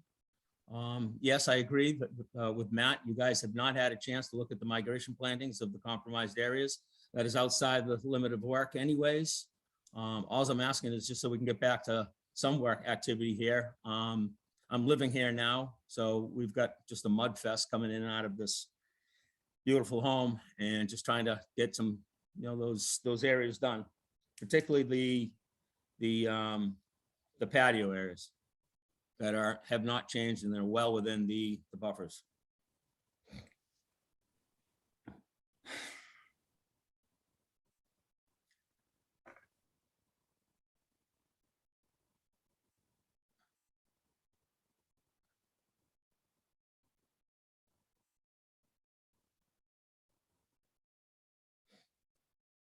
The whole conversations here that are being held off here is just because you haven't had a chance to look at the areas that have been compromised, the areas that have been violated, right? So that is, yes, your discretion to critique and make good or whatever you want to say or on anybody's behalf, but you still have approved, I still have an approved plan from the commission and the DEP of the work that still can continue. That is not outside that area. For the life of me, I can't understand why I can't continue on those areas.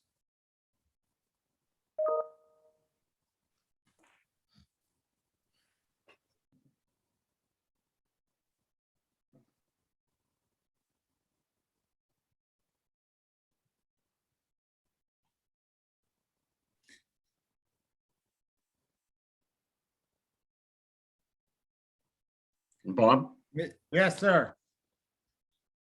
can I share my screen? Go ahead.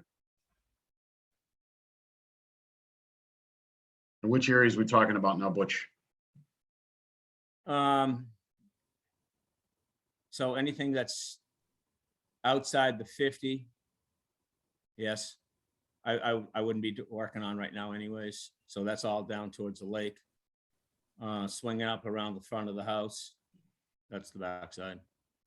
swing up and around the front of the house. Where All the that, driveway is. yeah, where the Matt. driveway is not. We'd yeah. like to get the driveway in. Start getting the driveway in, all the way out to the front of the property, which is not outside of the areas that I've compromised. And then just the back patio, which doesn't depict it on this sheet. I think it might have been on another sheet. No, that's the covered deck. On the original plan, there's a patio that's right there at that cursor. Right here? Underneath- Yeah, underneath the deck. Hey, Matt, this is Brandon with Ross Associates. I think the other file that we provided was the as-built plan, and you can see on that plan, there's the footprint of that patio there in the back. That's correct.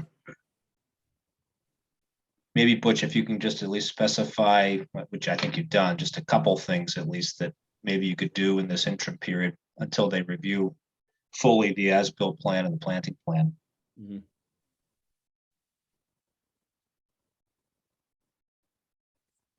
So the driveway is scheduled with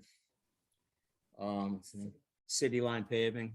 That's obviously, you guys know, the springtime's tough to get any paver on board.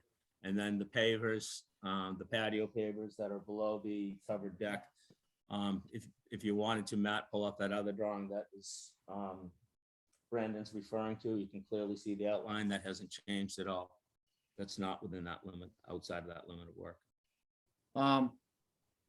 Jack, you have your hand up? Yeah, Mr. Chairman, with regard to the driveway, we did some initial measurements, and I haven't seen the as-built, but our initial measurements indicated that driveway was going to be pretty darn close.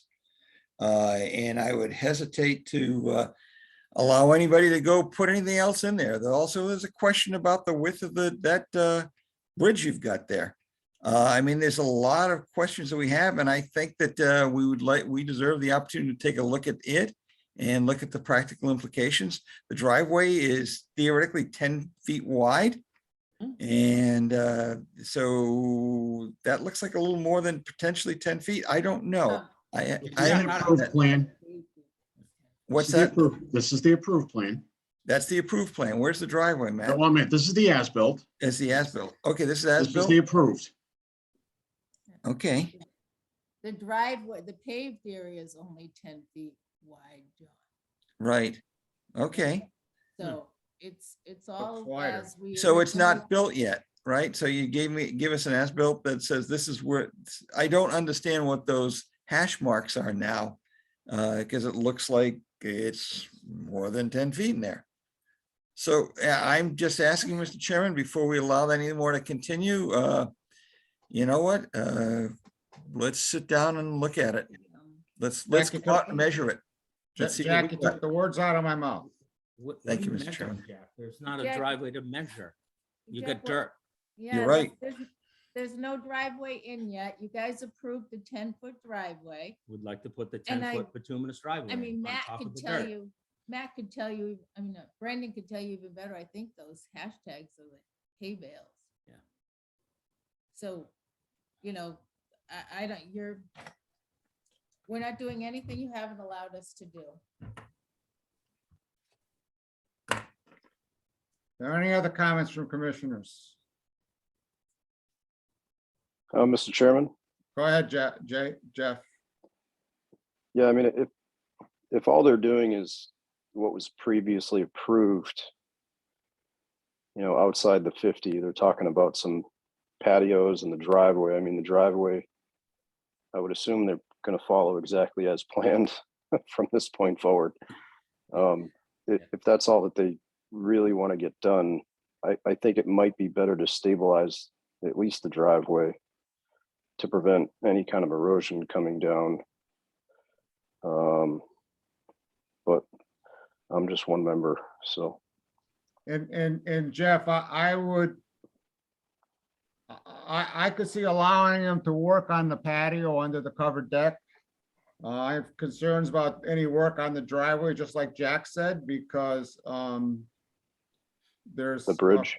There's questions about the width and all that, and so I would hate to see it paved and then you find out, I haven't had and neither has anybody else had time to look at the as-built versus the, versus So, the Mr. appro- Could we ask approved. Butch, how much wider is that crossing? The bridge crossing that I was speaking with Rich Birch here on site was that the concern was the width of it has consumed more contempt, I can never pronounce the word, storage for floodplain. Brandon's got a calculation up there. It is exactly. Well, no, I'm just asking, how wide was it proposed and how wide is it now? It's in my opinion, it's 22 feet was the proposed. It's 23'6", 23'8" at the base. Okay. Okay. At the base. Yeah, so okay. from doing that, this is Brandon. If you go to that as-built plan, what I did for you is we actually put the proposed in a grayscale and the as-built up against it, so you can actually see a direct relation to what was proposed and what's as-built. And I got you. Yep. If you can go to that as-built plan, you can see on the easterly side, the as-built wall is pretty much right on, exactly on the proposed location. On the westerly side, it's about 3 feet further west than what was proposed. So Matt, yeah, if you can just.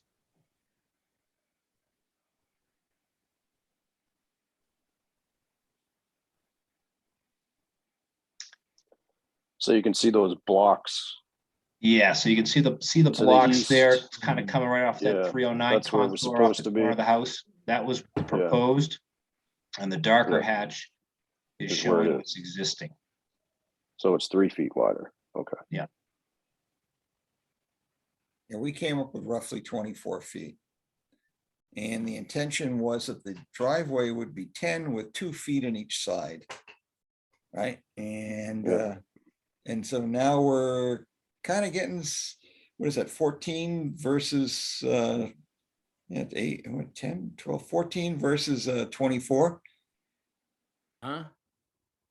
I don't understand your math, yeah. Yeah, so those are the concerns. Let's go take a look at them. I hate to see it tarring all the way down as well. And So are you going to do a binder coat and a top coat? Are you going to do the binder coat now and top coat later? Yes, binder coat now, top coat much after all the landscape's done. So would you, I mean, if that bridge does have to be sized down, you're going to have to tear up that binder. I mean, not the top coat, but If that bridge that's has to more be tear- expense for you. If that bridge has to be torn down, we're all going to, I'll go into We're gonna court. go to court. Because that's probably about $400,000 worth of Yeah, money. that's So ridiculous. the lawyers will be Okay, involved so- in that. Because I am within the limit of work. Septic systems accidentally installed in the wrong place and approved. and this is just That ridiculous. bridge is, that whole crossing is done within the limit of work. Contractor did the best he could. so Jeff, you might also note that the driveway location that we measured is a little closer to the house than, and again, we're just doing rough measurements, but it was going to be pretty darn close to the house. And there was supposed to be also a wall up there. And I don't know if the wall's been put in place. I don't know. I'm sorry. Well, that's why I was don't- very specific in asking if Yeah. he's going to do the paving as designed. And I'm pretty sure they're going to do everything as designed from here on out. So That is correct. I'm assuming that edge of pavement will be within a few inches of where it was designed. Yeah. We were So, surprised at how. Jack- So- Okay, Jack, it's 11:17. Yeah. We got 4 members present. I'm not in favor of allowing them to do anything on the driveway. Jack's not in favor of allowing them to do anything on the driveway until we've had a chance to review the plans and think about it. So therefore, they're not gonna be able to do anything on the driveway, just by the numbers. Okay, fair enough. Until Jay Elowitz. Do you have your hand up, Jay? No, I'm sorry, I have my cursor over Jay Elowitz's name and I thought it was a hand raised because for some reason it's a hand, my cursor, so. How do you feel, Jack, about allowing the work on the patio? it's, as long as the patio is in the right location, which I don't know yet, and I can't trust the fact that the whole topography of the back of the hill is changing. I think that, you know, there's a possibility we're gonna ask them to go back and do it again. And are they using the back patio right now over the next 2 weeks till we get a chance to look at it? You know, I'm saying cease and desist, stop everything on the outside. We didn't create this situation. We're trying to work our way through it. And I'm not feeling generous towards this project at all at this point. So my response is, Bob, I would not recommend anything going on right now. Mike? Baruch? Yeah, I'd feel more comfortable having more members on board to kind of give their feedback. This is why you get the big bucks, Mike. Okay. I mean, if as Jack says, you know, there's no problem about the patio, if they, you know, if we allow them to work on that. I mean, are they gonna really do that much on the patio and, you know, between now and 2 weeks, or is that?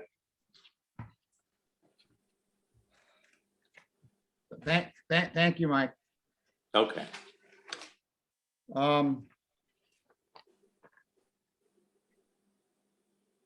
Then I would suggest, Butch, that you,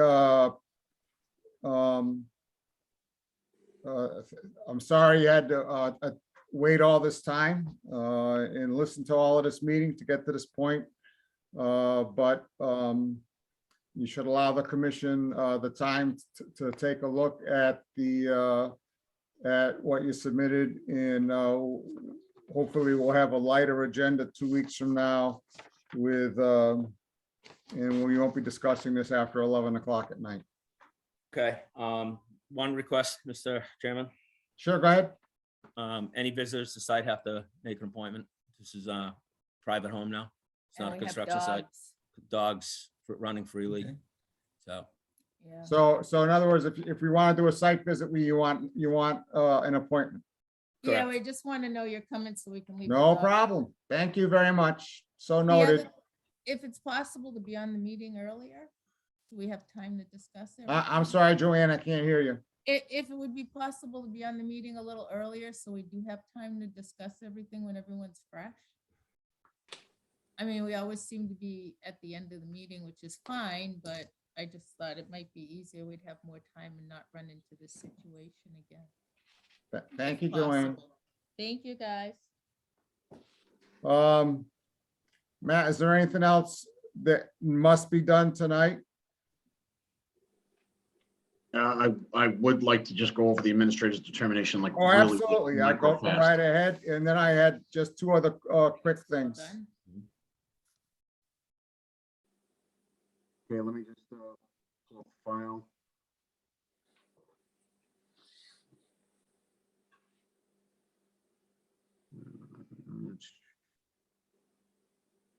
Okay, I'm going to share my screen again. Go ahead.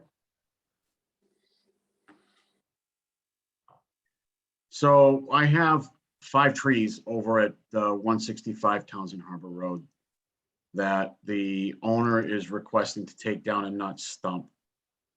This is a double stemmed here. If you look up at the double stem tree, it's dead. It's peeling at the top. There's no growth. There are areas where it's split. In fact, all the trees on this property that they're looking to take down, it's another view of the same. This is another side view. It's dead.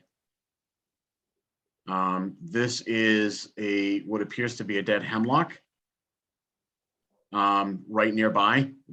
You can see it's dead as a doornail. There is another tree aside from the double stem tree right nearby. This tree is also dead. That's the top of it. It's dead. Along the side of the house, which actually is close to being out of the buffer zone, there's another, it appears to be a dead hemlock.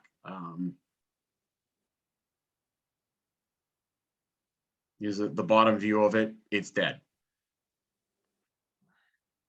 You go close to them and you can see they've got boreholes. They're full of bugs.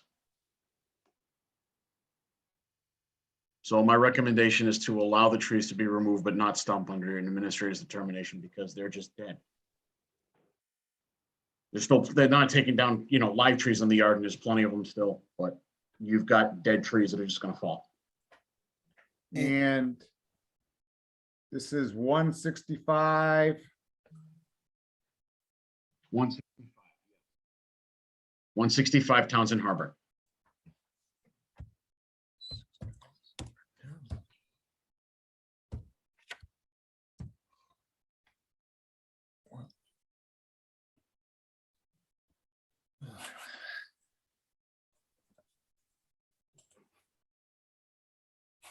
How many trees in total, man?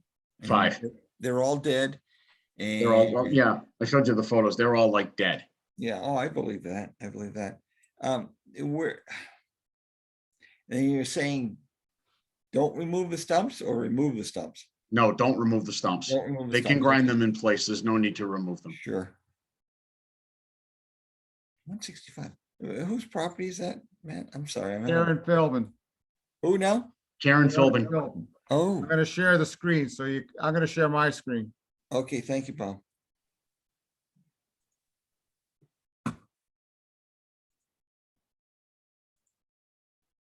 Here's the property in question.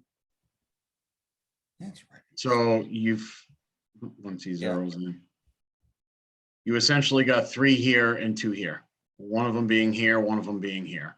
I The don't other see 3 where being here. here's. You pointing the arrow? Where are the arrows? Oh, that's right. Bob's sharing the screen. Okay, if you look at the house, to the right of the house, you'll see a green patch. Yeah. The top part of the green patch is where the 2 dead hemlocks are. And if you go down to the left-hand corner at the top by the lake, Mhm. those were where the dead double stems were. And where's the one you said that you thought might be actually out of the buffer zone? I believe it is the one by the house at the top of the patch. I thought it might have been out of the buffer zone. Thank you. Helps me figure out where we're talking about.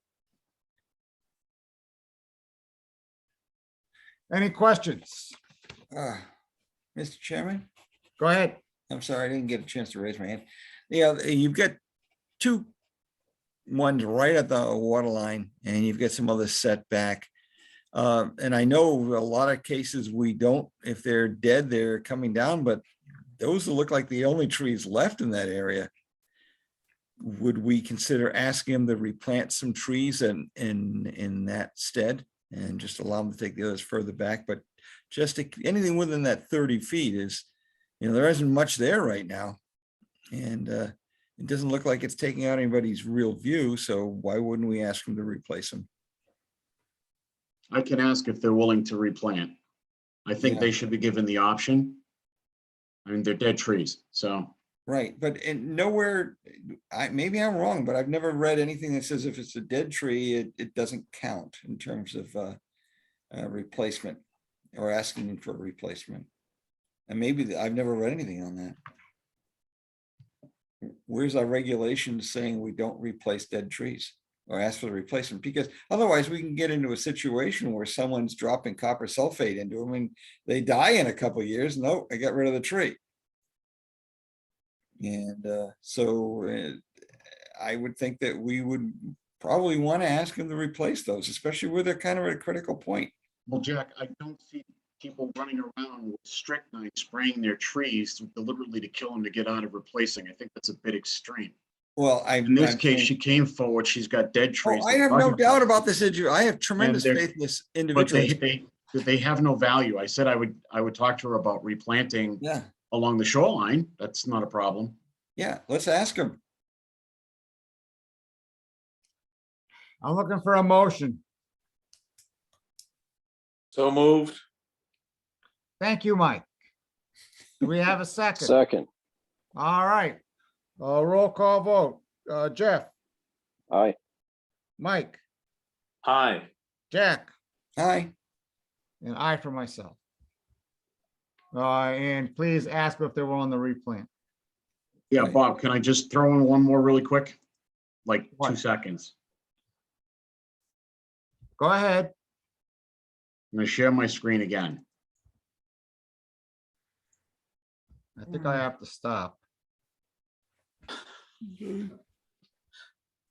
Go ahead. Yeah, we're all getting a little giddy, aren't we? Hmm. Okay, so we approved tree removal, some tree removal at 365 Sunset at the last meeting.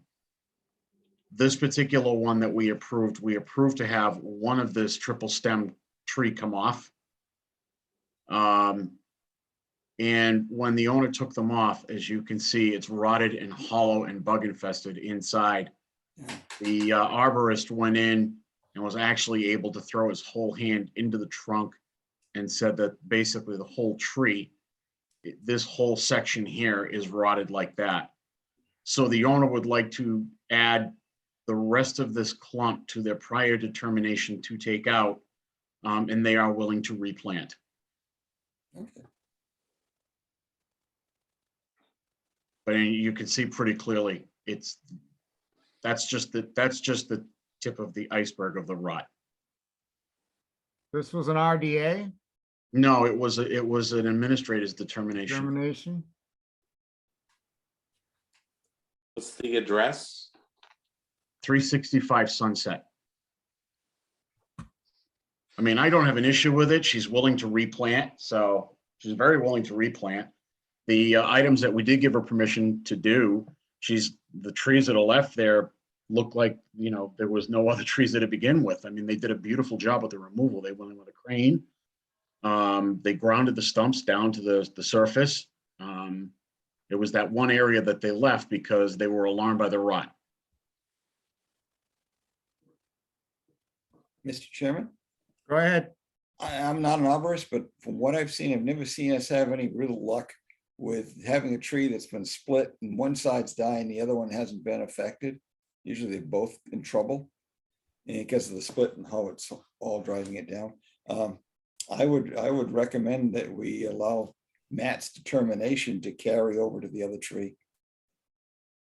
Is that a motion? Yeah. So moved. All right. Somebody wants to go home. Yeah. I am home. Somebody wants to go to sleep. Yeah. Roll call, Jeff, Aye. Mike, Aye. Jack, Aye. aye for myself. Very quickly, the pollinator habitat has asked me, can they put their posters on the kiosks around town, a little flyer. And I said I'd bring it up tonight. I have no trouble with them putting it up, but they're gonna have to like staple it to the edge or something, because most of our kiosks, the bulletin board is fully covered, and then on top of that, the bulletin board is covered with plexiglass, and the sides of the plexiglass are screwed down with deck screws. Does anybody have any comments or objections to allowing the pollinator habitat to put their materials on the sides of our kiosks? I didn't think so. Mr. Chairman, what is Go ahead. Mr. Pollinator saying? What is his recommendation? I think it would be fine. Thank I you, vote with Mike. Thank you, Mr. Pollinator. And then lastly, the Girl Scouts, through some program that they're doing, have earned a Trex bench, and they would like to put it on conservation land. And they're suggesting that it go on the Lane property somewhere. And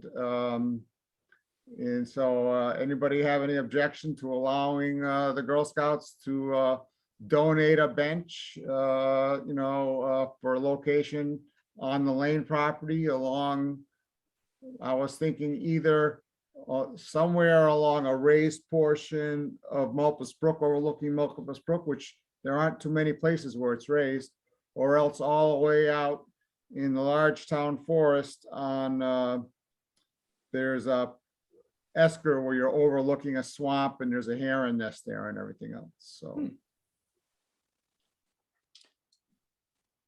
So moved. All right, now I love the level of enthusiasm. So I'd like to put everything else on the agenda off until next time. So I'm looking for a motion to adjourn. So moved. I second. All right, roll call. Jeff.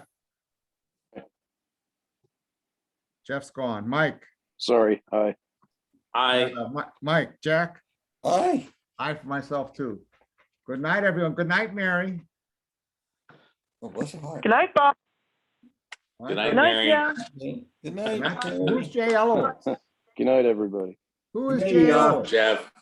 Hey, Mr. Pollinator, Yes. is that a take on the Molinator from the Santa Claus movies? Rich, thank you for hanging in there.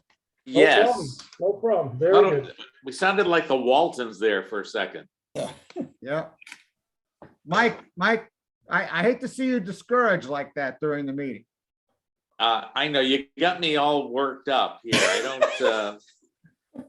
don't, I like process and I like consistency, and suddenly it seems like we left that platform. But anyways, Well, I love to see you smile, Mike. all right, Good night. good. Good night. Night, folks.